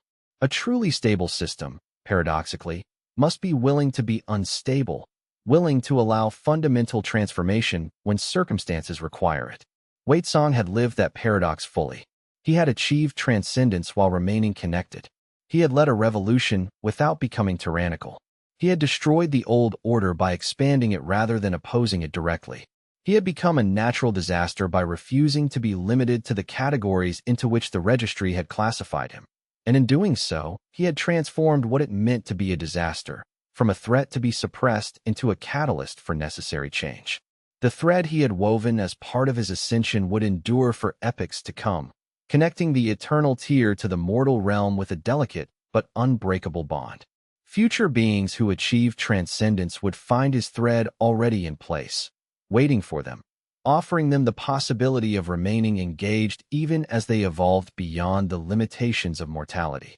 And in the highest reaches of the upper heavens, in the spaces where eternity touched infinity, Wei Song's consciousness remained perpetually aware of the realm below, perpetually ready to offer guidance when asked, perpetually available to those who sought wisdom from someone who had walked the path to transcendence while never leaving the journey itself behind. The heavens had listed Wei Song as a natural disaster, and in accepting that classification, In transforming it from curse into calling, he had reshaped not just his own existence, but the very nature of what it meant for anything to aspire to transcendence. Throughout the cultivation realm, beings who read about him in the histories, who felt his guidance through the thread, who witnessed the consequences of his revolution as it rippled across epochs, came to understand something profound. The registry's classification of certain beings as disasters was not a mistake or an oversight.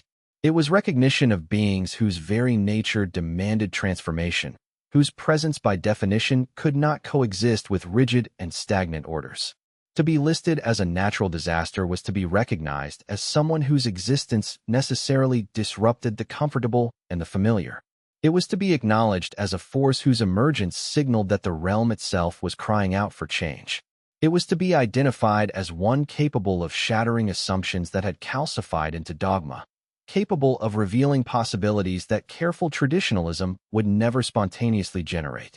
And Wei Tsang had proven that such beings did not need to be feared or suppressed. They could be welcomed, integrated, their insights incorporated into the ongoing structure of civilization itself. The disaster element need not be destructive. It could be transformative. It could be healing. It could be the precise medicine that the realm needed precisely when it needed it most. As ages passed, and the framework Wei Tsang had established continued to evolve and mature, his significance grew not smaller but deeper. The changes he had initiated were no longer attributed to his personal charisma or power. They had become woven into the fundamental understanding of how power, transcendence, and governance related to one another. His greatest achievement was not something that could be pointed to and said, "There, that is Wei Tsang's creation."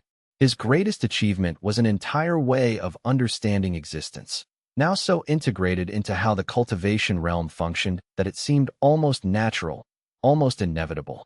And that was precisely how genuine revolution succeeded, not through the creation of monuments or the preservation of personal legacy, but through the complete absorption of its principles into the ordinary functioning of the world it had transformed. The age of monopolistic eternity had passed. The age of distributed, interconnected, perpetually evolving transcendence had begun. And it would endure not because it was perfect, but because it was alive, capable of genuine growth, and willing to challenge itself continuously in pursuit of something greater. In the final moment before Wei Tsang's consciousness fully merged with the eternal fabric of existence, before he became something so transcended that individual perspective ceased to be distinguishable from the whole, he perceived one last time the realm he had helped transform. He felt the presence of the new calamity bearers awakening, beings whose disaster energy would force the next generation to evolve beyond what Wei Tsang had created. He perceived the ascending tier continuing to develop in unexpected directions, with beings forging unique paths to transcendence that he had never anticipated. He sensed the foundational tier growing in wisdom and power, gradually becoming less dependent on guidance from above and more capable of self-governance. And in that final perception, Wei Tsang felt something that transcended mere satisfaction. It was the deep knowledge that the work of transformation would continue without him, that the principles he had established would generate endless variations and evolution, that his contribution to eternity would be not a fixed monument, but a living seed, perpetually germinating new possibilities. Chapter 81.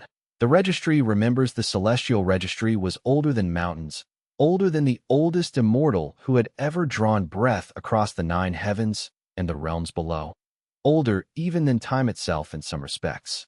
It existed in a space between spaces, a vast crystalline archive where every soul that had ever existed, every concept, every possibility that had touched the heavens was recorded in light and shadow and pure mathematics that transcended number, comprehensible only to minds trained to think beyond linear logic. The registry stretched across dimensions unnamed, contained information in formats that caused pain to perceive directly, preserved truths that contradicted each other yet remained simultaneously valid. The registry was not merely a record. It was the foundation upon which cosmic order rested. To change the registry was to change the very nature of reality, to suggest that what had been understood as law could be rewritten, that what had been classified as inevitable was actually subject to reconsideration and reinterpretation.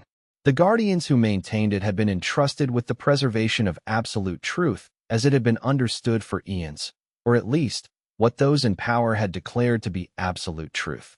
The registry could not admit to error without threatening the stability of everything built upon its records. Wei Song stood before it now, his disaster energy rippling outward in waves that caused the very framework of reality to tremble like a plucked string.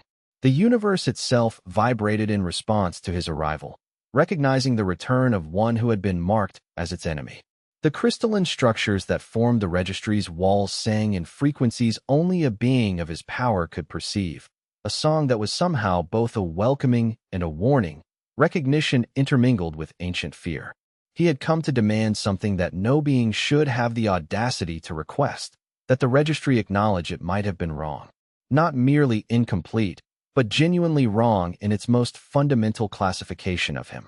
For a system built on the assumption of infallibility, this request was not just challenging, it was existentially threatening. 3 months had passed since the Celestial Council formally recognized the thread of relationship as a legitimate cultivation path worthy of standing beside the ancient ways of old. 3 months since Wei Tsang's victory over Mei's faction had forced a complete restructuring of heaven's understanding of transcendence itself, rewriting cosmic law at its deepest levels. The news had rippled across every realm like waves spreading from a stone dropped into still water, traveling from the highest heavens down through dimensional layers, settling finally in the mortal worlds below, where cultivation began as desperate hope and sometimes became reality through years of determined practice. Cultivation sects that had been in chaos, their ancient certainties shattered by the revelation that multiple valid paths to transcendence existed, found new hope in this recognition. Those who had feared their natural temperament made them unsuitable for immortality, who had believed themselves fundamentally broken by their essential nature, discovered that perhaps, incredibly, they belonged somewhere in this vast cosmos. Their difference was not a death sentence, but a potential pathway forward. But the registry had been silent. Completely, absolutely, deafeningly silent for all these months. Not even a whisper moved through the crystalline structures that held reality's infinite records. Wei Tsang's disaster energy, that fundamental force of chaos and transformation that had nearly destroyed him in his youth when he couldn't control it, that had been weaponized against him by those who feared what he represented, that had defined him since birth as a being of destruction rather than creation, remained marked in the registry with a single, damning classification: natural disaster. Category Red. Extinction risk. Catastrophic probability. The mark that had triggered the Celestial Council's initial hunt for him. The designation that had made him the cosmos's declared enemy before he even understood what he was, before he had any hope of controlling his nature. The registry's guardians appeared before him without announcement or fanfare. Entities that predated even the registry itself. Ancient observers whose forms shifted between abstract geometry and something almost corporeal. Their combined presence was like staring into the moment before creation itself, that space where being and non-being hung in perfect, eternal balance, where reality and possibility were still undifferentiated from each other. Wei Tsang, one of them intoned, its voice resonating across all dimensions and echoing backward through time itself. You seek to change what has been written into the very foundation of reality itself. I seek to change what was written incorrectly. Wei Tsang replied steadily, his voice carrying absolute conviction born from years of struggle and transformation. His disaster energy remained controlled but visible, a dark aurora dancing around his frame like a second skin. His voice carried the weight of his complete transformation, not gentle, but genuine, forged in the crucible of experience and sacrifice. The registry classified me as a disaster because my nature does not fit the approved categories established millions of years ago. But I have proven that I am more than that simple classification. The Celestial Council has acknowledged it in their formal rewriting of recognized paths, creating space where none previously existed. The network of ascendants has demonstrated it through the cultivation and success of thousands of beings who had been cast aside and marked as unsuitable. Now the registry must acknowledge this truth, or the registry itself becomes obsolete. becomes not a truth-teller but a perpetuator of false certainties that harm those who depend on it. The guardians conferred in a language that existed only in mathematics and fundamental forces, their discussion manifesting as geometric patterns that shifted and reformed across the crystalline walls with dazzling complexity. Song waited with perfect stillness, every muscle relaxed, every energy center calm, understanding from his years of experience that this was how one negotiated with forces older than time. He had learned patience over these long months, learned that sometimes the greatest power lay not in forcing change through superior might, but in allowing systems to recognize their own inadequacy through the simple act of witnessing what was actually possible. The registry does not change, another guardian finally said, its presence even more ancient than the first, a consciousness that might have witnessed the very moment the registry came into being. The registry records what is. It does not judge and then unjudge based on new information or new circumstances. To alter your classification would suggest fallibility in the original assessment. The registry cannot admit to being fallible, or the entire structure of cosmic order collapses into uncertainty. Song smiled then, an expression both sad and knowing, carrying the weight of someone who had already fought one cosmic war and understood deeply how systems defended themselves through logic and rhetoric. Then the registry will fall, he said quietly, with terrible certainty that made even the ancient guardians tremble. Because the cosmos has moved beyond your understanding, and a system that cannot evolve becomes a chain rather than a record, a prison rather than a truth. And if the registry becomes a prison, then it will eventually be broken by those who recognize their imprisonment. He turned as if to leave, his disaster energy beginning to contract, to focus into a devastating point of pure power. And for a moment, the guardians felt something they had not felt since before time began, genuine fear. Real, visceral fear of what this being might do if they refused him, if they clung to their old answers when the universe was asking new questions. Wait, came a voice that was somehow older and younger than all the others combined, older than the registry itself, yet young as the moment of its creation. The first guardian, the consciousness that had watched the registry come into being, that had witnessed the formation of the Celestial Council in its earliest days, that had observed every major transformation the heavens had undergone across the vast stretches of cosmic time. You have walked a path we did not predict. We did not foresee you coming. Explain what you have become, Song.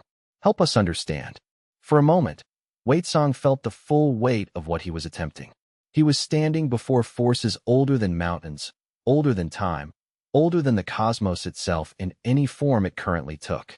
And he was asking them to change, to admit fallibility, to acknowledge that their understanding was incomplete. The younger guardians had been certain. They had spoken as if reality itself was fixed, immutable, perfect in its current form. But the first guardian spoke with a different quality of presence, less certain, but also more capable of genuine consideration, more willing to be surprised by what actually was. Song took a breath, though breathing seemed almost a quaint mortal gesture in this place where oxygen was not the medium of survival, and began to speak. And so Song did, standing in that space between spaces, speaking to entities that existed partially outside of normal causality. He spoke of his cultivation of the thread of relationship, of how genuine connection to humanity, to honest emotion, to real love, to bone-deep loyalty, and to sacrifice freely chosen, had transformed his disaster nature from a purely destructive force into something catalytic and creative. He described the moments when young cultivators, marked by society as unsuitable, had learned to see their own power as beautiful rather than broken. He spoke of how the act of genuinely listening to another being, of truly hearing their perspective and honoring it, created a kind of transformation that raw power alone never could. He spoke of the network of ascendants, that growing community where those who had been cast aside by traditional systems found not just power, but genuine purpose, found meaning in their difference rather than shame. He spoke of how relationships between beings, bonds formed not through submission or hierarchy, but through genuine mutual respect and authentic connection, created forms of power that the old system had never imagined. He spoke of how the greatest changes in the heavens had come not from following rules perfectly, but from expanding the rules to include new possibilities that the rule-makers had never imagined were necessary. He spoke of how beings thrived not when they were forced to fit predetermined molds, but when they were allowed to discover their own nature and develop it in their own way. As he spoke, something shifted in the registry itself. The crystalline walls began to shimmer with new light, not replacing the old records, but adding to them, expanding around them in fractal patterns of such breathtaking complexity that they contained infinities within infinities. The Guardians perceived something they had never quite understood before across all their eons of existence. That truth itself was not static, that reality contained multitudes, that the cosmos was far larger and more complex than even they had imagined. The registry will evolve, the first Guardian said finally, its voice carrying a weight that seemed to reshape possibility itself at the fundamental level. But not because you demanded it, not because we were forced by threat, because the registry itself recognizes that to remain relevant, that to continue to serve as an accurate record rather than becoming a tool of oppression, it must grow. We will create a new classification, not natural disaster, with all its implications of danger and destruction and cosmic threat. Something that speaks to what you have genuinely become. Wei Song felt the change like a moment of perfect clarity, like being struck by lightning made of pure consciousness. The weight that had pressed upon him since birth, the fundamental wrongness the registry had marked him with, the sense that he did not belong and perhaps should not exist, began to lift like a dark fog burning away before a rising sun. "What will you call it?" he asked, his voice steady despite the overwhelming emotion beneath. The Guardians conferred again in their language of pure mathematics, and this time Wei Song understood fragments of their discourse. They were searching through possibility itself, examining every outcome and consequence, every future timeline where different classifications led to different destinies for countless souls who would be born in ages yet to come. Catalyst of ascension, the first Guardian finally pronounced, and the words seemed to reshape reality around them. One who transforms the framework itself. One whose nature lies outside the approved categories not because it is lesser, but because it is necessary. One whose very existence forces systems to ask if they are seeing the whole truth. The registry will record this new classification. And future souls like you, those who don't fit the standard paths, will know that their difference is not a curse to be overcome, but perhaps a gift to be developed, a strength disguised as a weakness. Wei Song felt the recoding of his very essence, as the registry updated its infinite ledgers with new information that rippled backward and forward through time simultaneously. Around him, the crystalline walls glowed with new colors, colors that had no names in any language spoken in the nine heavens or in the mortal realms below, colors that represented possibilities that hadn't existed before. And with that recoding came something he had never truly felt before. Acceptance at the deepest level of his being. Not from external sources, but deep in his core, a fundamental sense that he was finally, completely, undeniably real. Chapter 82. The Council's new purpose. The Celestial Council Chamber had changed dramatically since the days when Wei Song had first been hunted. Where once it had been a space of rigid hierarchy, with the grand transcendent elevated on the apex of a golden pyramid, and lesser immortals arrayed in diminishing tiers of importance and influence according to their power and age, it now resembled something more like an amphitheater from the mortal realms, a space designed for genuine discourse rather than pronouncement of edicts from on high by those who saw themselves as above question. Seats were arranged in a great circle with symbolic meaning embedded in every detail, with the understanding that different forms of wisdom came from different positions and different perspectives.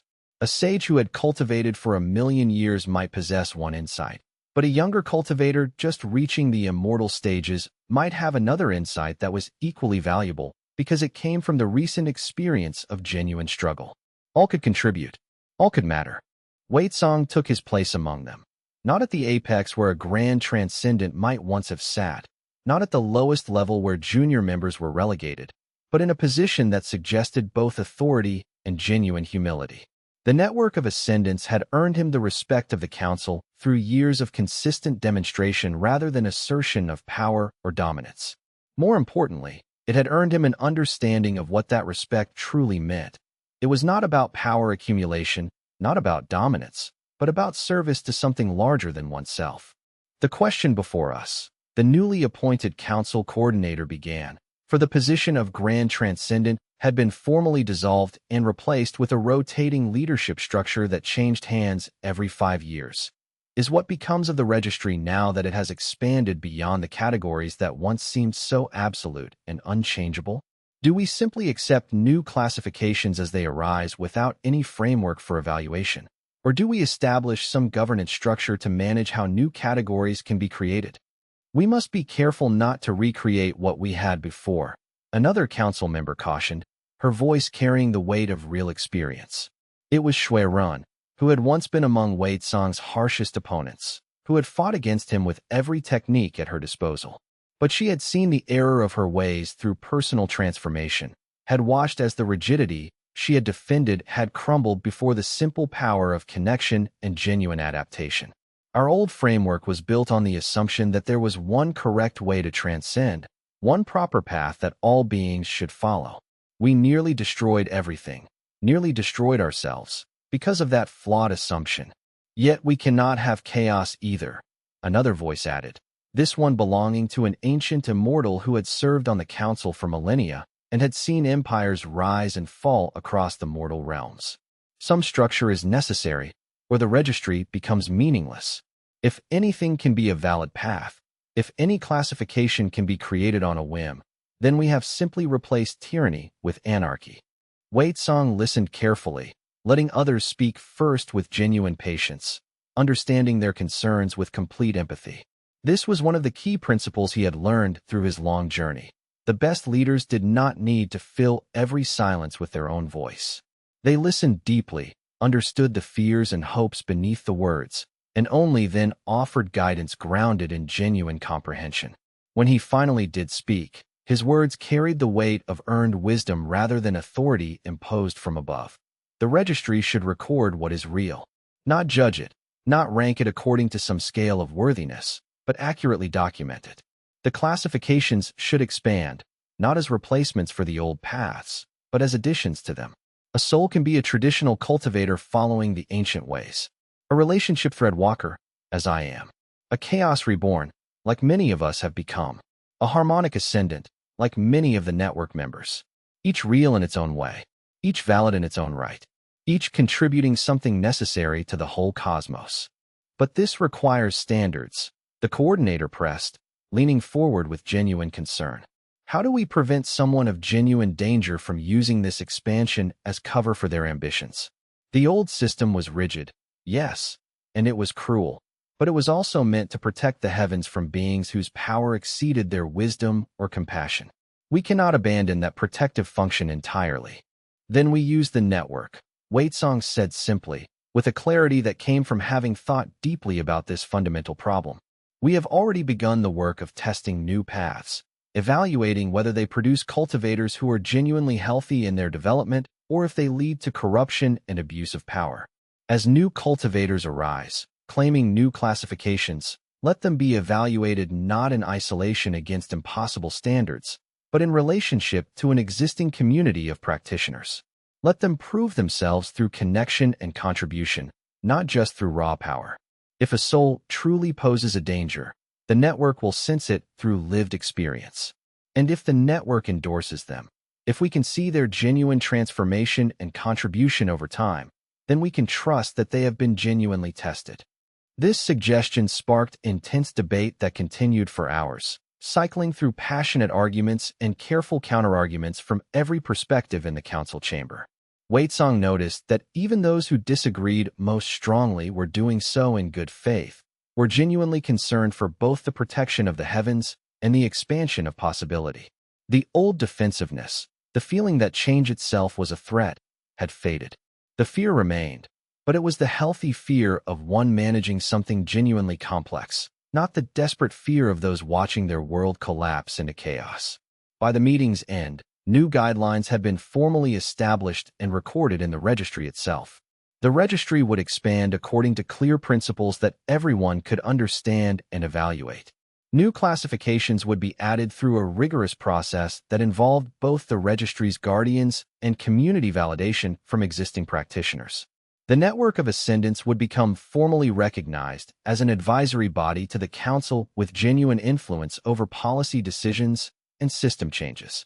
And, in an almost ceremonial gesture that surprised Wei Song, the council proposed something unprecedented in the history of the heavens. Wei Song, the coordinator said, standing to face him directly in a gesture of respect that drew gasps from some of the older immortals. You have fundamentally transformed how we understand transcendence itself.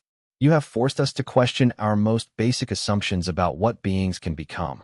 We would like to offer you a permanent seat on this council, not as a subordinate enforcer of policies created by others, not as a peer in the traditional sense, but as a living embodiment of how systems must evolve to survive. Will you accept this responsibility?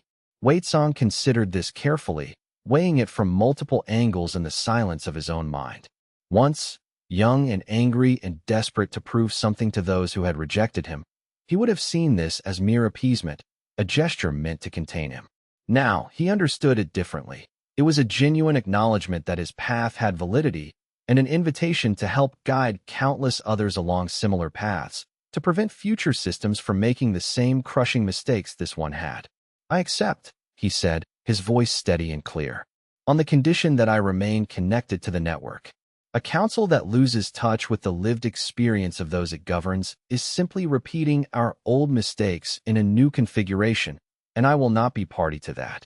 Agreed, came the immediate response from the council members, and with that single word, the new order of heaven had truly begun its existence.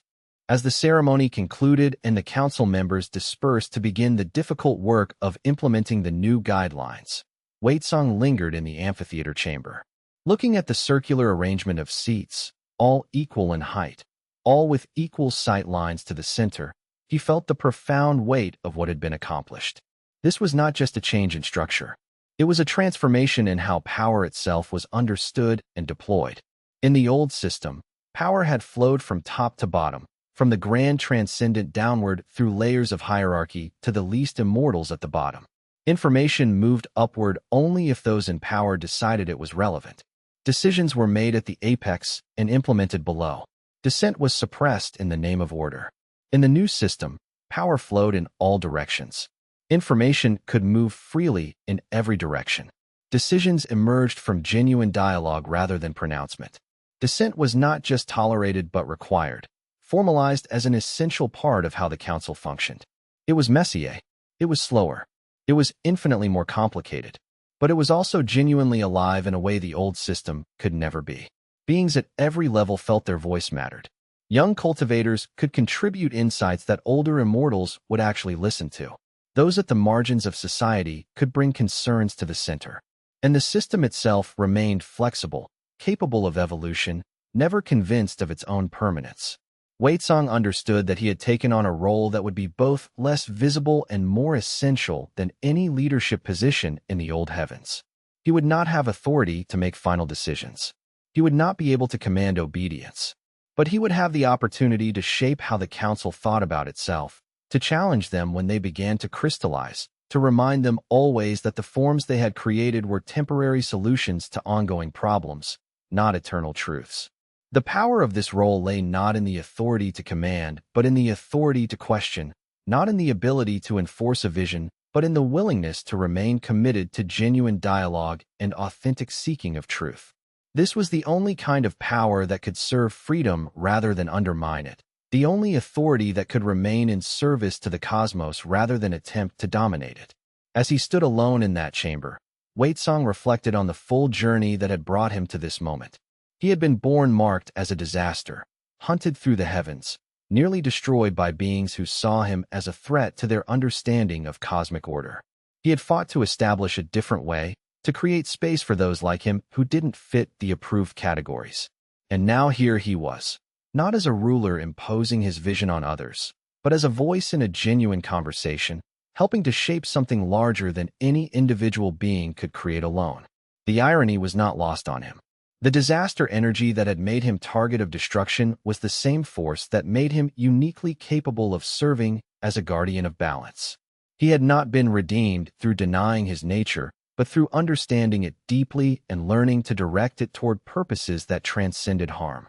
The very disaster nature that had been his doom had become his gift. And more than that, the system he had helped create was not static, not a final achievement that could be rested upon. It was designed to be fluid, to question itself, to evolve continuously. This meant that his work would never be finished, but it also meant that the cosmos could never become a prison again. As long as the system maintained this fundamental openness to transformation, as long as dissent was honored and questions were welcomed, the foundations would never calcify into oppression. The council had made him a permanent member, but they had also structured things so that no permanent member could ever have final authority. The check on power was built directly into the system, not left to the good intentions of individual beings.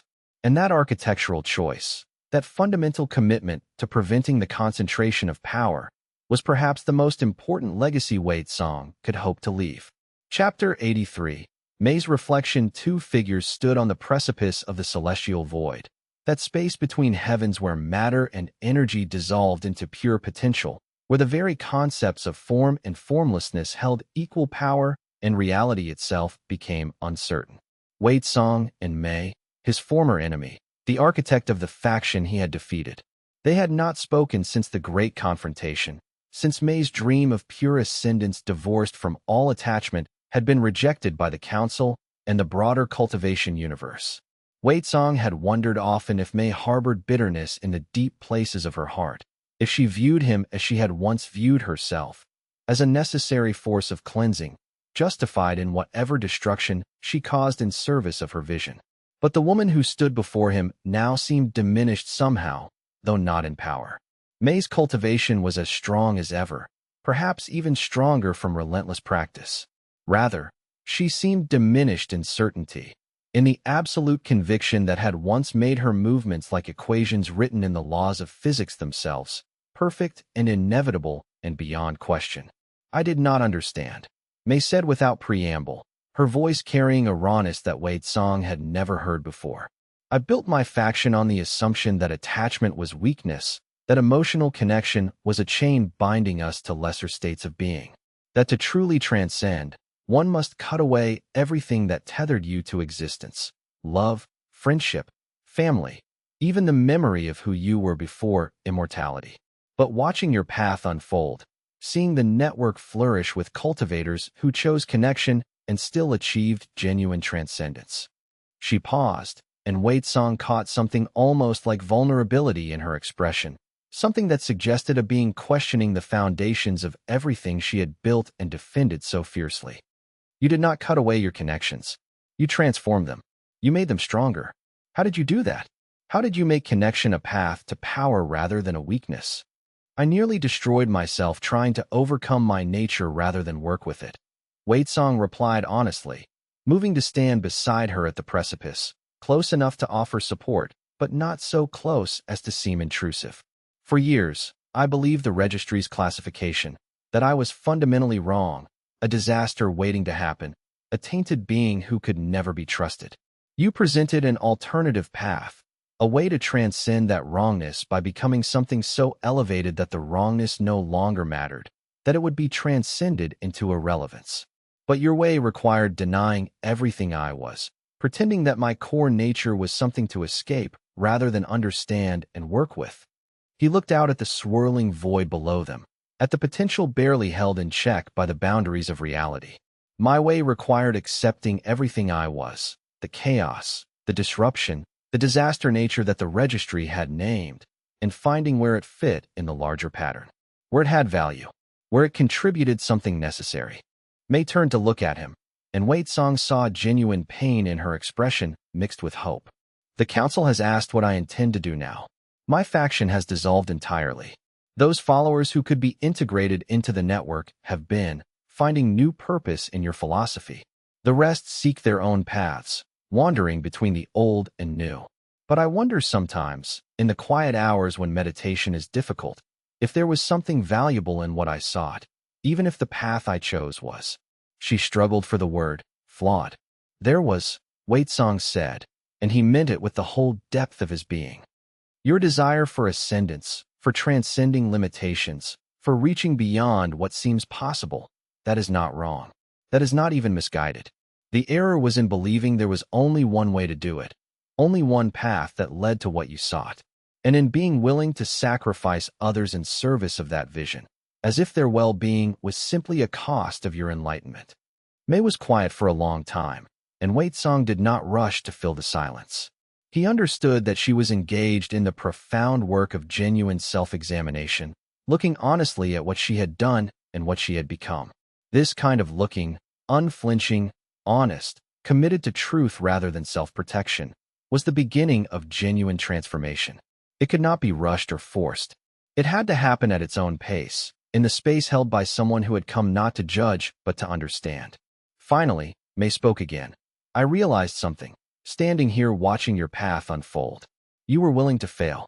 You were willing to be wrong. You were willing to admit when your understanding was incomplete. I was never willing to do any of that. I had to be right. I had to be the one who understood correctly, who saw clearly what others missed. And that rigidity, that absolute certainty that my way was the only enlightened way, that became the foundation of everything I did. It made me cruel in the name of clarity. It made me destructive in the name of truth. She paused, and Wei Tsong caught something almost like vulnerability in her expression, something that suggested a being genuinely questioning the foundations of everything she had built and defended so fiercely. What happens to me now? She asked finally, her voice smaller, but somehow more real than it had been. Do I remain a member of the council? Do the others view me as irredeemable, as someone who led them astray? You're not the first opponent I've had to work alongside, Wei Tsong said with a slight smile that held no mockery or superiority. Shuiren nearly killed me, nearly killed many of us. Now she's become one of the council's most principled voices for careful expansion, for maintaining protection even as we widen possibilities. People can change, Mei. The question is whether they're willing to genuinely see the flaws in what they believed, whether they can admit error without letting that admission destroy them. I can, Mei said, and Wei Tsong believed her completely. I am willing. The question is whether I can live with the knowledge of what I've done, whether I can carry that weight without letting it make me either rigidly self-punishing or defensive again. That's the real work, Wei Tsong said gently. Not perfection, not even complete healing, but the willingness to live with complexity, to acknowledge harm while still believing in the possibility of growth, to carry regret without letting it poison you. That's what wisdom looks like. Then we are no longer enemies, Wei Tsong said. He extended his hand across the space between them, a simple gesture, but in the eyes of the heavens and those watching from across the realms, it was revolutionary. It was the symbol of reconciliation between the old way and the new, between those who had fought for different visions of transcendence finally understanding each other's worth and beginning to work together.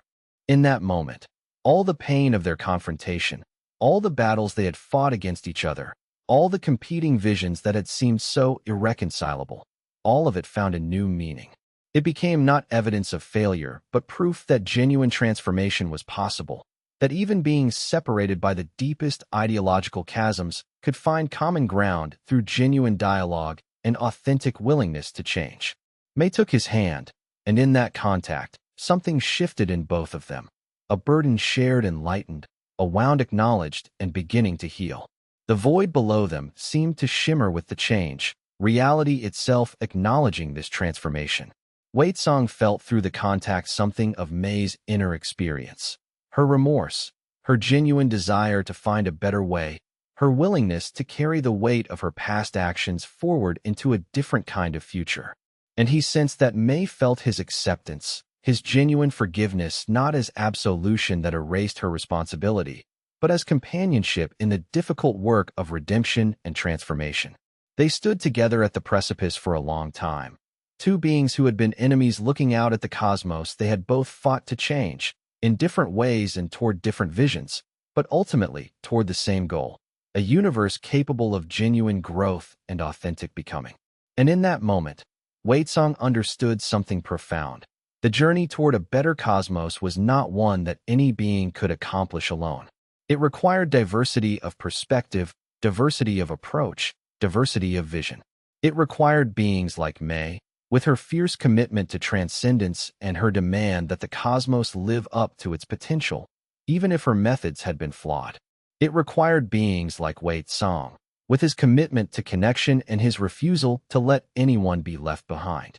It required the endless dialogue between these perspectives, the ongoing negotiation between different goods, the willingness to learn from those you had opposed. The cosmos was not being saved by any single being or any single path. It was being redeemed by the collective effort of countless beings choosing, moment by moment, to honor both their own authentic nature and the authentic natures of those around them. And that redemption would never be complete, not because the cosmos was bad, but because goodness itself was not a destination to be reached, but a direction to be traveled in perpetuity. Chapter 84. The cost of growth. Not all change was celebratory, no matter how positive its outcomes. As the new order took root in the heavens like a new kind of tree growing through old soil, there were costs that Wei Tsong had not fully anticipated, had perhaps not wanted to face because acknowledging them would mean accepting that his victory had casualties. Several of the oldest immortals, those whose entire existence had been predicated on the old hierarchy, the old certainties, the fixed understanding of how transcendence should occur, found themselves unable to adapt.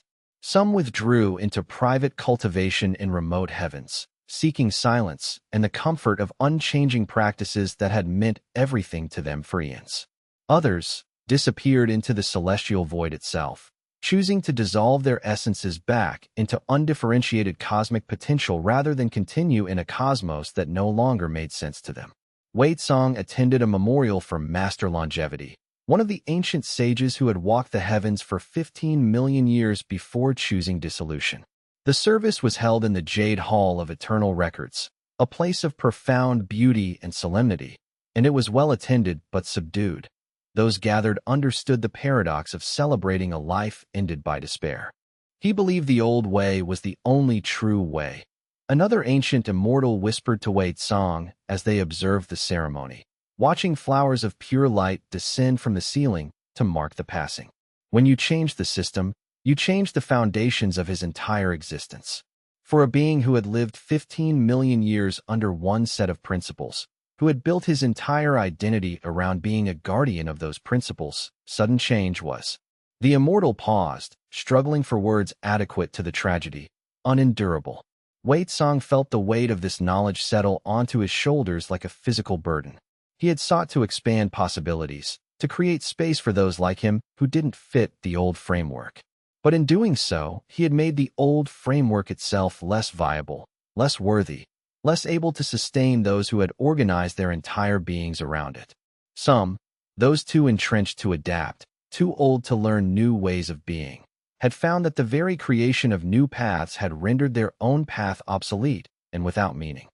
"Is this something I could have prevented?" he asked the immortal, his voice carrying genuine anguish and real concern. "No," came the thoughtful response, delivered with the weight of someone who had witnessed many ages rise and fall across cosmic history. System change always has casualties. Always. The question is whether the benefit justifies the cost, whether the lives saved and liberated outweigh the lives ended by the transition. Master Longevity's death was his choice, made freely, in full knowledge. And the heavens are now open to millions who would have been cast aside under the old system. This seems like a just exchange, though it is a tragedy nonetheless. Wei Tsong found himself at Master Longevity's memorial tablet, a monument of pure crystal inscribed with all his achievements, his incredible feats of cultivation, his eons of guidance to younger immortals, his profound wisdom recorded for all eternity. But it made no mention of his inability to change, his inability to adapt to new realities, his choice to end rather than learn, as if those last chapters were too painful for anyone to record. Perhaps that was the most important lesson. Every system, no matter how well-intentioned, would eventually create beings who depended so entirely on that system that its transformation became impossible to survive. Those beings deserved compassion, deserved to be remembered not as failures, but as casualties of necessary progress. He made a silent vow then, standing before that memorial in the Jade Hall. The new order must never create that same trap. It must be flexible enough to evolve, open enough that those within it always had the capacity to grow and change without it destroying their sense of identity. And if they couldn't grow, if they reached limits beyond which they couldn't adapt, he would ensure, somehow, though he wasn't yet sure how, that the transformation would be gentle and preserve their dignity. This realization became one of the cornerstones of how Wei Tsang understood his role. System change was not something to rush through. It was not something to celebrate without acknowledging cost. The beings who dissolved into the celestial void were not failures or obstacles to progress. They were casualties of necessary transformation, deserving of genuine mourning and genuine respect. Their inability to change was not a weakness, but a real limitation that arose from the depth of their commitment to principles that had given them meaning for eons. Wei Tsang established a new practice, the remembrance of transitions. Once every decade, the heavens would pause to formally acknowledge those who had been unable to adapt to change, who had chosen dissolution or withdrawal rather than transformation.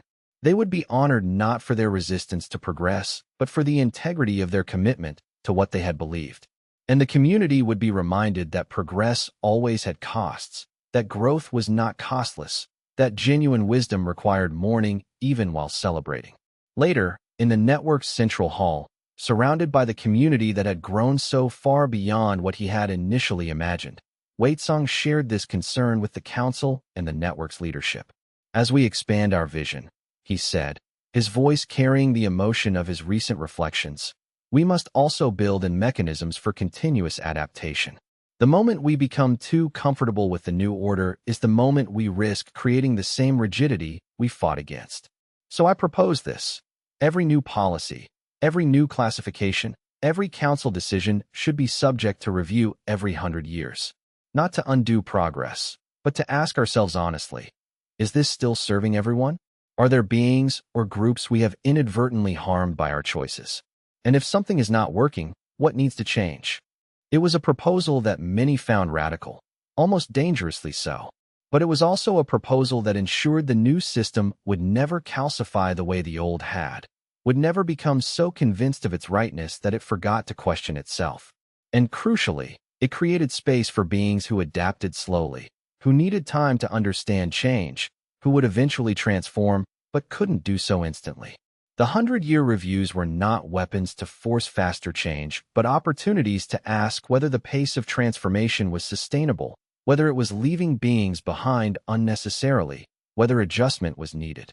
Chapter 85. The first new ascendants 6 months after the registry's transformation and the new council guidelines. The first cultivators explicitly choosing the new classifications began to manifest their breakthroughs, transforming from aspiring cultivators into genuine ascendants.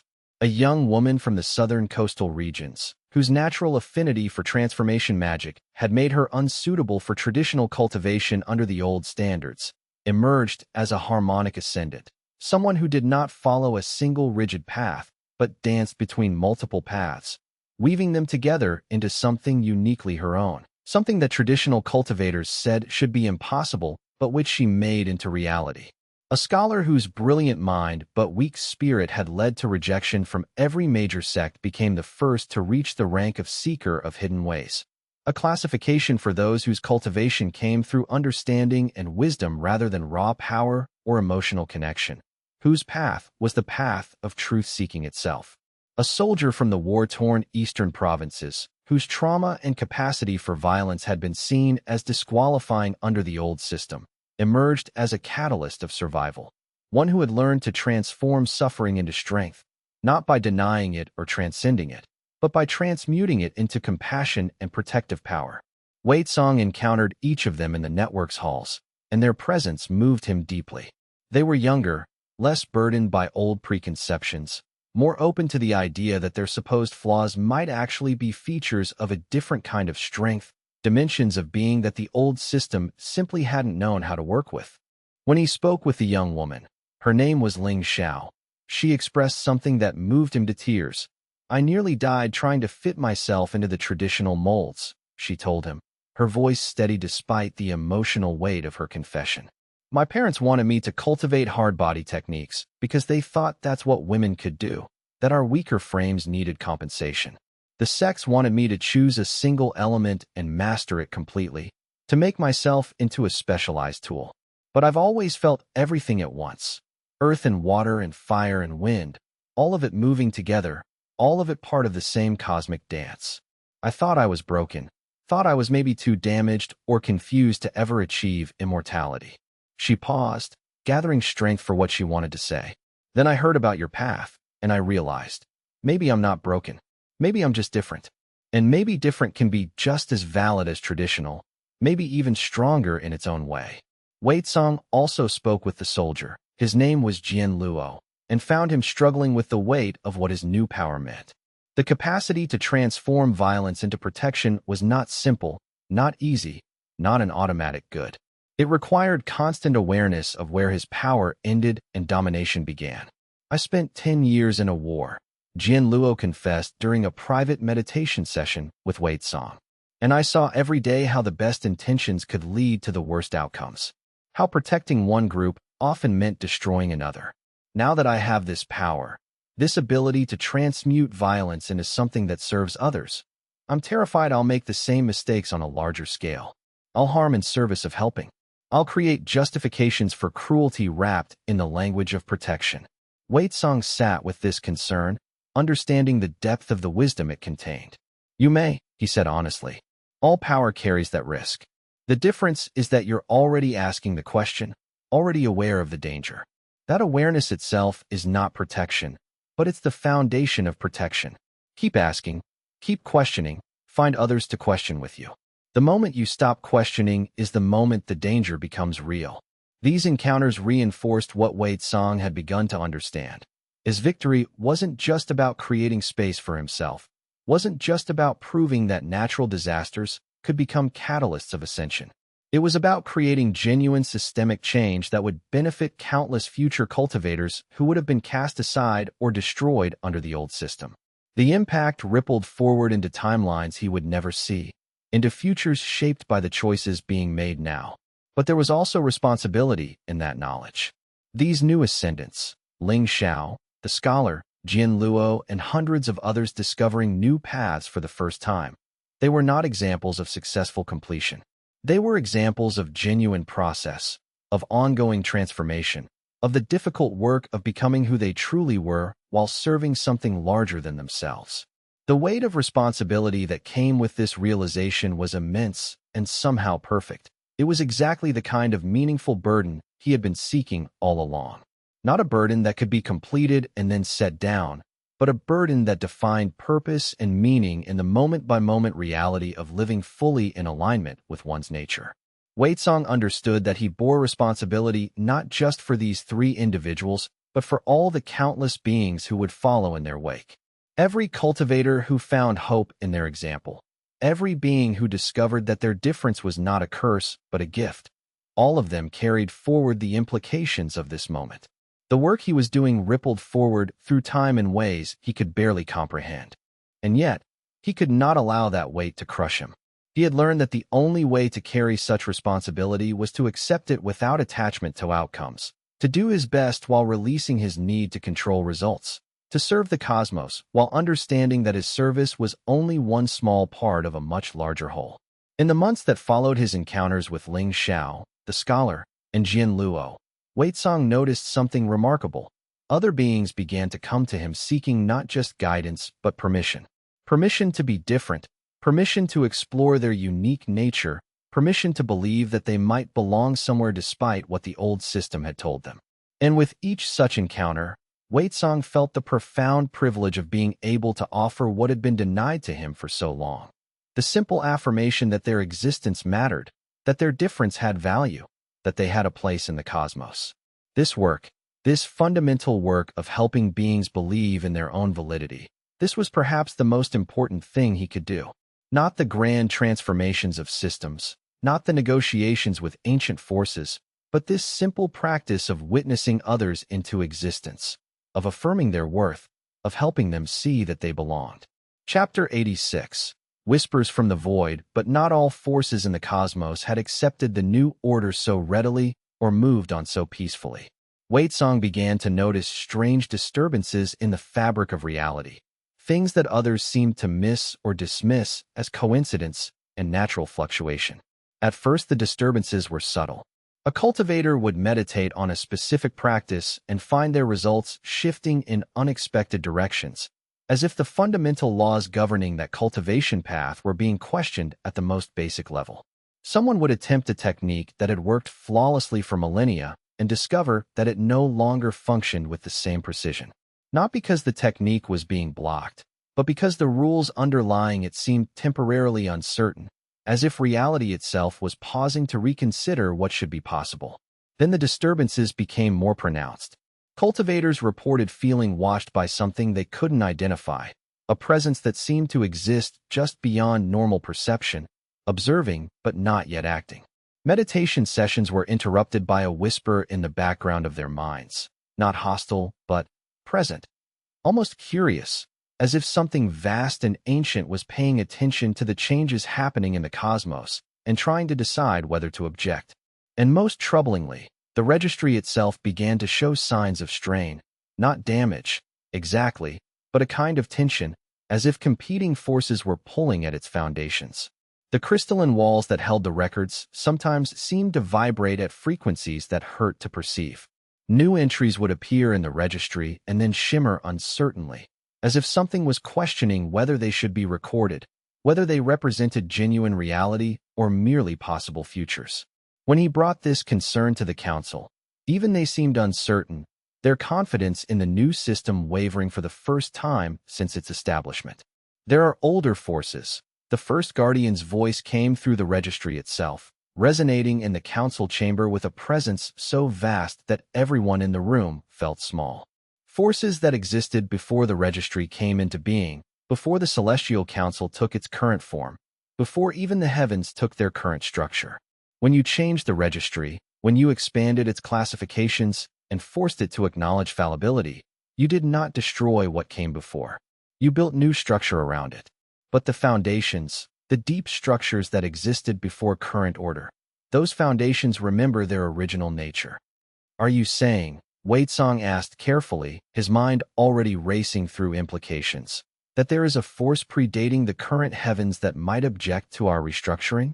That might actively resist what we've created? Not resist in the sense of opposition, the Guardian replied thoughtfully. Seek to rebalance. The cosmos has laws more fundamental than any council, older than any registry, beyond any being's authority. When you change the framework of transcendence, when you transform what was seen as law into what is understood as choice, you alter the fundamental balance of forces. Something must compensate. Something must act to restore equilibrium. This revelation triggered intense research efforts. Waitsong dove into the deepest archives of the network's libraries, seeking historical records of what had come before the current heavens, stories that older immortals had preserved about the age before the registry existed. He worked with scholars who had preserved fragments of memory from before even the first Guardian's era, beings who remembered the transition from absolute silence to structured creation. What he found was both illuminating and terrifying in its implications. The historical records told a story far more complex than simple progress from bad system to good system. The absolute silence had been stable, but it had been purchased at an enormous cost. The current structure of the heavens, with the registry recording everything, the council governing, the hierarchy of immortals spanning from lowest to highest, the path to transcendence carefully defined and policed, was not the original state of cosmic order. It was itself a replacement, imposed millions of years ago by the first transcendents after they had defeated and subdued an older system. The old system had been called the absolute silence, a state of perfect balance where no force could become dominant, where transcendence was impossible because there was nothing to transcend, nowhere to rise to. It had been stable, eternal, unchanging, perfectly fair in its complete lack of differentiation. But it had also been sterile. Nothing new could be created, nothing could evolve, nothing could become more than it was. The first transcendence, yearning for growth and possibility and the chance to become more than they were, had sought to break that balance, to create something new. And they had succeeded, creating the current heavens with all their potential for growth and transformation. But in creating possibility, they had also created inequality, had made it possible for some to dominate others, had opened the door to the very injustices that Wei Tsang had just spent his entire life fighting against. The current system had enabled transcendence and growth, yes, but it had done so by creating a hierarchical structure that inevitably led to oppression. Now, by expanding the system to include new paths, by releasing the rigid structures that had held it in place for eons, Wei Tsang had inadvertently triggered a response from the absolute silence. That ancient balance, which had been contained but never destroyed, was beginning to reassert itself. The cosmos itself, sensing that the current order was changing, was asking whether a completely new configuration might be needed. And if the absolute silence was beginning to reassert itself, if that fundamental balance was being reactivated, Wei Tsang shared these findings with the Council and the First Guardian, laying out the research and his conclusions in careful detail. So we are not truly dealing with simple reform, he said. We are dealing with a fundamental question about what the cosmos should be. Stability at the cost of stagnation, or dynamism at the cost of constant conflict. Balance at the cost of growth, or growth at the cost of balance. Precisely, the First Guardian confirmed. And now you must face what I have anticipated since you first walked into the registry, what I knew the moment you were classified as a catalyst rather than a disaster. You must meet with what predates the registry itself and negotiate what form cosmic order should take going forward. Because your victory over the current system has not yet triggered the deeper realignment, but it will soon. And when it does, you will be the only one who might be able to bridge the old and new, to speak a language both orders can understand.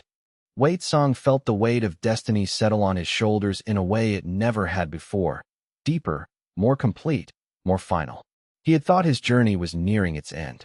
He had thought that remaking the heavens was his final test, his ultimate confrontation.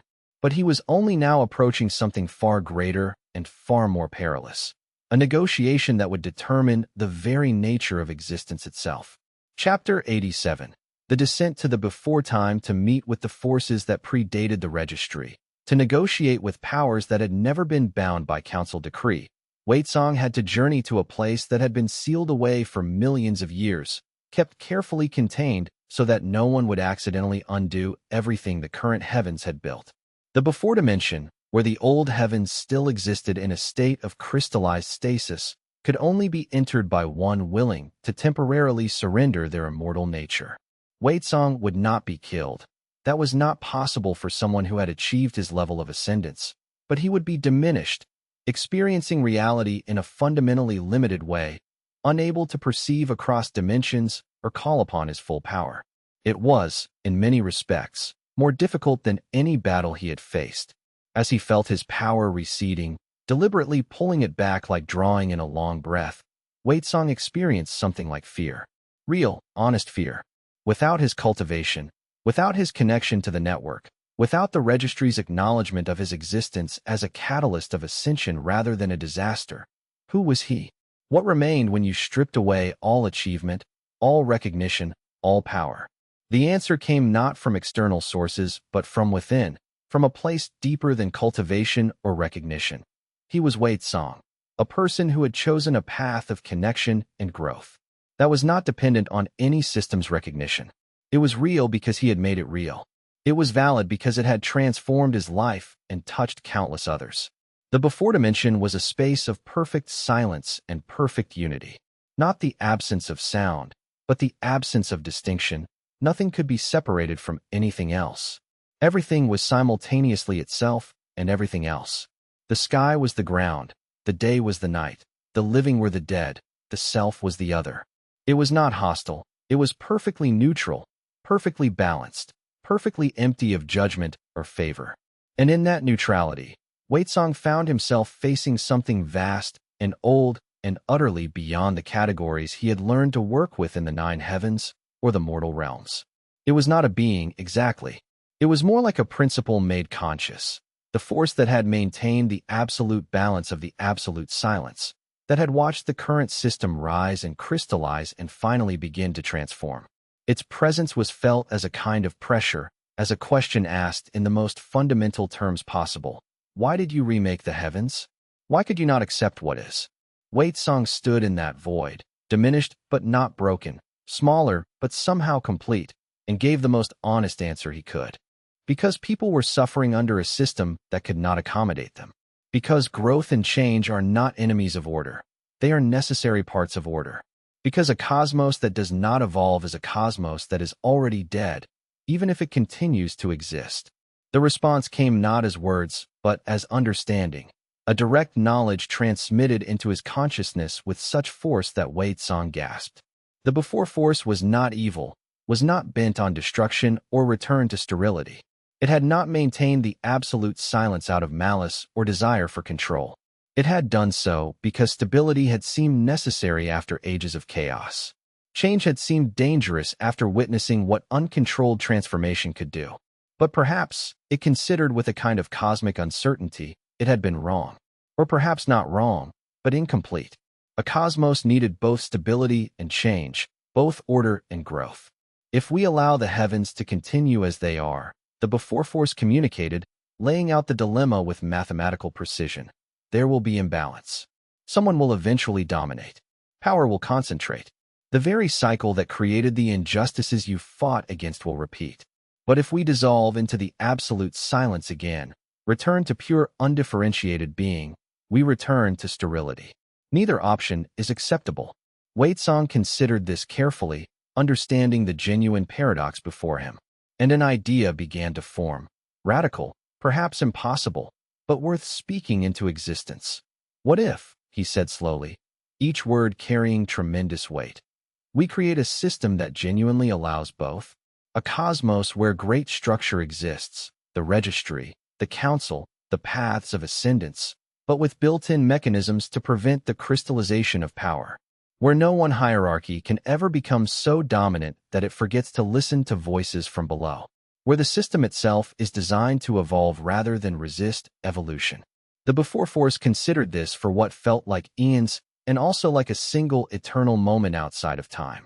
This would require a constant guardian, it finally communicated. Someone who would never allow the new heavens to become as rigid as the old ones. Someone who understood both the value of structure and the necessity of change. Someone who embodied both disaster and connection. Wei Tsang felt the weight of what was being asked settle upon him. This was not a role that could be fulfilled halfway or with ambivalence. It was not a position that could be given up when the burden became too great. It was a commitment that would define the rest of his existence. Not just for years or decades, or even centuries, but for as long as the cosmos itself endured. And yet, as he contemplated that eternal commitment, he felt something unexpected, a sense of rightness, of alignment, of having finally found the purpose that had always been seeking him. All the suffering, all the rejection, all the desperate struggle to transform his disaster nature, it had all been leading to this moment, preparing him for a role only he could fulfill. I will do it, Wei Tsang said immediately, understanding what he was offering and accepting it fully. The cost will be high, the before force warned with genuine concern. You will never be able to fully ascend beyond your current state. You will be tied to the heavens and the mortal realms, forever working to maintain this balance. You will experience pain when systems become too rigid, pressure when change becomes too chaotic. It will be, in many ways, a form of suffering. Wei Tsang thought of the young cultivators he had met, full of hope because the heavens had finally made space for them.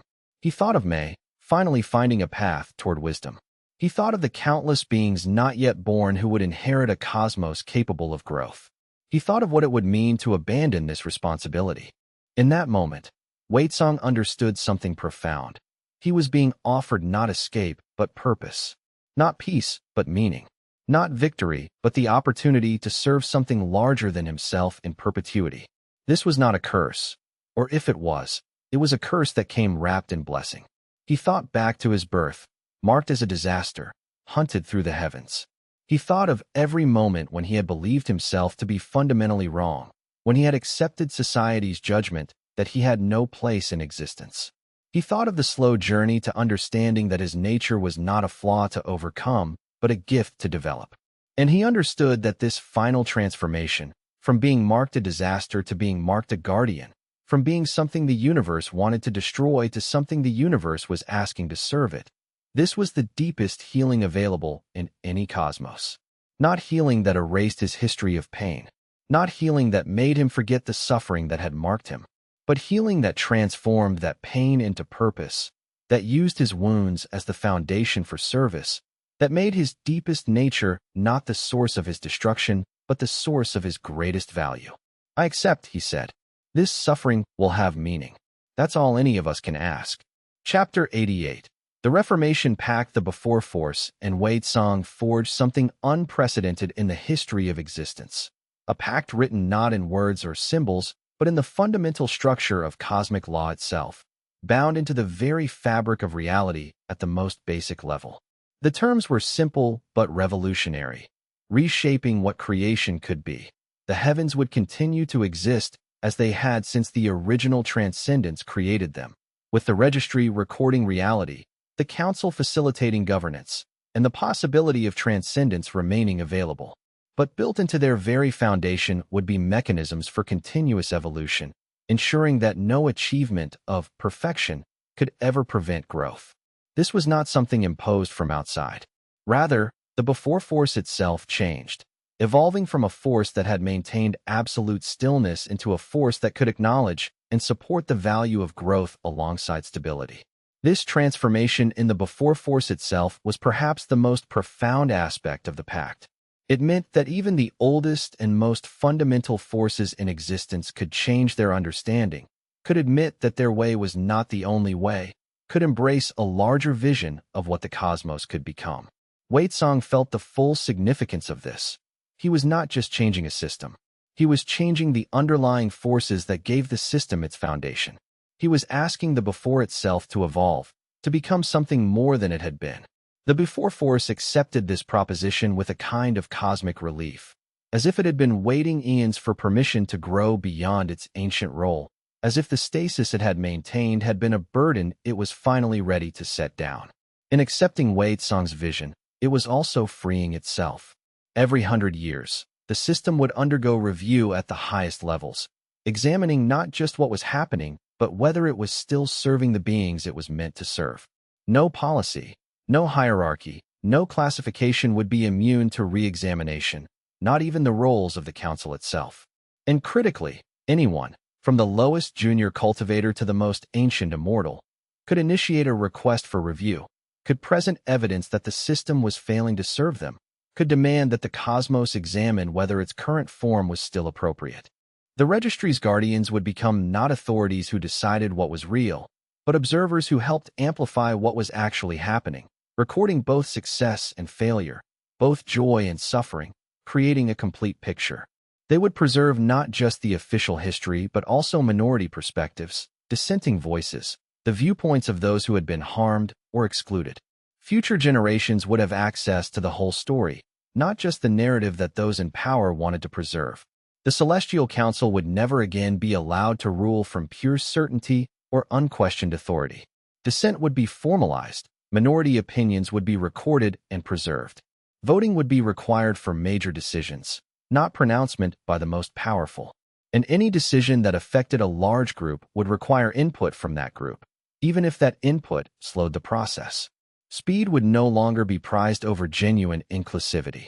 The system would move at the pace that allowed for genuine participation rather than the pace that served the convenience of those already in power.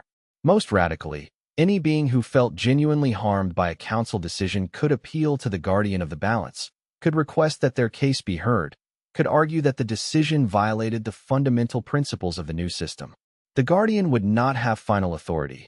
That role would belong to a newly created reconciliation council made up of beings from every level of society.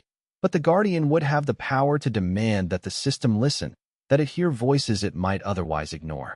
And finally, Wei Tsang would take on a new role that had never existed before in any cosmos: guardian of the balance. Not ruler in any traditional sense, not arbitrator with final authority, but a living reminder of what happened when systems became too rigid, too convinced of their own correctness. A being permanently positioned at the boundary between stability and change, feeling both forces, able to translate between them. As the pact was sealed, Wei Tsang felt the connection between the before force and himself crystallize into something real and permanent. It was not slavery. He had not been compelled, but had chosen freely. It was not imprisonment. His options had been limited only by what the cosmos genuinely needed. It was commitment. And commitment, he realized, was the highest form of freedom when it was chosen freely.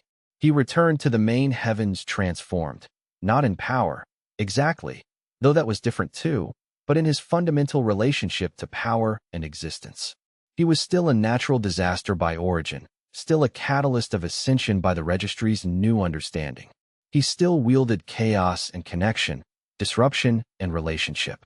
But he was also something else now, a living monument to the principle that all systems must be willing to question themselves, or they will eventually become prisons. The council received him with awe, though Wei Tsang sensed beneath their celebration a new uncertainty.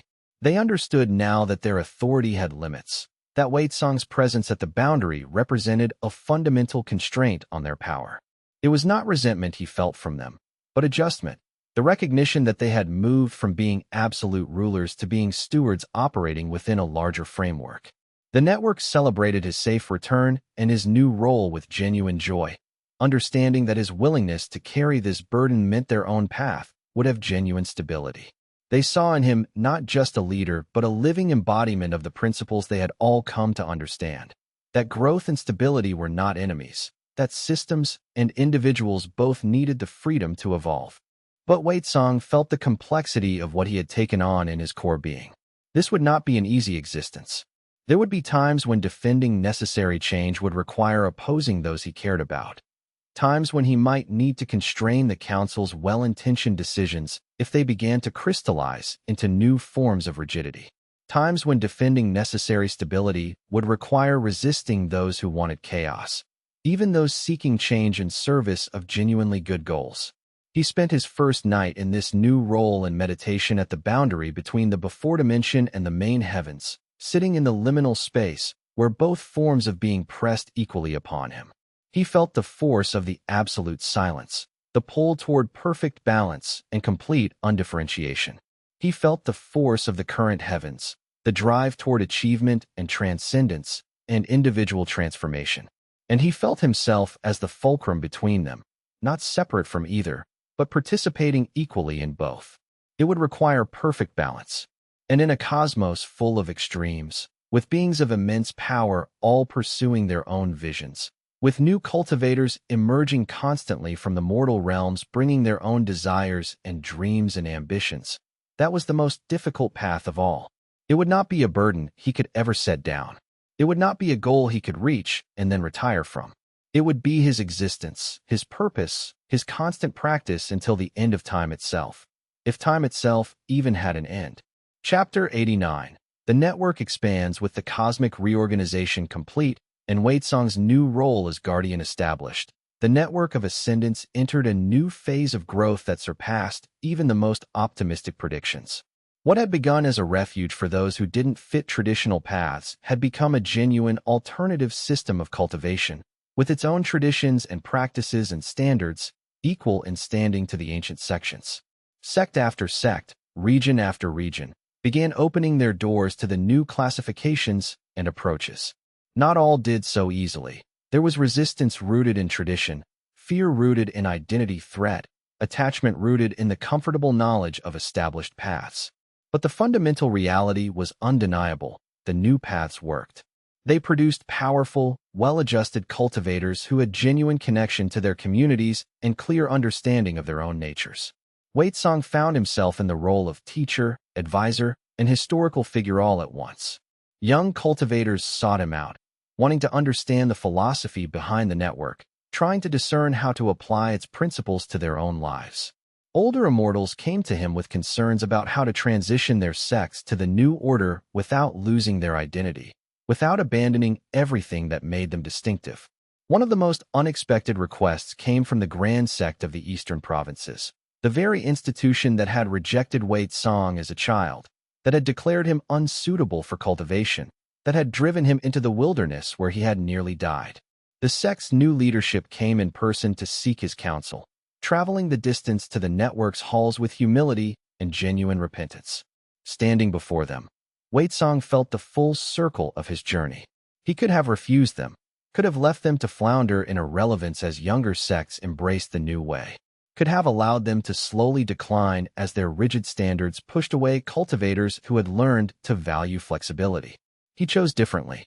"Your sect will survive," he told them, his voice carrying no recrimination or judgment.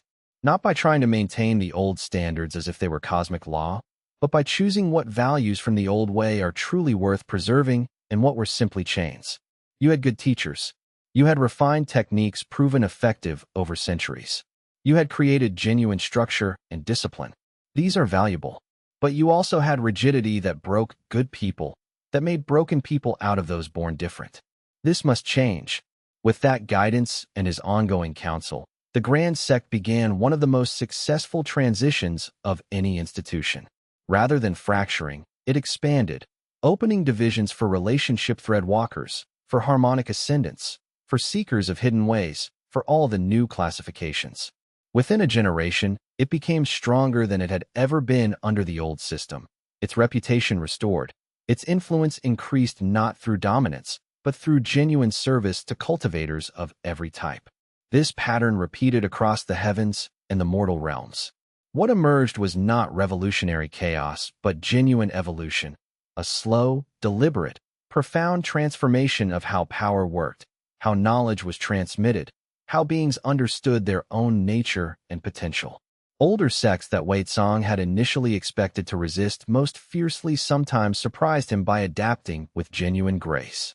The Jade Meridian School, which had been rigidly traditional for 10,000 years, discovered that opening pathways for relationship thread walkers actually enriched their understanding of their own practices.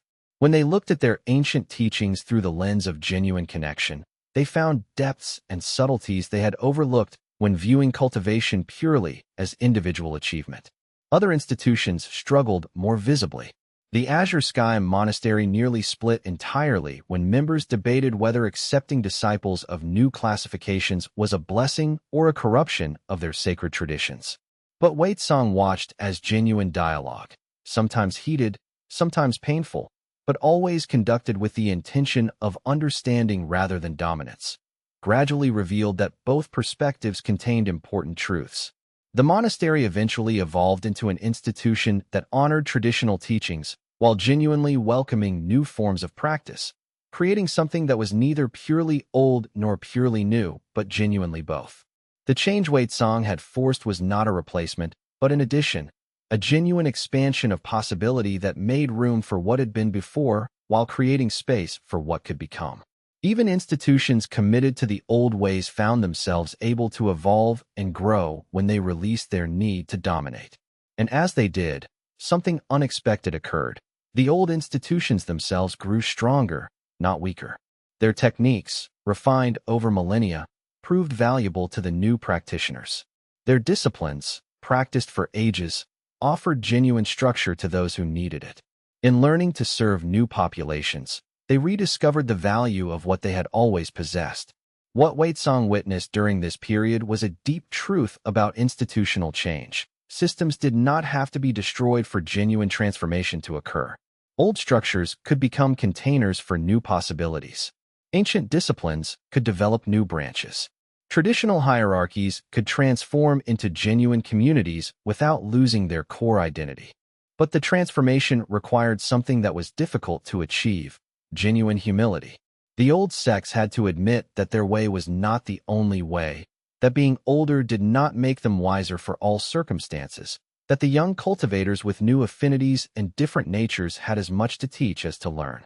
When they managed this admission, when they came to the realization that strength lay not in defending against change, but in integrating it, everything became possible. Wei Tsang noticed that the most successful transitions were those where the senior teachers took the time to genuinely understand the younger cultivators, to see how their practices could be adapted or expanded to serve new forms of power, to honor what was traditional while remaining open to what was emerging. In those institutions, the old and new did not compete but danced together, creating something that neither could have become alone. The failure cases were equally instructive. Where institutions clung rigidly to old forms, demanding that new practitioners conform to established standards, decline happened swiftly.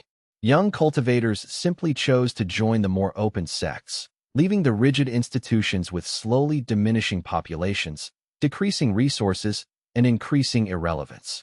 It was not an external force that destroyed these institutions. It was the simple choice of beings to go where they could be fully themselves, where their unique nature was celebrated rather than constrained. Chapter 90. A visitor from the future, just as Wei Tsang was beginning to truly settle into his role as guardian. 35 years into his service, for 150 years by mortal time, Wei Ling appeared again in the registry's most carefully guarded chambers. But this time, the visitor brought news that shook even Wei Tsang's hard-won equanimity. Wei Ling's presence was different than before, seemed to carry different weight and urgency, as if the future had become more unstable, more dependent on decisions still to be made. "There is a crisis coming," Wei Ling said without preamble, offering no pleasantries or greeting. "One that your current understanding of balance will be insufficient to handle. A being is emerging who will challenge not just the system you created, but the very foundations of what it means to be an immortal, what transcendence actually is." "What kind of being?" Wei Tsang asked, immediately alert despite the years of relative peace. "One who has achieved transcendence," Wei Ling explained carefully, "but only by rejecting both the old system and the new system you created. Someone who has gone beyond immortality entirely, beyond even the framework of ascendance, reached a state of existence that makes even the guardian of the balance seem quaint and outdated. A being who embodies possibilities that your current structures don't have categories for." "A threat?" Wei Tsang asked directly. "Not necessarily," Wei Ling replied, "but definitely something that will force you to expand your understanding once again. The system you created was designed to be flexible. Now it will be tested in ways you haven't imagined, in ways I couldn't have predicted. I came from one possible future, but this being is introducing something genuinely new." Wei Tsang felt the familiar thrill of crisis, the moment when all his hard work in maintaining balance would be challenged by something entirely unprecedented, the test that proved whether what he had built would hold or shatter. But underneath that thrill was also profound fatigue. Would the work ever be truly done? Would there always be something new to question, some new crisis to navigate, some new way that the cosmos wanted to evolve beyond his understanding? "Why tell me this now?" he asked, needing to understand Wei Ling's purpose. "Because," Wei Ling said, moving closer, "you need to know that your work is not finished. You probably never will be finished. The guardian of the balance is not a destination, but a direction, not a state to achieve, but a way to be. But I came from a future where you faced this challenge and grew beyond what you thought you were capable of, where you discovered that even now, after all this time, you had more to learn. I came to remind you, you can do this. You have done it before, in different forms." After Wei Ling departed, stepping back into the time stream with the same impossibility that had brought them, Wei Tsang felt something shift in him. Not resignation, but acceptance. This would be his existence. Eternal growth, eternal challenge, eternal opportunity to expand what he understood to be possible. The work would never be finished because the cosmos would never stop evolving, would never reach a final form. And somehow, that no longer felt like a burden. It felt like exactly what a guardian of the balance should be. Someone always reaching, always questioning, always opening themselves to new possibilities. Chapter 91. The Celestial Auditors. The new challenge came within 3 months of Wei Ling's departure, manifesting not as an external crisis, but as an internal contradiction. A faction calling itself the Celestial Auditors emerged from the deepest reaches of the heavens, beings who had been in deep meditation for so long that they had developed a new perspective on what was happening in the cosmos. They were not enemies, not reactionaries trying to restore the old hierarchy, but genuine voices raising a legitimate concern. Their argument was paradoxical. They claimed that the constant evolution Wei Tsang had championed had become a kind of tyranny, that beings who wanted stability, who wanted to cultivate without having to adapt every 100 years, were being marginalized in service of an ideal of perpetual change. That some immortals had cultivated their entire practice around principles that were now being questioned, and the questioning itself was causing them psychological devastation. It was, Wei Tsang realized immediately, a legitimate concern that he had perhaps not fully addressed in his excitement over expansion and liberation. The Celestial Auditors were not enemies. They were performing a crucial function. They were raising genuine tensions between competing goods, the value of growth and the value of stability, the need for change and the need for continuity.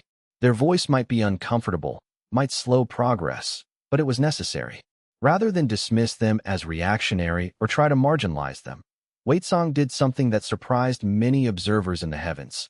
He invited them to sit on the council, not as visitors, but as permanent members with full voice in all discussions and decisions.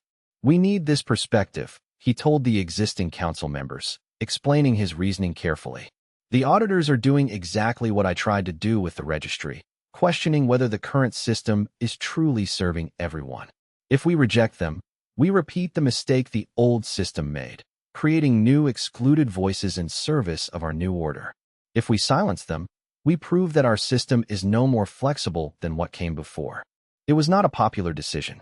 Many in the network saw the auditors as a threat to everything they had fought for, as voices defending the very rigidity they had nearly died to overcome. But Waitsong understood that genuine wisdom meant holding multiple truths simultaneously, meant finding ways for competing visions to coexist and strengthen each other through their tension. The auditors wanted more stability. The network wanted more flexibility. Neither was entirely right. Neither was entirely wrong. The solution that emerged over weeks of careful negotiation was elegant. Every 50 years, instead of 100, the system would undergo partial review. But the reviews would be much smaller and more focused than total system examination, addressing specific concerns rather than wholesale evaluation. This would provide more frequent chances to address problems while maintaining the underlying stability that some beings genuinely needed. It satisfied no one completely. The auditors still worried about too much change. The network still wanted faster transformation. And that, Waitsong realized, was exactly what successful compromise looked like in a cosmos of genuine complexity. Not perfect satisfaction, but everyone getting enough of what they needed to continue moving forward together. In the months that followed, Waitsong found himself spending considerable time with the auditors, understanding their perspective more deeply. They were not naive defenders of the old system. They had seen how rigidity created suffering. But they had also seen how rapid change could be equally traumatic, creating a sense of vertigo and meaninglessness for those who could not adapt quickly enough. One of the auditors, an ancient being named Exion who had meditated so deeply that she had almost become one with the void itself, expressed her concern with particular clarity. "You speak of liberation," she said to Waitsong, "and I do not doubt your sincerity. But for a being like me, like many who have existed for eons under one set of principles, liberation can feel more like dissolution. If everything I have practiced and understood can be questioned and changed at any moment, then what was the point of all those centuries of cultivation? What is the foundation of anything if it can be undermined by the next new discovery?" Waitsong sat with this concern, understanding its legitimate weight. In his excitement to create change, had he created a cosmos where nothing could be stable, where beings could never rest in any understanding because it might become outdated tomorrow? "The answer," he said slowly, working through the realization even as he spoke, "is not to slow change or prevent questioning, but it is to ensure that change happens with genuine care for those it affects, that we do not discard the old in our rush toward the new, that we create space for beings to adapt at their own pace, with support and compassion. The 50-year reviews are not just about addressing new problems. They are also about checking in with those who are struggling with change, ensuring that our system remains not just flexible, but genuinely supportive of all beings within it."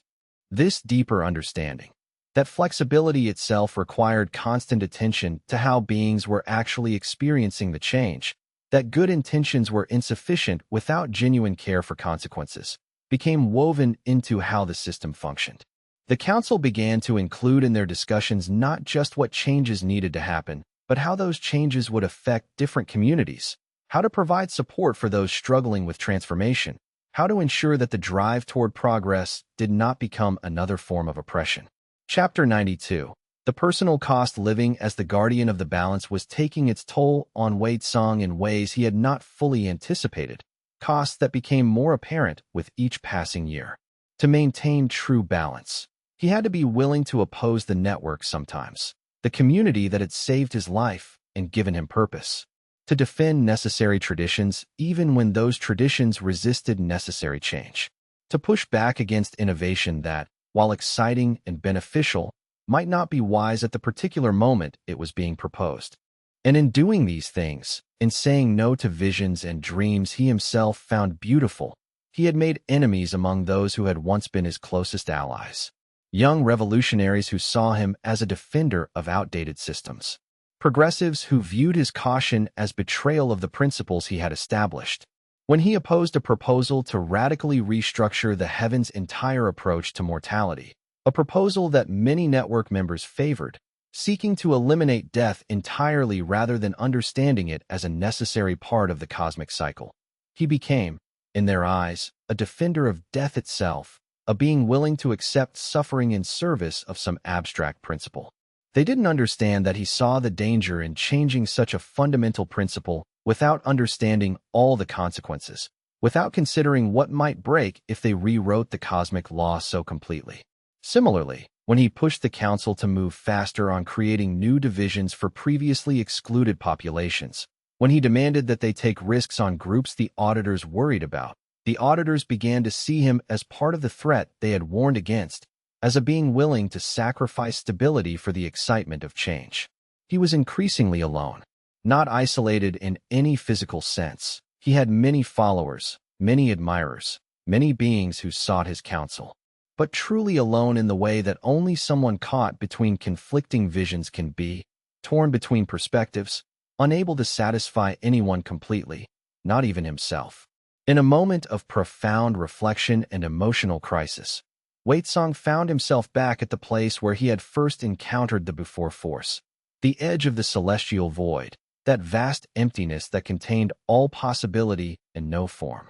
The same void that had once terrified him now seemed almost welcoming, promising relief from the constant tension. A figure appeared beside him without announcement, Shui Run, his old opponent who had become one of his closest advisors over the decades. She seemed to sense his moment of crisis without any need for explanation. "You're thinking of stepping down," she said. It was not a question but a statement of fact, delivered with the knowledge that comes from long companionship. "I'm thinking that I took on a burden I didn't fully understand," Waitsong replied, his voice small and tired. To be the guardian of the balance is to never be satisfied, never be at peace, never be fully understood by anyone or seen as completely right by any faction. "I could step down. Someone else could take this role, someone who might find more peace in it." "You could," Schwerin agreed, moving closer. "But you won't. Do you know why? Because I would be abandoning my responsibility?" Waitsong suggested, though it sounded weak even to his own ears. "No," Schwerin said firmly. "Because despite everything, despite the pain and the loneliness and the constant conflict, you love this cosmos. You love it enough to bear the pain of maintaining balance. That's what separates a true guardian from someone who just wanted power and now regrets the cost. A true guardian doesn't want power. A true guardian wants something far harder. They want everything to work well." Waitsong turned to look at his friend, and in her face, he saw understanding that cut through his despair like a light through darkness. She was right. He could not walk away from this. Not because duty compelled him, not because obligation bound him, but because it mattered to him. Because the cost was worth the meaning. "It hurts," he admitted, the words carrying the weight of decades of accumulated pain. "Yes," Schwerin said, moving to stand beside him at the precipice. "All the most important things do."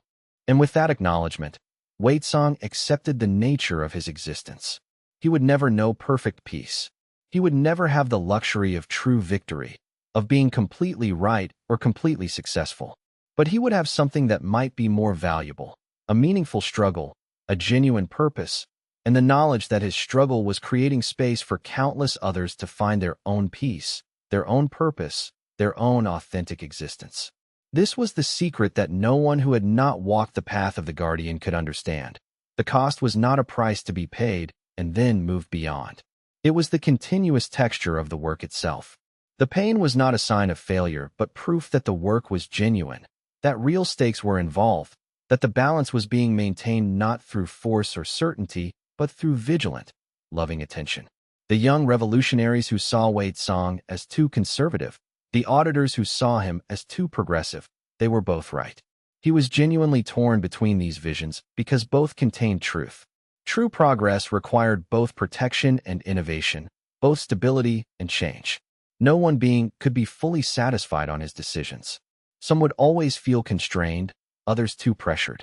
The moment that changed, the moment some unified faction saw him as completely right, would be the moment the balance had been lost and a new tyranny was crystallizing. Xueren stayed with him through the night, sitting in silence at the precipice of the void. She asked no more questions and offered no more advice. Simply her presence was enough. The presence of someone who understood that this burden could not be shared equally, but could be witnessed, honored, made less lonely through companionship. And in the morning, Wei Song stood, his exhaustion still present, but his resolve renewed. He would continue, not because hope had been restored to him, but because hope itself was less important than commitment. He could act without hope. He could continue without the certainty of victory. He could love the cosmos enough to maintain its balance, even knowing perfect peace would never be his reward. Chapter 93. The Archive of Possibilities. With his role as guardian now fully integrated into his being, accepted not just intellectually, but emotionally as a permanent part of who he was, Wei Song turned his attention to one of his most ambitious projects yet, the Archive of Possibilities. The idea had come from long conversations with the first guardian of the registry, and from his observations of how quickly new institutions could become as rigid as the ones they replaced, if not deliberately designed to remain flexible. If the new system was truly to remain adaptable and open to evolution, there needed to be a place where alternative approaches could be explored and tested without immediately committing them to system-wide policy. A space, both physical and conceptual, where the experimental could flourish alongside the established, where ideas could be developed freely without fear of immediate implementation or dismissal. The archive would be a space where researchers and visionary thinkers could work on possible future configurations of heaven, new classification systems that the registry might eventually adopt, new approaches to transcendence that might complement or eventually replace current understanding, new models for how immortals should organize society and governance. All would be welcomed, explored, documented carefully, and eventually either incorporated into the main system or preserved as valuable possibilities for when future crises demanded them. It took 3 years of careful work to establish the archive properly, involving ongoing negotiations with the registry's guardians, the council, and the network to create governance structures that prevented the archive from becoming either a useless research branch disconnected from reality or a competing power center that threatened the established system. When it finally opened, in a ceremony attended by representatives from every major faction and countless smaller groups, Wei Song felt a profound sense of hope. The archive represented something crucial to his understanding of what a healthy system needed, an explicit acknowledgement that the current arrangement was not final, that even the guardian of the balance did not have all answers, that the future was genuinely open, capable of being shaped in ways that even visionary thinkers and ancient immortals couldn't fully predict. Walking through the archive's vast halls, which contained both physical records and spaces where researchers could directly perceive alternative configurations of reality, Wei Song felt the full weight of his role's true nature. This wasn't just about maintaining balance between existing factions. It was about ensuring that the cosmos never stopped asking questions, never stopped exploring, never became convinced that any current form was final. One of the first projects initiated in the archive was a deep historical analysis of what had happened in the before time.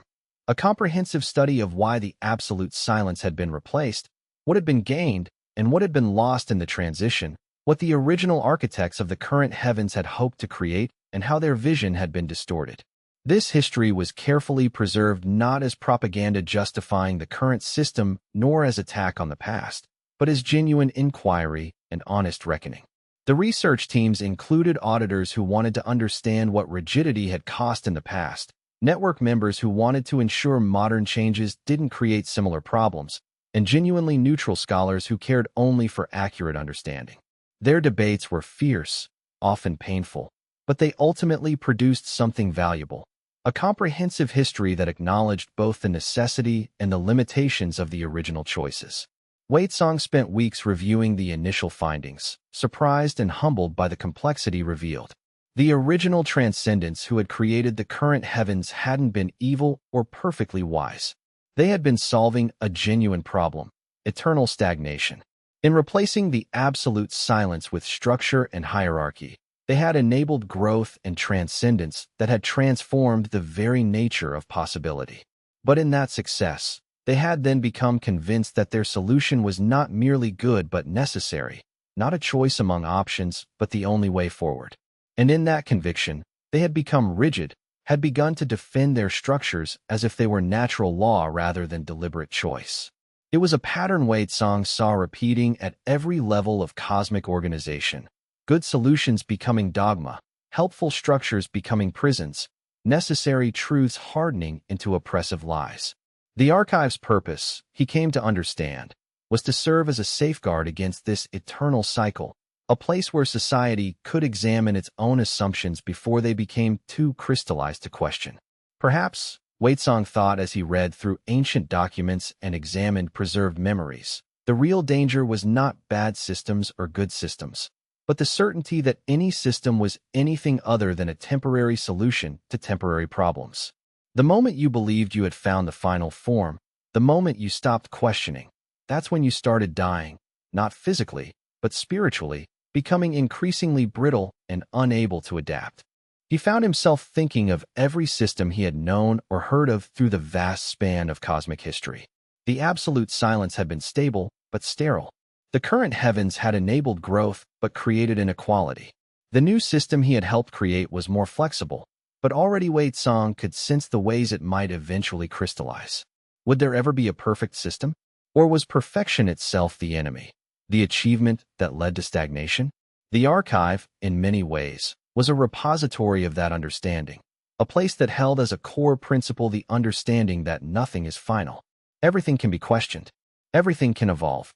Everything must be willing to die and be reborn, or it will eventually become a tomb. Waitsong made sure that the archive itself was structured to embody this principle. The researchers who worked there were required to regularly examine their own assumptions, to publish not just their confirmations but their doubts, to actively seek out perspectives that contradicted their own findings. The archive would not become another authority, would not present its findings as the final truth about any subject. Instead, it would preserve the ongoing conversation about truth itself, maintaining the precious knowledge that understanding was always provisional, always subject to revision in the light of new information or new ways of thinking. In doing this, Waitsong was trying to build what he had come to understand as the only real protection against tyranny, not the elimination of power, which was impossible, but the institutionalization of doubt. When systems were designed to question themselves, when the acknowledgement of uncertainty was built into their foundations, when every policy could be re-examined and every assumption could be challenged, then the conditions for oppression became very difficult to establish. It was not a perfect protection. No protection ever was. But it was the best he could imagine, and it represented the deepest lesson he had learned across his long journey. That freedom was not a destination to be reached, but a practice to be maintained, not a victory to be won, but a constant process of resisting the human tendency towards certainty and control. Chapter 94. The Thread Unravels. In Reform's 15 years after Waitsong took on the role of guardian of the balance, the first genuine crisis in the new system emerged, testing whether all his careful work had actually created something resilient or simply created failure waiting to happen. A faction of the network, inspired by some of the archive's research into alternative systems, particularly studies of how the absolute silence had worked and what benefits it had offered, began advocating for something radical, the dissolution of the council entirely. Not out of malice toward governance itself, but from a genuine philosophical position that any governing body, no matter how flexible, would inevitably become a constraint on freedom, a point where power could concentrate, a system that would eventually oppress. They were not wrong about the logic. A truly free cosmos would have no governors at all, would have no institutions that could potentially constrain individual choice or desire. But they were not accounting for what happened when everyone was free to do exactly as they wished, with no consideration for others, no institutions to protect those with less power from those with more. The crisis point came when this radical faction began attempting to alter the minds of younger cultivators through carefully targeted teachings, trying to convince them that they did not need to follow any rules, recognize any restrictions, or take responsibility for the consequences of their power. They presented freedom as the absence of all structure, and structure itself as necessarily oppressive. It was a beautiful ideal applied without wisdom. It was poison wrapped in the language of liberation. And it began to create chaos in regions where enough young cultivators adopted it. Sects that fell into disorder, relationships destroyed by people unwilling to accept any limitation on their desires, communities that suffered because those with power used it without restraint. Waitsong found himself in an agonizing position. He believed in freedom, in expansion of possibility, in the right of each being to chart their own course. But he also understood, from direct experience and from observation, that unlimited freedom, without any framework for accountability, created suffering for those who lacked the power to defend themselves. Young disciples were harmed by older immortals who accepted no limits. Families were destroyed by members who refused all consideration of others. Communities collapsed into violence. He had to oppose the radical faction. But in opposing them, he risked being seen as defending oppressive systems, as betraying the liberation he had fought so hard to achieve. The solution that emerged over weeks of careful negotiation was complex and imperfect, as all solutions to genuine paradoxes must be. The radical faction's legitimate critiques of council authority were incorporated into structural reforms. The council's power was further reduced. Its authority was made even more explicitly limited. But this happened only if the radical faction accepted that some framework for protecting those with less power from those with more was necessary, that unlimited freedom without accountability was tyranny by another name. In exchange for their acceptance of necessary limits, the council agreed to significantly decrease its executive power, shifting toward a more advisory role in most matters, removing itself from day-to-day governance whenever possible. It was not a complete victory for either side. No one was entirely satisfied. But it was a genuine evolution, a real expansion of freedom paired with real accountability, a sophisticated understanding that freedom itself required structure to remain meaningful. What struck Waitsong most was that this was exactly the cycle that would repeat forever. There was no final solution. There was only the endless dance between freedom and structure, individual will and collective well-being, innovation and stability. And the work of the Guardian was not to end that dance, but to ensure it remained genuinely generative rather than destructive. In the aftermath of this crisis, Waitsong found himself reflecting on what he had learned about his own role. He had not prevented the radical faction from arising. He had not forced them to accept his wisdom or simply dissolve their power through superior might. Instead, he had engaged with them, had listened to their legitimate critiques while gently but firmly maintaining that some structures were necessary. He had trusted that truth-seeking would eventually find its way to understanding, even when the path was painful and uncertain. This, he realized, was the only form of authority that didn't eventually become oppressive. Not the authority to command obedience, not the authority to enforce a vision, not the authority to decide what others should do, but the authority of presence, of genuine engagement, of refusing to use power to end conversation even when doing so would be simpler. The authority of a being so committed to understanding that they would question even themselves, their own most cherished assumptions, their own most carefully constructed positions. He met with representatives from the radical faction afterward, not to lecture them or prove that he had been right, but to understand what had driven them, what genuine truths about freedom had sparked their vision, what real dangers to autonomy had legitimately concerned them.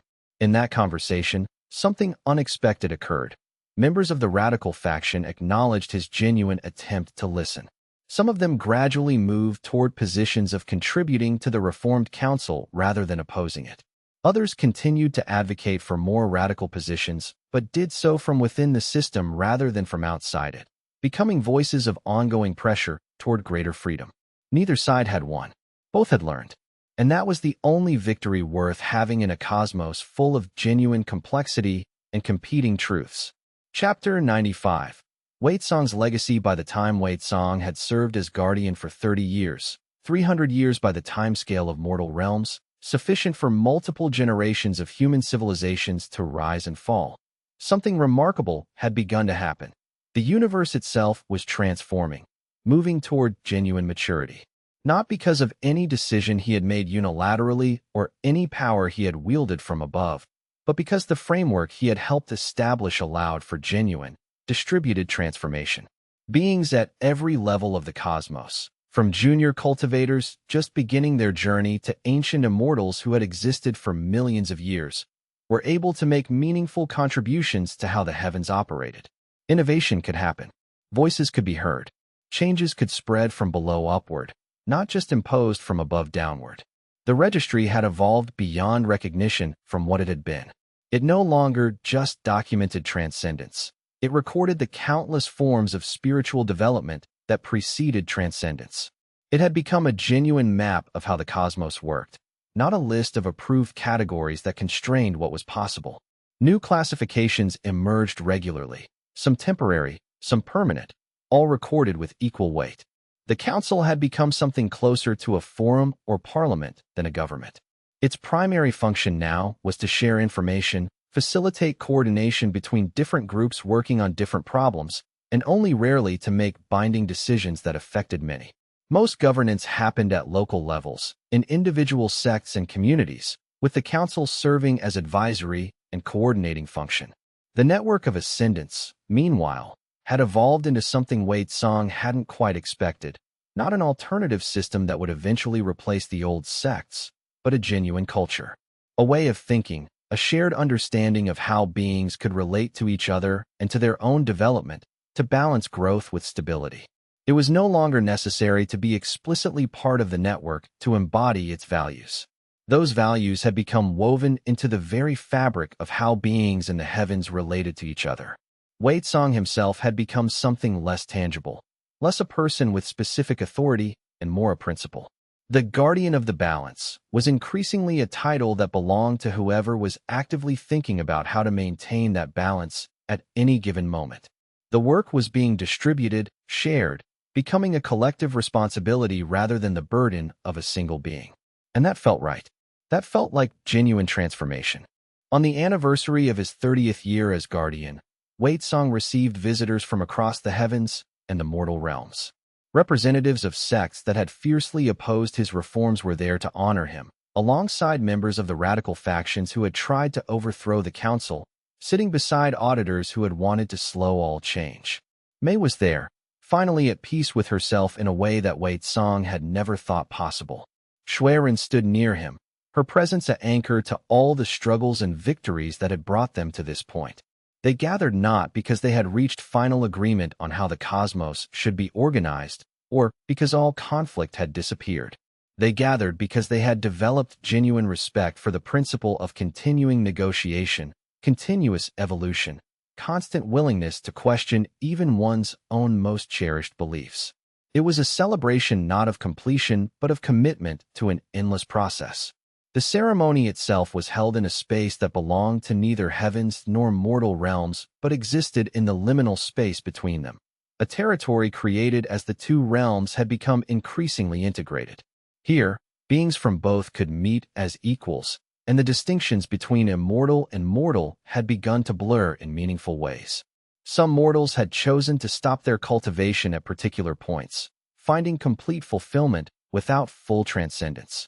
Some immortals had chosen to return to mortal embodiment, to experience limitation and vulnerability as a path to deeper wisdom. The rigid categories were dissolving, replaced with genuine choice. As Wei Song accepted their recognition, feeling the weight and the beauty of what he had helped create, he understood that it wasn't a perfect system. It was not peace, but a kind of dynamic peace, the peace of beings working together to navigate constant change, of humans and immortals cooperating despite genuine disagreement, of systems that admitted their own fallibility. It was messy and uncertain and sometimes chaotic, but it was alive in a way the old system had never been. It could grow. It could learn. It could transform without shattering. He thought back to the young Wei Song who had been marked as a natural disaster, who had believed that his nature meant he had no place in the cosmos, who had nearly died from the weight of feeling fundamentally wrong. That being would have found it incomprehensible that acceptance could come, that meaning could emerge from pain, that transformation could be possible without destruction. That young Wei Tsang would never have imagined that the very nature that had caused him such suffering would become the foundation of his greatest work, his most essential service. Yet here he stood, surrounded by beings of every type and disposition, all working together towards something that none of them could fully understand or predict, but all believed was worth the effort. In the celebration that followed the ceremony, Wei Tsang found himself reflecting on what 30 years of service as guardian had truly meant. It had not been a mission with a clear endpoint or a goal that could be achieved and then set aside. It had been a way of being, a continuous practice of listening, questioning, maintaining tension between opposing goods, resisting the human tendency towards certainty and domination. He had lost count of the times he had stood between factions that both felt certain they were right, both convinced that their way was the only way forward. He had felt the weight of choosing when both options seemed flawed, of moving forward in uncertainty when clarity would have been so much easier. And yet, looking at the cosmos that had emerged from those 30 years of difficult negotiation, a cosmos where beings felt fundamentally valued, where their authentic nature was honored rather than constrained, where diversity was celebrated rather than tolerated, he understood that it had been worth every moment of pain and uncertainty. The work would never be finished. Already, he could sense the pressures that would emerge, the new crystallizations that would begin to form, the challenges that would demand his attention. In another 30 years, the system might need transformation that he couldn't yet imagine. In another 100, the entire foundation might need to be questioned again. But that was exactly as it should be. A cosmos that never needed questioning, a system that never faced challenges, beings that never had to grow. Those would be symptoms of death, not health. The fact that work remained meant that life continued, that the universe remained alive and capable of transformation. As the celebration wound down and Wei Tsang finally had a moment alone, sitting in a quiet corner with a view of both the heavens and the mortal realms spread out before him, he felt something settle in his chest. Not peace, exactly. He had long since accepted that peace would never be his permanent state, but something deeper and more sustaining. The profound satisfaction of work that mattered, of a life spent in service to something larger than himself, of having found a way to transform his deepest wound into his greatest gift. Chapter 96. The mortal realms transform with the heavens undergoing continuous evolution, with the registry expanding and the council diminishing in unilateral authority. The ripple effects had inevitably reached the mortal realms, the worlds below where ordinary humans lived and struggled and sometimes, despite impossible odds, cultivated their way upward toward immortality. These changes in the mortal realms were perhaps more revolutionary than even what had happened in the heavens. The strict hierarchy of sects that had once been absolute, where a being either fit the established pattern or was cast out, had loosened in a way that transformed what was possible. Beings whose nature didn't fit traditional cultivation were no longer automatically cast aside, but were being actively sought out and integrated. Wei Tsang made regular journeys to the mortal realms, not to rule them or check on them, but to understand how the heavens' changes were affecting those below, what lived experience was like for ordinary people in this transforming cosmos. What he found humbled him deeply. Young cultivators who would have been broken by the old system, whose powerful emotions, whose unconventional thinking, whose unique spiritual affinities would have been seen as disqualifying and unworthy, were instead finding mentors who helped them transform these characteristics into strengths. What the old system would have called weaknesses were being understood as different kinds of power. Mortal cities that had once been organized entirely around serving as feeder sources for the great sects, places where the best young cultivators were identified and sent upward, were diversifying, developing their own spiritual cultures independent of the heavens. Communities were forming around the principles of the network, creating local structures for mutual cultivation and support, for helping members develop their unique natures rather than conforming them to external standards. It was not perfect. There were still sects that resisted change with all their power, regions that remained harsh to those who didn't fit traditional molds, communities that clung to hierarchy and exclusion. But the direction was undeniable. The mortal realms were liberating themselves from the old constraints, and in that liberation, human potential was flowering in ways that had been unimaginable before. Waitsong spent weeks in one such liberated region, teaching young cultivators directly, sharing not revolutionary teachings but the principles that had guided him. What struck him most was that he didn't need to explain everything in detail. The younger generation simply understood, in their bones, in their lived experience, that there was more than one way to be strong, more than one path to transcendence, more than one form of worthy existence. He worked with a young woman whose violent impulses had marked her as unsuitable under the old system, teaching her how to transmute aggression into protection rather than destruction. Her breakthrough came not when she suppressed her nature, but when she learned to direct it toward defending those weaker than herself. She transformed from someone carrying shame about her power into a warrior of genuine light. He counseled a scholar whose weak cultivation base had prevented him from any advancement under the traditional standards, helping him understand that the path of wisdom and truth-seeking was itself a legitimate form of transcendence. The scholar's first tears came not from frustration but from genuine relief. He could stop fighting his nature and start working with it. He meditated with a family whose members had no natural talent for any single path, but who together created something beautiful through genuine cooperation and mutual support. The network had shown them that cultivation didn't have to be a solitary journey of individual achievement. It could be a collective exploration of shared growth. In each case, the transformation was not dramatic or sudden, but profound and lasting. These young cultivators were not achieving immortality through denial of themselves, but through full acceptance of what they actually were and finding the forms of power that aligned with their true nature.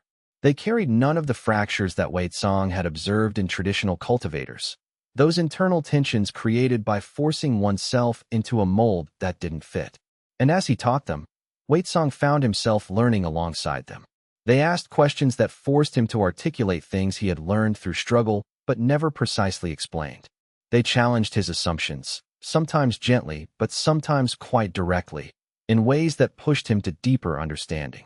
They reminded him that teaching was not about transmitting completed knowledge, but about growing together in the space of genuine inquiry. They had grown up in a world where that was taken as obvious, and in that obviousness lay the deepest form of change, not revolution that required constant active defense, but evolution that had become so natural that the old ways seemed almost incomprehensible, like looking at artifacts from a completely foreign culture. One night, sitting with a group of young cultivators around a fire in that liberated region, Waitsong felt something he hadn't quite experienced before, not just satisfaction at what had been changed, but genuine joy at what was being created. These young people were not the remnants of a system being reformed. They were the seed of something entirely new, something that had never existed before in the heavens or the mortal realms. And they carried it so naturally, so easily, that within a few generations, the old rigidity might be not just rejected, but genuinely forgotten. Chapter 97. The deep time visitor returns just as Waitsong was beginning to truly settle into his role as guardian. 35 years into his service, for 150 years by mortal time, Wei Ling appeared again in the registry's most carefully guarded chambers. But this time, the visitor brought news that shook even Waitsong's hard-won equanimity. Wei Ling's presence was different than before, seemed to carry different weight and urgency, as if the future had become more unstable, more dependent on decisions still to be made. "There is a crisis coming," Wei Ling said without preamble, offering no pleasantries or greeting. "One that your current understanding of balance will be insufficient to handle. A being is emerging who will challenge not just the system you created, but the very foundations of what it means to be an immortal, what transcendence actually is." "What kind of being?" Waitsong asked, immediately alert despite the years of relative peace. "One who has achieved transcendence," Wei Ling explained carefully, "but only by rejecting both the old system and the new system you created. Someone who has gone beyond immortality entirely, beyond even the framework of ascendance, reached a state of existence that makes even the guardian of the balance seem quaint and outdated. a being who embodies possibilities that your current structures don't have categories for. A threat? Wei Song asked directly. Not necessarily, Wei Ling replied, but definitely something that will force you to expand your understanding once again. The system you created was designed to be flexible. Now it will be tested in ways you haven't imagined, in ways I couldn't have predicted. I came from one possible future, but this being is introducing something genuinely new. Wei Song felt the familiar thrill of crisis, the moment when all his hard work in maintaining balance would be challenged by something entirely unprecedented, the test that proved whether what he had built would hold or shatter. But underneath that thrill was also profound fatigue. Would the work ever be truly done? Would there always be something new to question, some new crisis to navigate, some new way that the cosmos wanted to evolve beyond his understanding? Why tell me this now? He asked, needing to understand Wei Ling's purpose. Because, Wei Ling said, moving closer, you need to know that your work is not finished. You probably never will be finished. The guardian of the balance is not a destination but a direction, not a state to achieve but a way to be. But I came from a future where you faced this challenge and grew beyond what you thought you were capable of, where you discovered that even now, after all this time, you had more to learn. I came to remind you, you can do this. You have done it before, in different forms. After Wei Ling departed, stepping back into the time stream with the same impossibility that had brought them, Wei Song felt something shift in him. Not resignation, but acceptance. This would be his existence. Eternal growth, eternal challenge, eternal opportunity to expand what he understood to be possible. The work would never be finished because the cosmos would never stop evolving, would never reach a final form. And somehow, that no longer felt like a burden. It felt like exactly what a guardian of the balance should be. Someone always reaching, always questioning, always opening themselves to new possibilities. Chapter 98. The convergence the being Wei Ling had warned about appeared not as an invader or conqueror, but as a petitioner, requesting formal audience with the council and the registry's guardians. It was a cultivator named Shen Wu, and the energy surrounding them was unlike anything Wei Song had encountered in his entire existence. It was not the controlled disaster nature of Wei Song's own power, nor the harmonic balance of the most advanced network cultivators. It was not even anything Wei Song could find a category for. It was something that existed outside the recognized categories entirely, a force that seemed to occupy multiple states simultaneously. It was both individual and collective, both personal and cosmic, both singular and infinite. Shen Wu requested an audience with the council, not to challenge them or demand restructuring, but to propose something radical, an alternative to immortality itself, a path that went beyond transcendence as understood by the current system. All your systems, Shen Wu explained, standing before the assembled council and guardian in a way that seemed to make the very room uncertain about what was being addressed, are still based on the assumption that there is a meaningful distinction between the individual self and the cosmos. That a being can achieve transcendence by perfecting themselves, by becoming more powerful and more knowledgeable and more complete than they were before. But what if that distinction is the fundamental error? What if the path forward is not individual achievement, but dissolution into a larger pattern? What if transcendence and individual identity are ultimately incompatible? The reactions around the council chamber varied from curiosity to hostility. Some saw Shen Wu as a threat to everything they had built, another philosophy that would pull beings away from commitment to community and interconnection. Others were intrigued, sensing that this being was touching on something genuinely important that perhaps their system had not fully addressed. Wei Song himself felt that familiar sense of disorientation that came when encountering a genuinely new paradigm, something that challenged his fundamental assumptions about what was possible and necessary. "You're saying there is a path beyond immortality?" he asked, struggling to understand what Shen Wu was presenting. "I'm saying there is a path that questions whether immortality, as you understand it, is the highest achievement," Shen Wu replied. "I have reached a state where I am simultaneously myself and the cosmos observing itself. I am no longer striving to achieve, but simply being what I already always was. And from this state, I can see that your entire system, beautiful as it has become, is still based on separation, the separation of self from cosmos, the separation of different beings from each other. Rather than immediately reject this philosophy or attempt to absorb it into existing categories, Huizong did something that surprised everyone. He proposed that Shun Wu be granted space in the archive to develop and teach this new approach. Not as the system-wide replacement for the current heavens, not as something to be forced on anyone, but as one more possible path for those drawn to it, another genuine option in an expanding cosmos. It was a radical proposal that some council members viewed with appall. The auditors particularly worried that endorsing Shun Wu's vision was endorsing the dissolution of everything the cosmos had built. Immortals who had spent millions of years developing their individual consciousness feared that this path represented the negation of all they had struggled to achieve. Even some network members, while more accepting of new approaches, worried that a path toward dissolution of individuality might undermine the very principle of celebrating authentic difference. Huizong listened carefully to each concern, understanding that they came from genuine places of fear about what might be lost. He acknowledged the legitimacy of wanting to preserve individual consciousness as a worthy achievement. He validated the concern that some beings might be coerced into dissolution under the guise of enlightenment. He accepted that this path might prove destructive if practiced by those lacking genuine wisdom. But Huizong understood something crucial. If the system was truly flexible, if it was truly designed to evolve, then it had to be willing to explore paths that went beyond even the visions of those who had created it. It had to trust that truth-seeking would lead toward understanding, that exploring different paths would ultimately serve the cosmos better than limiting possibilities. And critically, it had to be willing to accept that some genuine paths might lead to genuine endings, and that was not necessarily a failure. "Let us see what happens," Huizong said. "Let us test whether this path is genuine or leads to dead ends.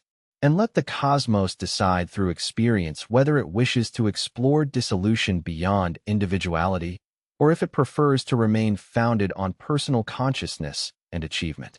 We can build in protections against coercion. We can document what happens carefully. We can learn from the results. But we cannot prevent beings from asking these deepest questions about what existence should be, or we return to the prison of certainty we fought so hard to escape." The council eventually voted, not unanimously, not easily, but genuinely, to support Huizong's proposal. Shun Wu was established in the archive, and over time, a small but genuine movement of beings began to explore the path of dissolution.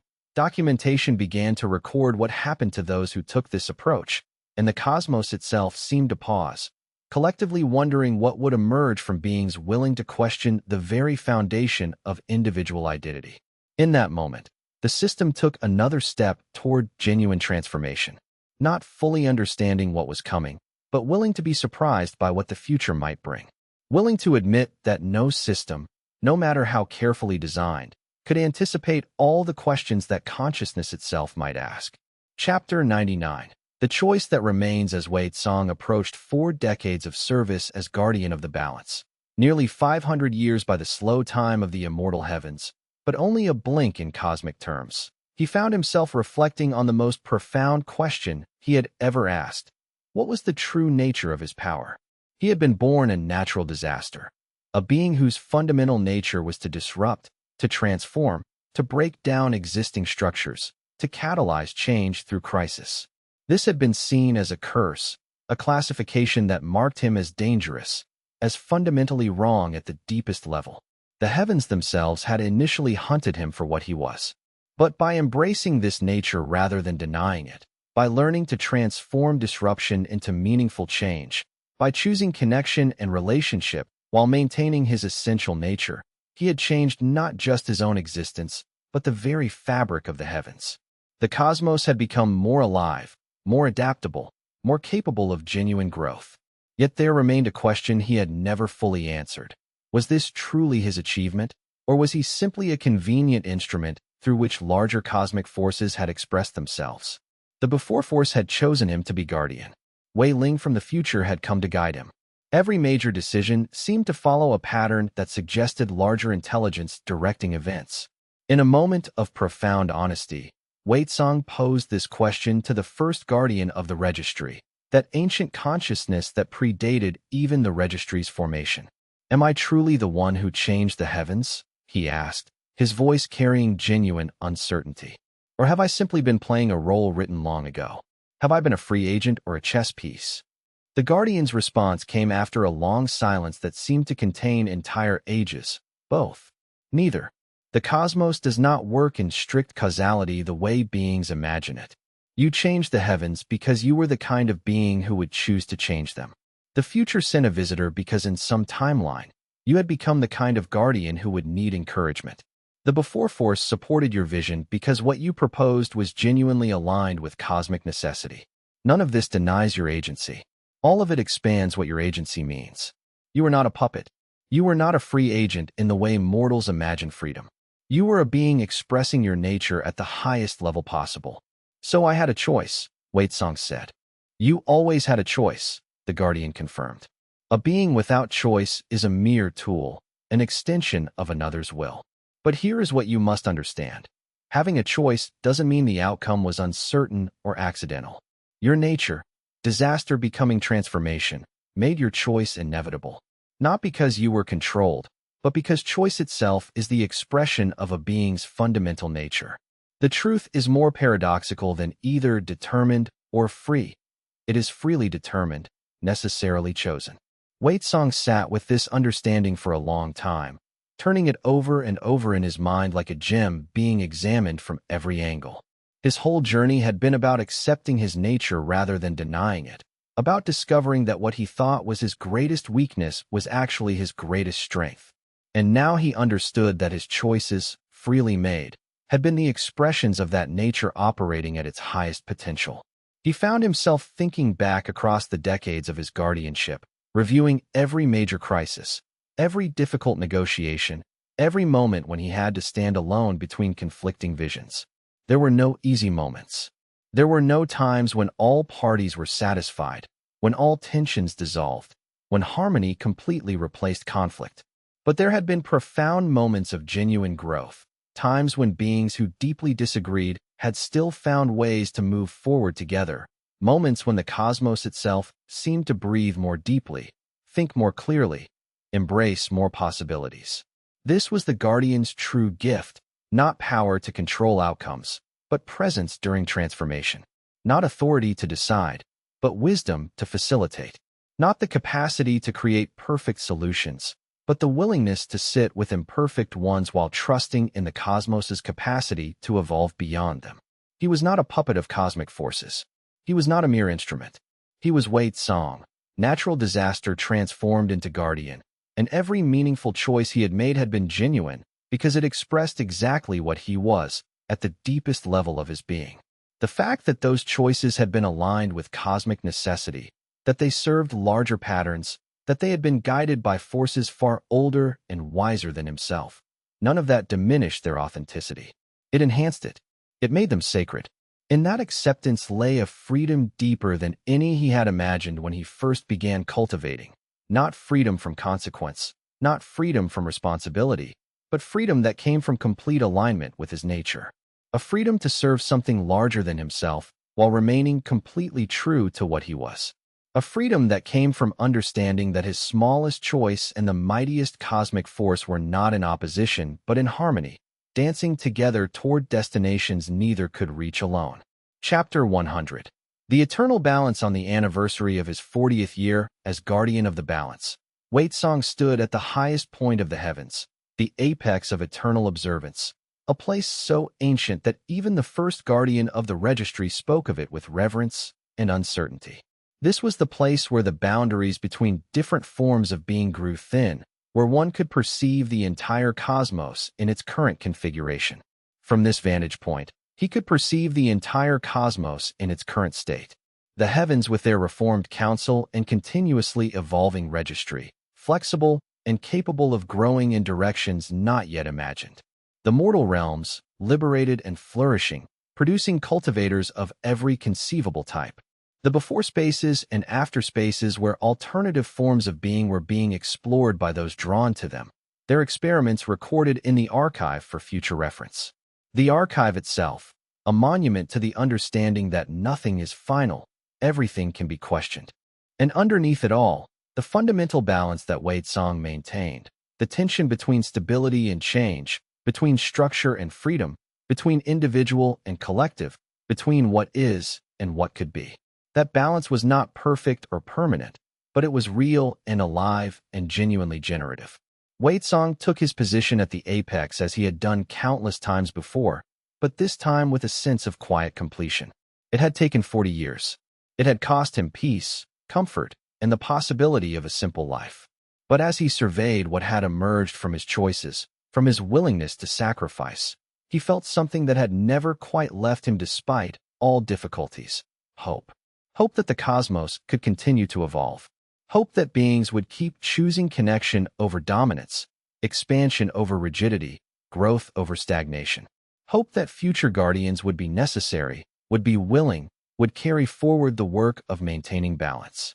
Hope that the cosmos itself would continue to grow and evolve, challenging each generation with new questions and new possibilities.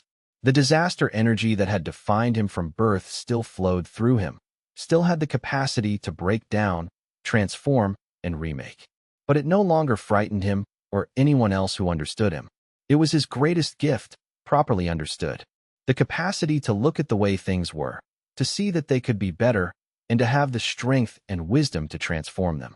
He had been listed in the celestial registry as a natural disaster. That classification had never been reversed. It remained in the records as a historical fact. Instead, it had been given new meaning, a force that disrupted stagnation, that catalyzed necessary change, that transformed what seemed unchangeable into something new and alive. As the sun set over the heavens in that impossible location where all suns set simultaneously, Wei Tsang made a decision. He would step back from the intensive governance of the balance. Others had learned the principles, understood the work, demonstrated the capacity to carry it forward. The system no longer needed him to be its daily guardian, its constant referee between competing visions. It had grown beyond dependence on any single being. But he would remain. He would watch, advise, and when the pendulum swung too far in either direction, when the delicate balance began to shatter, he would be ready to remember his nature and serve as a counterweight once more. He would be the living reminder that no system was perfect, that every achievement contained the seeds of future problems, that eternal vigilance was the price of a cosmos that did not become a prison. This was his life, not an ending, but a transformation into something deeper. Not victory, but eternal, necessary struggle. Not peace in the traditional sense, but the peace of someone fully aligned with their own nature, fully accepting the universe's infinite complexity, able to participate in the cosmic dance without trying to control it. Wei Tsang looked out at the cosmos. So much changed from when he was first labeled a disaster, when he was hunted through the heavens, when he thought his nature was his doom. Yet so much still the same. Still imperfect, still full of genuine conflict, still full of beings with competing visions and genuine disagreement. Still requiring constant attention and infinite love to prevent descent into chaos or crystallization into tyranny. He thought about the souls he had encountered along this journey. The young cultivators who had found hope where they had expected only rejection. The immortals who had been forced to question everything they believed and discovered that questions themselves were sacred.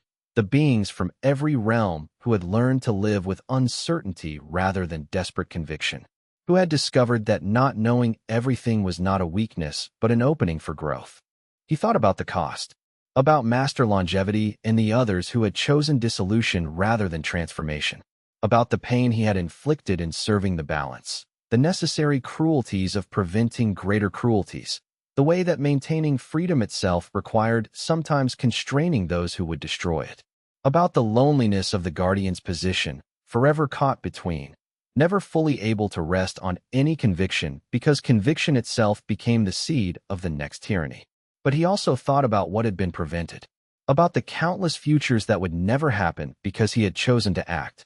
About the beings not yet born who would inherit a cosmos capable of growth. A system that questioned itself rather than defended itself. An existence that honored both individual authenticity and collective well-being. The sun continued its impossible setting over the impossible landscape where all directions pointed toward home. Wei Tsang understood now that this view, This ability to perceive the full cosmos simultaneously, to hold all perspectives at once, to carry the weight of all futures and all pasts. This was his true nature, not as a weapon or a tool, but as a gift. The disaster had not been transformed in spite of itself, but as itself, reaching its full potential, becoming what it had always been capable of being. The registry below would continue to evolve, recording new classifications that no one had yet imagined. The council in its chambers would continue to debate, to negotiate, to find new ways of organizing governance even as it surrendered more and more of its power. The network would continue to grow and transform, taking on new forms while maintaining its essential commitment to authenticity and growth. And the archive would continue to gather possibilities, preserving not just what was, but what could be, maintaining the precious knowledge that the future was not predetermined, but genuinely open. And somewhere in the mortal realms, young cultivators would be discovering their own natures, finding that they were not broken or wrong, but gloriously, authentically themselves. They would stumble and fail, and sometimes cause harm even as they reached toward transcendence. They would create new problems even as they solved old ones. The work would never be finished because growth itself was infinite, because truth was not a destination but a direction, because the cosmos would never stop asking itself new questions about what it could become. And Wei Tsang would be here, in this liminal space between all things, maintaining the balance not by forcing it into stability, but by refusing to let it crystallize, by constantly asking if it was still serving, by being willing to shake everything again when needed, by embodying the principle that no system was ever final, that transformation was not an interruption of order, but order's truest expression. And that, he understood now, was exactly as it should be. As Wei Tsang stood at the end of his 40th year as guardian, the work still ongoing, the future still uncertain, he felt the full weight of his transformation compressed into a single moment of understanding. He had begun his journey as a being marked for destruction, classified as fundamentally wrong, hunted through the cosmos by those who feared what he represented. He had carried that mark, that shame, that sense of cosmic wrongness deep in his essence for so long that it had become part of his identity. But through the long years of struggle, through the slow process of transformation and growth, through the difficult work of accepting his nature rather than denying it, he had learned the deepest truth. There was no such thing as a being who did not belong. There was no such thing as a nature that was fundamentally wrong. There were only beings who were being forced into shapes that didn't fit them, only natures that were being denied expression, only systems that were too rigid to accommodate the genuine diversity of creation. The work of creating a cosmos where authentic expression was honored, where difference was celebrated, where every being could discover their own nature and develop it fully, that work would never be finished. But it was the most important work that could be done. Every cultivator who found hope in the new paths, every being who discovered that they belonged, every consciousness that learned to honor both itself and the larger whole, all of them represented the victory that transcended any individual achievement. And Wei Tsang's role in this ongoing transformation, the role of guardian of the balance, the being who would maintain the delicate equilibrium between stability and change, between structure and freedom, between past and future. This role had become not a burden imposed upon him, but the deepest expression of his authentic nature. The disaster energy that had marked him at birth had finally found its proper home, not in destruction, but in the continuous, loving work of preventing any system from crystallizing into a new form of oppression. This was his gift to the cosmos, and the cosmos's gift back to him. The opportunity to transform everything he had suffered into something meaningful, everything he had learned through pain into wisdom that could serve generations yet unborn. If you enjoyed this story, please subscribe to the channel and hit the bell icon so you never miss a new audiobook. Your likes and comments help this channel grow and bring more stories like this one to life. Thank you so much for listening all the way to the end. It truly means everything.